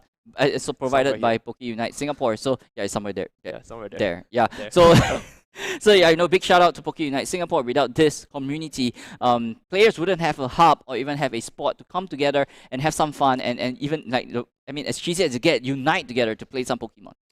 Touché.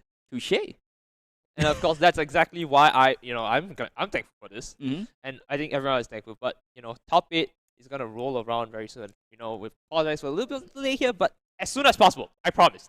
Yeah. So I'm not sure which game are we gonna be featuring in the next game, but I think players are getting ready as of right now. Everyone is pulling up their socks, making in their best effort as the game has already. It's a training montage. Yeah, it's a 1, 2, Hitmonchan, Hitmonlee, Hitmontop with the head spin. Yeah, so. Don't head spin too far. Pain Little botak. Alright. Are you receiving transmission? No. We're doing MSG versus Eos Rios. We'll get it right. Eos Regis Fortiso. Oh, it's a tongue Say twister, that 5 times fast. Right? But yes, guys. So I mean, yeah, I mean MSG Team 7 had a pretty competitive team back then in the group stage as well, right? I think they team up. They are in the same group as like Pokeballers, so we're pretty one of the stronger team as well. My team. Your team. Shout out. Shout out. Shout out to my team, the freelancers. We don't have a team. We are solo queue players. Yeah, I mean, like, you know, that group is not easy. MSG Team 7 made it on top. That MSG also one of the more prominent team in the committee as well. Like, they have really, really strong players, and I think, I'm not sure if Soju is part of it, but, you know, Soju is a really strong Lucario. But let's just take a look at the game as we move straight right into remote stadium over here. MSG Team 7 going up against Eos, Regis, Fortis, Soul. Now, of course, they are no slouch. You know, we're talking about MSG here, and is it MG, yes? MSG Team 7, sorry. They are no slouch, but of course, on the other side, you know, we also see a lot of competitiveness coming from them. But let's look at the picks real quick. I do see, you know, apart from the common picks, this is the first Greedon we've seen here today. Yes, guys, so Greedon on the bottom lane as well. So that Greedon is going to be tanky, annoying, and it's going to be burping straight right into your face. Well, let's see whether he picks the now nerfed COVID or goes for, you know, a little bit of the cheek pouch here and grab a little bit more berries instantaneously. But it looks like they are taking a lot of their camps really early on, very aggressive on their front here. But MSG taking out the Greedon just like that. Yep, and the Chansey managed to just move out of there alive as... Oh, no, he's not unable to walk out of there alive. But I think it's pretty even trade as of right there. But I think Greedon is one of the key pieces over there in the bottom lane. Like, you know, he's able to be... He's there just for a little bit of tanky, support a little bit of healing for the team with the berries. But that Chansey going down is not going to be hurting MSG that much. But we do see on the top side, you know, the Frogadier coming in a little bit earlier than, of course, the Fashioner, which is very crucial because Fashioner is also a level 5, and if you're ahead of Fashioner, you know, as Frogadier, you have the double team coming out very early. You get to gank your lane earlier, and what can you do after that? I mean, he's, you know, coming out as a Frogadier gank and then going back into the jungle, get a little bit more farm, coming out to help with the bottom lane and get ready for that big Dreadnought fight at the 7-minute mark. So I believe like the Beast should be, you know, coming out soon. Oh, but it's okay. We're looking to another skirmish right here. Of course, taking 2 down. Can we get a third one in here? Because it looks like MSG's Eldegoss here is going to be trying to defend this on her own. And then the Greedon is trying to get everything out of the way here. And denying all the berries means that they don't have any resources to fight back later on if they get pushed too deep. And they are in a very good position. Yep, and especially right here, you know, ARF, let's just call them ARF. ARF is just pushing really aggressively down in the bottom lane. I mean, they have Ivysaur as the kind of like tank, and then there's like Greedon right over there. So Greedon in, you know, just now up. Greedon. Yeah, now Greedon, and then he's just so tanky, he's just so annoying, and you know, just running around being unstoppable, and that is not, you know, what you want to see coming in from your opponent. Can I say that was an amazing teamwork from the Eldegoss, going with the Leaf Tornado to allow, you know, Dan to just walk out a lot faster and, you know, escape any pressure. Yeah, I mean, at this point in time, as an Eldegoss, you really have to know the ins and out of your teammate, of your lane, at least your lane mate, right? How can you support them? How can you allow them to maximize what they need to do? And this is exactly what the Eldegoss is doing, giving them a little bit of speed boost and giving it the dunk. Again, this Greedon, you can't let him get away. Stop this man. Yeah, I mean, like, you know, Greedon is just a greedy little squirrel right over here, just rushing straight right into opponents' berry, just like that. Oh, I almost got my wish. You know, that Greedon was about to be stopped, but now we're going into the next set of bees, moving to Dreadnought here. This fight is going to be a massacre right here if they don't try to, you know, take the right picks here. They need to back out and reset here before Dreadnought comes. They need to posture better. Yeah, both teams have to be a little bit ready, you know, for that big Dreadnought coming in about 1 second time. As, you know, right now, MSG have that pole position onto that Dreadnought. How are they gonna, you know, they really have to try to realign themselves and you know, push ARF away from the Dreadnought so that the rest of the team can get it. They were very deep in and decided to back out and hurry up to the Dreadnought here, which is a very good play. It allowed their team to get the Dreadnought, and, you know, it's not really a posture issue. It's more of like, okay, they pushed in so deep. We can just pull back as they're healing and we can get it. And they did very well to do that. Now, of course, going for the Rotom, but look at that. Eos just grabbing the Rotom here with the Talonflame solo, and the team is all just farming up. They already know what to do if they mess up.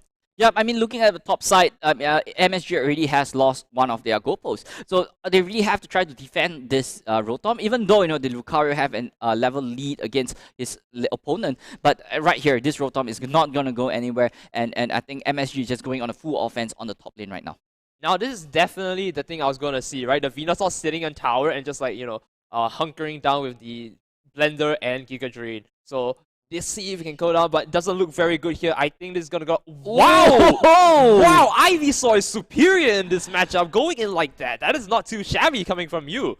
I mean, the main VIM MVP is likely going to be the Elder Gods and that Blissey coming just in time to save that Ivysaur from death right over there. So I think this is the best time for them to move forward. They have to try to move forward. They have to break goals at this point in time, or else, you know, they are going to be losing out, because as of right now, MSG's top lane is not looking very well for them. Now, look at that Venusaur though. Like, you know, we were talking about the MVP being the supports, but like that Venusaur actually, you know, took advantage of, you know, the support they had and tunneled them down into that lane, even going for a goal break here, which is not too bad. And of course, if we're going to look at the levels here, I'm pretty sure we're in a very good position coming from MSG. Very strong lead as well. Yep, I mean, ARF with the Melva coming in, you know, stealing away the jungle of the MSG side. So that is not what MSG really want, and at the same time, the Lucario caught up a little bit on the level department as well, and scoring some on the top lane, and that is not what MSG really want. They really have to try to, you know, focus their attention straight up to the top lane and not allow ARF to get any sneaking dunks as You of don't want to now. get baited in. You do not want to get baited in. They're in the bush. Don't chase the greener. If you all go in, this is a very bad time to go. Alright? Look at Kiwi here. He's just waiting. He knows. He's like, alright, when the time comes, I'm just going to run in. There we go. See, he's going to run in, and this is going to be the fight they can take here. But their team is somehow suddenly missing and taking the Dreadnought as well. So I don't know how this is going to play out. MSG not having a barrier means that they are a bit in the lead here, an advantage here. But of course, Lucario going in with the E-Speed, and we do see a Water Burst Shuriken. And unfortunately, this does go into favor of MSG again. Yep, I love it how LC3030 with the Venusaur managed to just split up the team, right? They were together as three. He went in and just split them up individual, and then that's where he, you know, took advantage of that and just broke it down one by one. But at the same time, top lane is still not looking very good for MSG, because right here, Noel is in a little bit of a trouble against his opponent. Unfortunately, not being able to take down a greener, at least getting a trade off, you know, with the Unite move there. And you know, that's worthy of a $40 skin right there. Skillful play, you know, to go with it. Yeah, I mean, skins matter. Skins gives you a matters. +1 to style, okay. Exactly. Play. So yeah, so MSG really still have, you know, they're still losing in terms of this points department as well. Like, it's obvious, right? Due to the goalpost standing and lots of concession on the top side. So they really have to try to gain a little bit of control and win back in the point department, or else it's all down to the Zapdos. And, you know, just relying on that one Zapdos is not good enough. And I'm not gonna lie here, we've been casting this for about 7 minutes going into, and I've not realized the point. It's been very close. Look at that, going to the bush here into a 2v1. Can they at least live off this, right? Because, you know, you don't want to be in that position. You're leveled down, the Lucario has to back off, right? And reset here. Yep, and knowing, I think the Lucario knows that, you know, the rest of the team is coming up to join them, and I think MSG is just going on a full offense right here, going in the top lane, just pushing down the goalpost, breaking it one by one. But, you know, ARF know what they're doing, and they're doing the same thing, breaking it, then bringing the news back to them. And you're gonna dunk at my goal, it's okay, I'm gonna dunk it back at yours. You know, I know what you're gonna do. Let's mirror you. Let's mirror you. You can't challenge my goal if you're going to go. Exactly. So, you know, that is exactly what ARF did. And, you know, even though that, you know, MSG scored, ARF is fine. But right here, MSG really have to try to break the bottom goal, or else, you know, it's just really difficult for them. Yeah, but again, this is not a good fight, right? MSG is so deep in, and then they had to get fought off right there in their post as well, which means that they're going to get a wipe here, and they're going to be able to start going in for the Dreadnought. And Eos here doing a very good job of that, and of course accomplishing what I said here. Look at that Dreadnought going down in 3, 2, 1, 0. And didn't. 1. Nope, yeah, so a bit faster, guys. A bit faster. Yeah, but I think the prize objective right now is definitely going to be that Rotom. That Rotom is going to be doing so much if they're able to just take it down within 1 more second, but no, unable to do so. I think both teams really have to try to rotate to the Zapdos right now, as MSG is moving together as one. Now they're going to position for the Zapdos fight, which is arguably one of the most important fights. And especially when you have a lead of only about 100 points, this is going to be the play. Look at that. Everyone's going to throw everything off. Bloodbath spilling everywhere. And we are pushing into the final fight. Zapdos is being taken. Can they clear everyone else out? MSG needs to go down in order for them to, you know, go and score. But MSG understands the play, picks them off one at a time. And of course, you know, with a little bit more players on their side, they try to push it. Yeah, it's just not looking very well for MSG right here. I think, like, you know, starting the Zapdos this early, like, you know, not defending the Zapdos, and, you know, before you know, just kill off your opponent. Like, they just started off because they need it, they know that they need it, but that's just not the right position to start that. Yeah, and especially since, you know, I can instant score, right? If I instant score, I just back base, I just defend it. And there's no way you can do it. But, you know, as a 4-man team, maybe you can take them off one at a time as they're trying to recall and try to push in, right? And you're able to score. Lucario, unfortunately, not able to score the 14 here. MSG is looking to try and do something else to try and make a comeback here. But 400 points, it's tough. It's tough. Yeah, it's just too far away for MSG to catch up now. Like, it's just with only 45 seconds on the clock right now. MSG is unable to do anything. Like, look at this. Den and Miva just dunking like no one's business. And that's just, MSG have to go back to the drawing board. They have to, recollect their thoughts and, what is the best of game plan to deal with this. I think ultimately their Greedent is the biggest problem. They broke 1,000 points already. I don't know whether they want to do this. This is massacre of the next degree. But you're right to say that they need to reevaluate how they can change, their game plan to accommodate, this, devastating push here. Yeah, so a lot of they really have to go back to the drawing board. And how can we deal with the Greedent? The Greedent is the biggest problem. And is this composition optimal as of right now? Maybe they need, instead of Greninja, they might need something that can hit a little bit harder at one go. Well, EOS taking the first game, stream game of our top 8. So congratulations there. But as casters, I always love to see a best of 3. I don't know about you. Yeah. I want to see more games. That's just me. Definitely. Yeah, I mean, at this point in time, it's more exciting for the viewers as well, right? Everyone's going to be at the edge of their seat because MSG is not out of the race yet. Like, we could see really clearly MSG is not too far off from each. Both teams are not too far from each other. So MSG they just have to come up with a better game plan to deal with whatever EOS have, because what we have seen, EOS is just so aggressive with the dunking, and they're just going to be dunking, point swing games and not fight. And I do remember you saying specifically the Greedent. The Greedent is like the biggest issue. Every time he walks in there, you just know that you can't stop it, and that's the worst part, right? And even worse luck, if he has a goal-getter, he knows like, alright, I can push in like maybe like 20-ish points more, because I know you don't have enough. And if you don't even have like, let's say 3 players there, right? And if one of them is not Venusaur in that 3 players, like he just walks in and scores like 30. Exactly. So like that's where the Greedent is at, right? Like Greedent is just so strong. It's really tanky. It's unstoppable. Even though it got nerfed, it still kind of does its thing, right? It's annoying to deal with. So like that's what EOS actually brought that strategy forward, and MSG might struggle a little bit against that Greedent in a sense. They have no way to stop him from scoring. I'm starting to see what you mean by players playing their Pokemon well. I'm starting to see that. A nerf doesn't stop that. Exactly. You need to know how to like capitalize on it still. And if you don't understand, like, how could you possibly like work around it? Yep. And knowing that how the Greedent works and what is your how far can you travel, what's your range, when is the right time to get out, and that was a good display of Greedent coming in from EOS. Alright, I'm gonna have to rope you back real quick because games ended. We're going to game 2. What do you think we can like expect? Coming into this next game, do you think we'll see a change from the winning team as well? Just to mix it up. I think the winning team might stick to their game plan. Like, I mean, like they're just going for the score, right? Just score, and do nothing but 5 score. goal-getters? Yeah, probably. but I mean, with that Greedent, like that is a very solid game plan, and it's all down to MSG. Is that standard meta template is gonna work? I don't know, but we're just gonna find out at game number 2 as we as the game has really begun. Let's just jump right into it. Into game number 2 back in Remote Stadium with MSG7 versus EOS. And now I'm just gonna tell you, what this changes, right? Like they got the absolute change, they got the Jigglypuff change, and this is gonna be quite the challenge here for Greedent to surmount, because Absol hits you once. We're talking about this, right? Hit once, deal big damage. Yep. Big boom, right? Yep, exactly. Like, that's what I said. You want to deal with the Greedent, you want to have a one big attack, kind of like Pokemon. That's where the Absol is at. And with that Wigglytuff, Jigglypuff as of right now, having that sleep at Greedent. But, Greedent has Unstoppable, so you have to time that sync really well to just stop that Greedent from doing its shenanigans and just take over from there. But enough of that, it looks like the Greedent is going to go down there. No need for Absol. Nice teamwork from the trio right there at bot.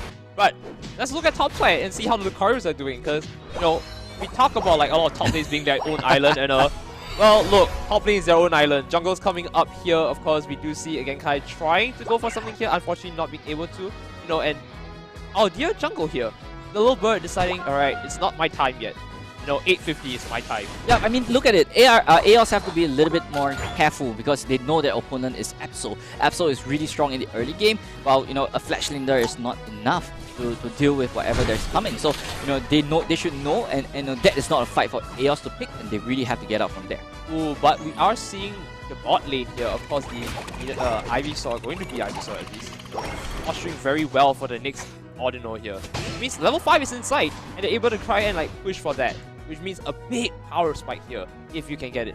Yep, and you know, right now in the bottom side, they really have to try to get their Venusaur into an Ivysaur ASAP. I think it's going to be happening right now. So, you know, with the Elder Gods leveling up as well, the bottom lane is just ready to go and do their thing. The Wigglytuff already have their Sing. I think the bottom lane is just good to go. And more so because the Greedent is not, well, a Greedent, right? Still Scovet. It's a lot better for them to keep capitalizing off the fact, like, okay, if Dan doesn't evolve, we'll still be safe. We can force it out. Look at that. Dan is nowhere near safe. Just going in and out and weaving in and out. The one thing you didn't weave is your escape. You didn't plan that out really well. Unfortunately, getting taken down like that. But that means we are going to see MSG in a very, very strong lead here, right? Yep, definitely, right? Like, they just controlled that Greedent, not allowing it to evolve and things like that. So that is the best way to deal with that Greedent.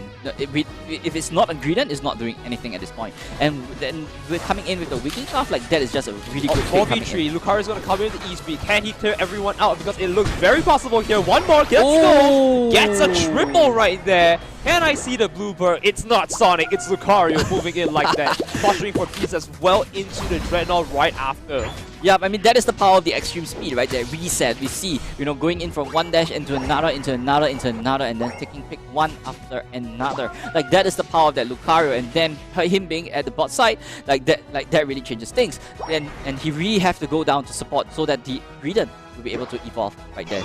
But, of course, we do see the Greedent now already evolved, moving into the jungle, understanding maybe we can't win all the fights, so I should just pick all they can, right? Because I always say this, I think in every cast right now, to date, if you're gonna play Pokemon Unite, you need to know, alright, if I'm taking this, how am I trading against you so that you don't get anything else? If you take the Dreadnought, am I taking the Rotom? Am I taking your jungle? Yeah, and you know, that being said, you know, MSG literally just gave up on the Dreadnought, go for the Rotom, goes for the push because they realized, you know, points wins game. So their fight is not exactly what they want to be because since everybody's busy down below, we're just going to be pushing up. And very much so, because it looks like they are pushing in with the Rotom very well. Unfortunately, Lucario has to pop his Unite move here, the Aura Cannon, but you know, making out safely and still might be able to get like a few points off and leave here. Unscathed, basically.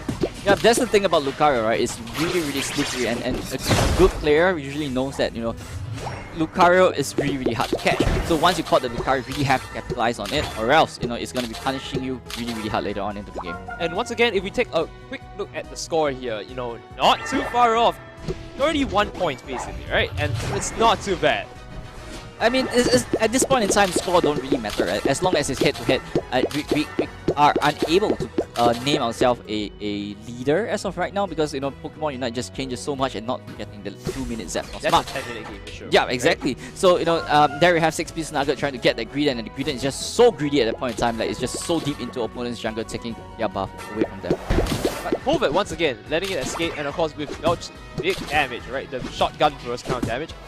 Might be able to steal this. Oh! Unable to do so. The Venusaur is coming in just at the right time. I think this Greedent is just going down right here. Yeah, it's going down for sure because, you know, that Venusaur is like, alright, thanks for the leash. I'm going to take it from you and I'm going to go and level up. You know, if you want to do anything else, you know, just come by me again. Yeah, but I mean, surprisingly, that Greedent didn't get, you know, knocked out right over there. So that's a good move. I think there's a 2v1 situation where this Lucario is definitely going down. And there's no way to run. I mean, not too surprising from the team that was like pushing very, you know, aggressively just now, right? We're able to do it the same thing again. Now we're just waiting for Shi to just come in with that absolute hit. Waiting for his opportunity, biding his time. You see, we see it move in. Can he get the 3v1 here with Lucario coming to assist him as well?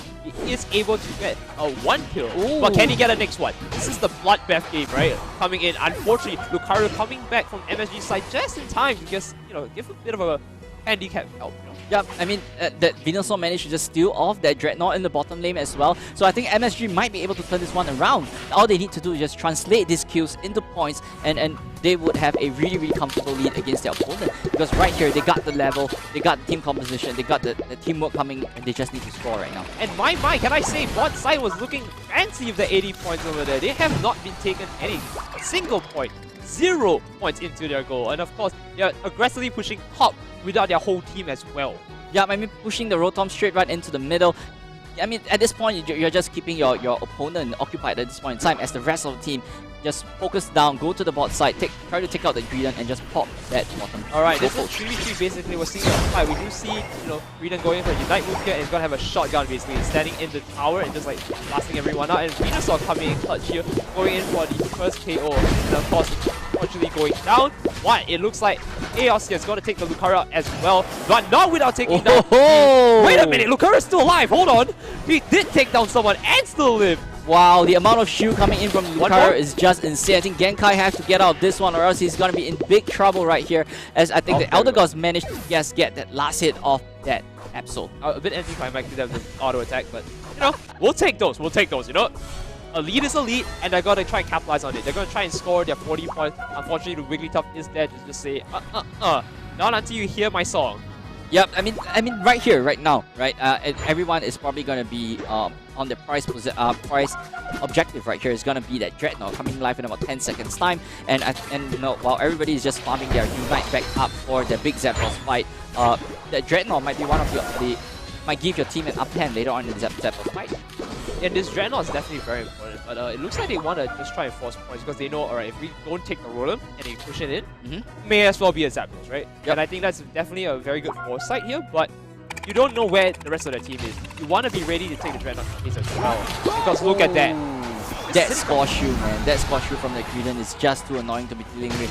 And I think right here, MS, like both team is just going straight for Rotom. Rotom is just so valuable at this point in time. And one thing I need to know is that you have 4 seconds left. I don't think you're going to get the Rotom in time, but what you can do is definitely counter for Zapdos now.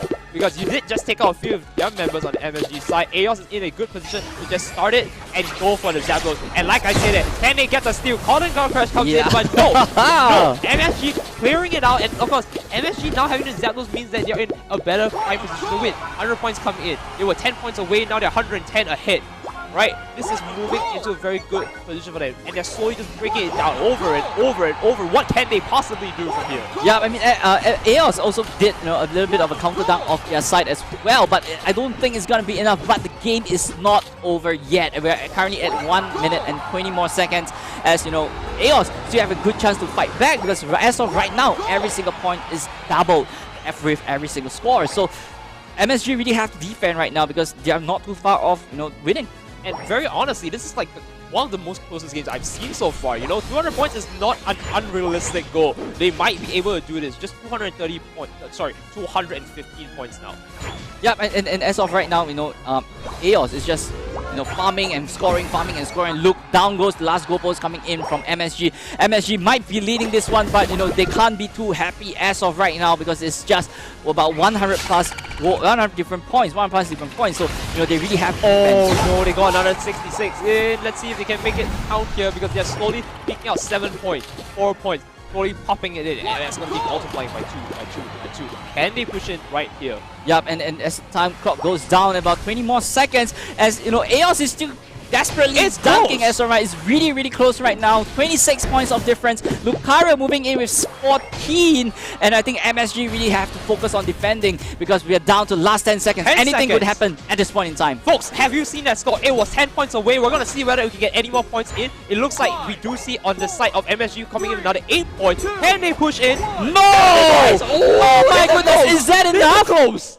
We're not going to see it. We're not That's not fair. We're not going to see it. Wait, where's the result? Where's the result? Okay, hold on. Let's play a game. Let's play a game, alright? Wow! Or MSG. Come on. Dude, I don't even know. Y'all at home. Wow! Put it in chat. Eos or MSG? Eos or MSG? You guys know this. Come on. Wait a minute, so who won that one? I mean, at that point in time, it's just so close. That 14 points might even make a difference. Okay, let's realistically calm down and think about this, right? They were hit by like what, 10-ish points, not more than 20 for sure. They scored an 8. They scored a 22. Okay. You know, could possibly be a 21-point lead on the other side, and then they scored a 22. Oh, I don't know. I can't count. I can't math, bro. Dude, it's 1. Is it 1-1? Do we have game 3? Is it game 3? Okay. I think admin is still, you know, trying to figure it out as well. But wow. I mean, I do hope that there is a game 3. Okay. This Chat is says that's a 1-1, This right? is a hype game. Like, y'all can't lie to me about this. That is really hype. Guys, this is what we call Pokemon Unite at the highest level. That is so close they don't even know who is the winner. And honestly, I think, you were saying like, okay, MSG needs to defend. I think they were like, alright, we have to commit to one thing, right? Like, I think it's about commitment. Right? They committed to Zapdos, and I think this time they were like, alright, we need to commit to scoring, we're not backing down. They can take my farm, they can take what they want, they can't take my pride and dignity. I'm going down that lane. And of course, it looks like MSG did get that win. We are hearing it from, the producers at the back, which is amazing. Game tree. Dude, the whole room was just roaring, I swear. The whole room was roaring just now. Y'all couldn't hear it. I trust us. Game 3, guys. Game 3. We're moving forward to game number 3, and this is what we call a playoff stage, ladies and gentlemen. And wow, this is just top 8. I don't know what to expect next week. Alright, this is just top 8. We are going to see more amazing games next week, for sure. But think about it, right? If these are the games that you're going to go into for next week, look, voices? No more, man. Gone. No more. That week is gone. You guys gotta hear casters sound like that next week. But it's fine, it's fine. I mean, we're just, this is perfect, right? We're moving straight to game number 3. It's neck and neck at this point in time. Both teams know what each other are doing. I think MSG, slipped a little bit in the defending kind of position back then in the late game. But, they really have to try to pick up their salts because MSG, with the current team composition, they got a really good chance against EOS. But I don't think EOS is gonna back down from this. It's a sign. It's basically a challenge, right? Right. I shot you an arrow with a note and say, all right, come face me 1-on-1, bro. And what they're gonna do here is they're gonna maybe swap out the Greedon to something more, something that can do the same thing to that effect, right? So I'm interested. I think Greedon might be sticking, to be honest. Like, Greedon is just so annoying to be dealing with. Like, look at how many points that Greedon has done, right? The Greedon scored again and again, with that Corvette. It's just moving like no one's business because it's unstoppable and it's healing with the berries and it's just unstoppable. So even with that Absol, with that Wigglytuff, yes, there is a way that they could do it with Greedon because EOS believe that particular game plan almost brought them the victory right over there in game number 2. You'll hear that. I mean, like, he knows what he's talking about. He knows. And of course, we wouldn't be here if we didn't know. And of course, we're gonna hopefully show you in the next game, which I think. Oh God. I don't know, bro. I was lost of words. Like, that was just so exciting, and I'm so excited for game number 3. Like, I think the I don't know what is it gonna come. Yeah. Like I'm lost of words. The word you're looking for is speechless. Speechless. Oh, yes. So let's hope to see that game come in real soon. I was super close. Okay, but what do you expect coming in from game number 3? I don't know what to tell you, man. Like, I feel like I was talking about gut feeling just now. I think that they should go with their gut again, right? Like, I think gut is where it's at. Right? Okay. You were very strong with that composition. I don't think you should switch. Maybe get in more Metamons. That's about it, right? Yeah. But I think the composition is perfect. Like, the use of Greedon.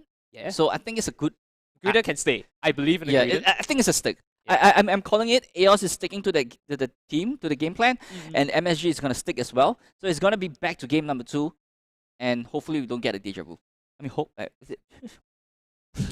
We have to think a bit about this, but it wouldn't be a stretch to say that they want to find a way to deal with not even the Greedon anymore. In particular, now they have a solution which I think Absol feels like the solution. They're like big damage, and even before the Absol, we just know, right? When he's level 4, just never let him farm. Right? He just never gets Greedon. Like, the game is like ours. You just keep farming levels. So not even Absol is the solution, but just good team play in general. But maybe I feel like what they can do is they can try and slot in a Gardevoir somewhere for like one of the support. Right. I mean that is a possible move, but I'm not sure if it's a good, like, who is right to be replaced with a Gardevoir. It has to be Blissey, in my opinion, because like you're basically running. I mean, right? They are not running a Blissey, right? On MSG. No, MSG. I will look at the MSG side. Yeah. I mean, knowing that opponent don't really have much CC, right? The Blissey is not. It's there usually for the safeguard purpose. So if you know that your opponent is not running too much, then maybe you can change for a little bit of damage dealer. But I think Blissey is still one. Like, it's a call. Yeah, the composition is just too strong to be doing anything else. But but without further ado, ladies and gentlemen, the game tree is ready, but let's just jump right into game right over here as we see MSG going up against EOS in this top 8. No change.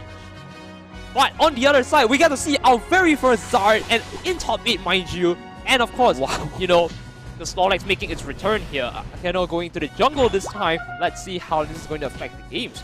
Well, I mean, this is going to be making a lot of difference, right? Charizard in the jungle, like, you know, we have not seen a Charizard in the game the whole time. So so that might make a difference, but that Snorlax over here might make, you know, a little bit of difference. We've seen in the previous rounds. Heavy Slam, a good Heavy Slam win games. That's just what it is. And because, you know, I think we were talking about Greedent being like a, you know, mainstay, but, you know, let's be honest here, Snorlax also has quite a big, you know, health pool, right? He can go in, walk in, score, get out. And Tackle is just so strong early on. Like, look at that. He's just going to sit here, sleep, and he's going to be ready in fighting shape. Yeah, but I mean, speaking of, you know, the top side, both sides going in for the gank as well as, you know, Eos is might not look really strong because, you know, it's just a Charmeleon. It's not doing too much, while the Absol is going to be absolutely creating havoc for the top side. Now, I know what, you know, Charizards roughly go for. Fire Blast is one of their main moves, but I'm very interested to see, you know, whether Flamethrower or Fire Punch. Those are the two things that I'm always debating about when it comes to Charizard. Well, I mean, the usual pick is usually Flamethrower, right? So the Charizard might be, you know, going in for that aspect as well. But I mean, the main part of Charizard is definitely this ultimate. You have to pop the Unite. If it doesn't use that Unite, it's not doing too much. It's not impactful in this game. Well, level 9 is your goal. You heard that right. So let's just see how they're gonna achieve that real quick, because we do see, you know, a reset coming into the jungle here from Akeno. But on the bottom side of things, not looking too good. The Bulbasaur is still level 4. Could be better. Eldegoss as well looking a bit shabby. Not at the Eldegoss at a Glossifer stage. Can they at least get this, you know, Audino here so they can get it? Ooh, nice, They got it. Nicely done, nicely done. Yep, I mean, MSG is just losing a little bit in the farm department because of that Snorlax. That Snorlax is just so annoying to deal with, especially with the Heavy Slam. And, you know, with the Heavy Slam followed up by Bullet Seed coming in from the Ivysaur, like that's gonna be dealing a lot of damage for especially such early on in the game. Now, of course, it is now up to see who can scale in levels faster to the first Dreadnought, right? Because you want to take the fight here. But of course, it looks like Genkai is finding Akeno, and I don't think this is going to be into the Charizard's favor. Of course, going down just like that to a bunch of crits, basically. Yeah, I mean, facing one-on-one against an Absol, that is not what you want to be. That's not the position you want to be at. And Genkai knows that, you know, the rest of the team is coming up. It's best time to move out right there, but he's unable to get the graph away from the graphs of Kiwi. Eos here coming in clutch, getting rid of the jungle, which means, okay, the Kiwi has a double buff as well. He's able to farm faster, he's able to take fights better. And at level 7, against, you know, a tri-lane that's lower level than you, look, that beast is all yours. You don't have to be scared. You just go in and take the fight. And can you take the Ivysaur? Nicely done. Can you get a triple here? Because, you know, you see that Afro coming in. And they go in. Dice Heavy Slam going for 2. That's the second one going down. Can we count for a third? There we go. That's a third. Now the fourth. Now the fourth. 1, 2, 3. Burst. There we go, we got the countdown. Right, finally get your countdown right, Nightera. But, you know, MSG is just really struggling at the bottom side. They really have to just, you know, try to get in the right foot. The Absol really have to try to find their way to snipe that Dreadnought, or else it's gonna be too late, or they will be, you know, losing a lot in level. Your chance. Nope, unfortunately not. It looks like Kiwi does get it, and this is going to be another landslide push on the bot side at, you know, the 630 mark. Let's see how it goes on top side though, because, you know, you can still at least get Rotom, right? There's a chance. Yeah. And nicely done. And getting Rotom is just one step out of that. But there we have 30 more. Nope, but the Rotom just closed off that goal and denying Noel from that 30 points dunk. And that just kind of like set MSG back a little bit, because that is not the best situation they want to play with that Rotom. For certain, because, you know, if you want to be in a higher, you know, better position, you want to overcap your points, right? 80 points, you leave them 1 left, you go for like a 30 drop. And, you know, even though MSG have all their goalposts up, but they're still not scoring enough. As you know, we're currently facing at 95 versus 212, and MSG really have to try to capitalize on the bot side, because the bottom side is just too strong, and, you know, the Lucario have to come down and help them out. But of course, you know, with Snorlax, very strong ability, block, he's able to push the Lucario back, unable to do anything, he's just gonna get taken down bit by bit. Now, let's see if they can at least defend this, because they have quite a lot of strong things here. Charizard is popping his Unite move here in a Seismic Toss, and he's gonna just go and destroy everyone with that Fiery Breath. Taking out a second one, and of course, Ivysaur at the back here, not even with the healing from the tower can save him. And that's that, because now that base is going down. Yep, as what I said before, Charizard really needs his Unite. As long as he pops his Unite, the whole team would be able to just go rampage with it. And that is exactly what Eos showed to us, that power of the Charizard, and, you know, how powerful it is after him using the Unite. Now, just, you know, bear with me a bit. I realized they didn't score after that. they had like a 40 point like on the Venusaur and they chose not to score and break that. That's a bit sus to me. Like because the tier 2 is not unlocked yet, because the tier 1 is still open with just two points open. So I think Aeos is just trying to keep that goal alive and not allowing them to not breaking it so that they can have a little bit of more easy access later on into the late game. That is a very interesting point to make, but let's just see if they can capitalize on what's happening right now. Absol going in with Unite move, trying to push it. He's going to try hit everyone here with his major crit here, but of course, team collapses. Aeos is now pushing in through the Dreadnought here, and with two of the teammates left, what can you possibly do but try and steal it? Venusaur being the tank here could run in and try to go for it, but unfortunately, it's a little bit too late. You're a bit too slow, LT3030, and it's time for you to just, I think forfeit the goal here, or you can try to defend it. Yep, I mean, as of right now, MSG is just looking really, really bad. I mean, take a look at the power difference.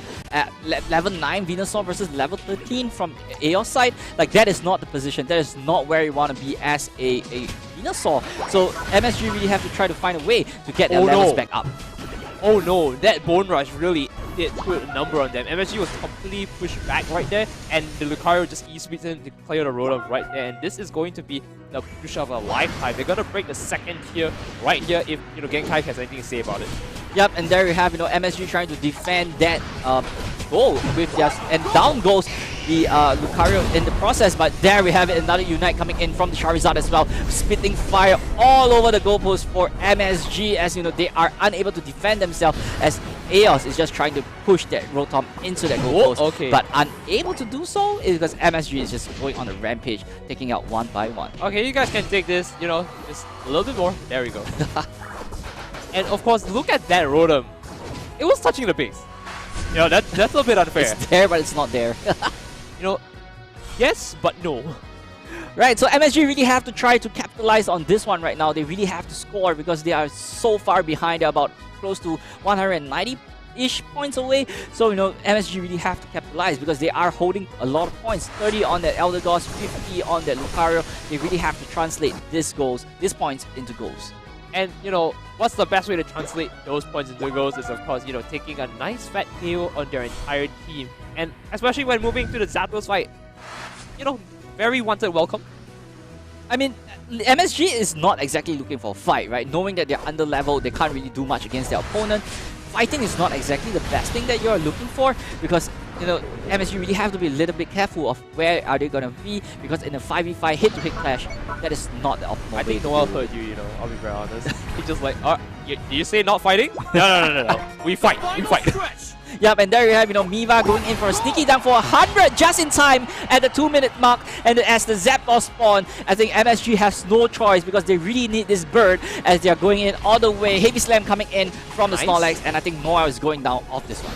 And of course, this means they're one player off, and they can force start the Zapdos here. But, if Lucario goes back out and comes in time, Miva might be able to rejoin his group and fight this off because it looks like they are being picked up one at a time and they're choosing to pull back a bit and reset so they can take a better fight. And nicely done. Seismic Toss comes in, boom shakalaka, moves in with the flamethrower here, flaring everyone up, and there we go. That is almost complete wipe, but with Absol trying to run away here, it is almost certain death. There we go. Oh my goodness, things are not really looking good for MSG right as Zapdos goes down to Aeos as Aeos is marching straight right into the middle goal with tons of points, and that's it. I think this is the marching and ending march right here for Aeos and MSG. I think it's really difficult to come back from this one. 95, 799, and with just 1 minute, it's impossible for MSG. Yeah, you're not even breaking 100 points, and you have to surmount that 700 points. 704 if you want to rub salt into the wound, right, MSG? Yeah, I mean, MSG is just taking a little peeks right here at the jungle, but it's not going to make too much of a difference because Aeos is just comfortable at this point in time. Venusaur just bullying them and trying to, not even trying to dunk that 50 that he's holding. Like, he knows. He knows. But, all I'm saying is you could have had the stats. You could have had the stats, Huey. Yep, and MSG Noah just takes down the Elder Gods in their process, but it's not going to be making too much of a difference as the countdowns goes down. I think Aeos is just, whatever, man, whatever you want to do. I got a Venusaur over there. I'm tanky. You can't do anything as the timer goes down in 5, 4, 3, 2, 1. And congratulations to EOS making down to the top 4. And we will see you next week in the playoffs. I am very surprised at this result, in all honesty. I mean, like, that second game shook me. This last game, definitely more in favor to EOS. It was very, like, we could see it clear as day. But MSG definitely did pull 1 or 2 moves to, reel us back in and say, yeah, we're not out of the game yet. Calm down. I mean, the biggest change is that the big change of Snorlax, right? Yeah. Snorlax really did shake up the whole composition for EOS. That really changed the game around because MSG might not be prepared for that Snorlax, and that was a big surprise coming in. Having that big heavy slam at the right time, taking steals early in the game, denying MSG from that early growth or the early scaling, that really made EOS had that additional advantage against his opponent. And very honestly, I mean, like, how do you really fight against a team that, does this, right? Like, first of all, when you start off, like, you have Greedon, right? Very solo-centered play, almost like another Lucario, right? Like, just going to score. And then suddenly, you're all team-centered. With that Snorlax coming in, one heavy slam hits, like, at least 2 people. Suddenly, you're taking picks left and right. They can't do anything. The block comes in as well, and, Lucario's being taken down, right? Can't E-speed for, like anyone. You have, like, Absol also being walled off. So, yeah. Well, let's take a look at the brackets real quick here. I heard this being updated. Here we go. Yep, and there we have, Sawar coming in from Thailand, taking home the win against SVC 2-1, making home to the top 4. Quirky Gamers winning the Who with a 2-0. Farm Until Kill You winning 2-0 against Horizon Dawn, as we watched just now previously in the featured match. EOS taking the win against MSG Team 7. But, these are the 4 teams going into the top 4, and we will be seeing them next week in the top 4 playoffs. But, props to all the team players, not just, the top 8, but all 32 teams that showed up today, put up the good fight, and, coming in to enjoy the game altogether. It's a commendable effort. And you know what? From me to Moonboy, we're telling you that, to make it top 8 like that, not only do you represent your country well, right? You did your very best to fight, and, like, as we've seen here, right? Any battle could have been a very close battle. And truly, I do believe that almost all the top 8s here that we don't get to see and get to see as well soon. Beautiful, amazing, spectacular. I mean, everybody put up a great show. Everybody did their best. And, I'm so excited to bring you guys to the top 4 because we will be having I think we will be having a live stage where the players will come in and play it off face-to-face against each other. Do you think we'll get interviewed? Few of those players? I think so. I mean, not today, but next week. Yeah, right? Next week. So we get more interaction with the players. We get on the ground. We get to see them, and that's where things really happen because we haven't really had this kind of interaction in a while, especially with this whole pandemic situation. Something you get to see from here, our region. It's not very common you get these things, and at least we're able to bring it to you live like this. Yeah. So think about that. Think about that next week. Next week. So yes, guys. So I think we have come to an end, right? We got a whole day of game already happened. I hope everybody enjoyed yourself. I hope everybody had a great time right over here at Global Esports Festival. This is a really good platform for the players to shine, and this is probably the biggest stage of the year for the Pokemon Unite community. Especially for the Pokemon Unite community. And of course, talented C players all around and all Pokemon Unite fans as well. Hope to see you soon again because I don't know about you, but come on. We all know where this is going. It is we want to see more games. That's about it. And also last but not least, big shout out to the sponsors of this event. Without you guys, this event wouldn't be possible. Shout out to Global Esports Federation, Global Esports Game, Rizzo, and also Select Start for providing this really awesome set for us. And not forgetting Poke Unite Singapore for supporting this event and making this whole thing happen. That's right. I can't wait. I just can't wait. Look, edge of my seat. Edge of my seat. So yes, guys. So thanks so much for joining us today. We will be taking off, right? As we know, we will be seeing you guys next week for the top 4 playoff stage. So do come back, come and support the players, support the top 4 because we have a lot more games for you guys. So do not go anywhere. No, I mean, you can go somewhere for the whole week. But I'll see you guys next Sunday. My name is Moonboy. I'm joined by Nightera, and we'll be seeing you next week. And we are blasting off.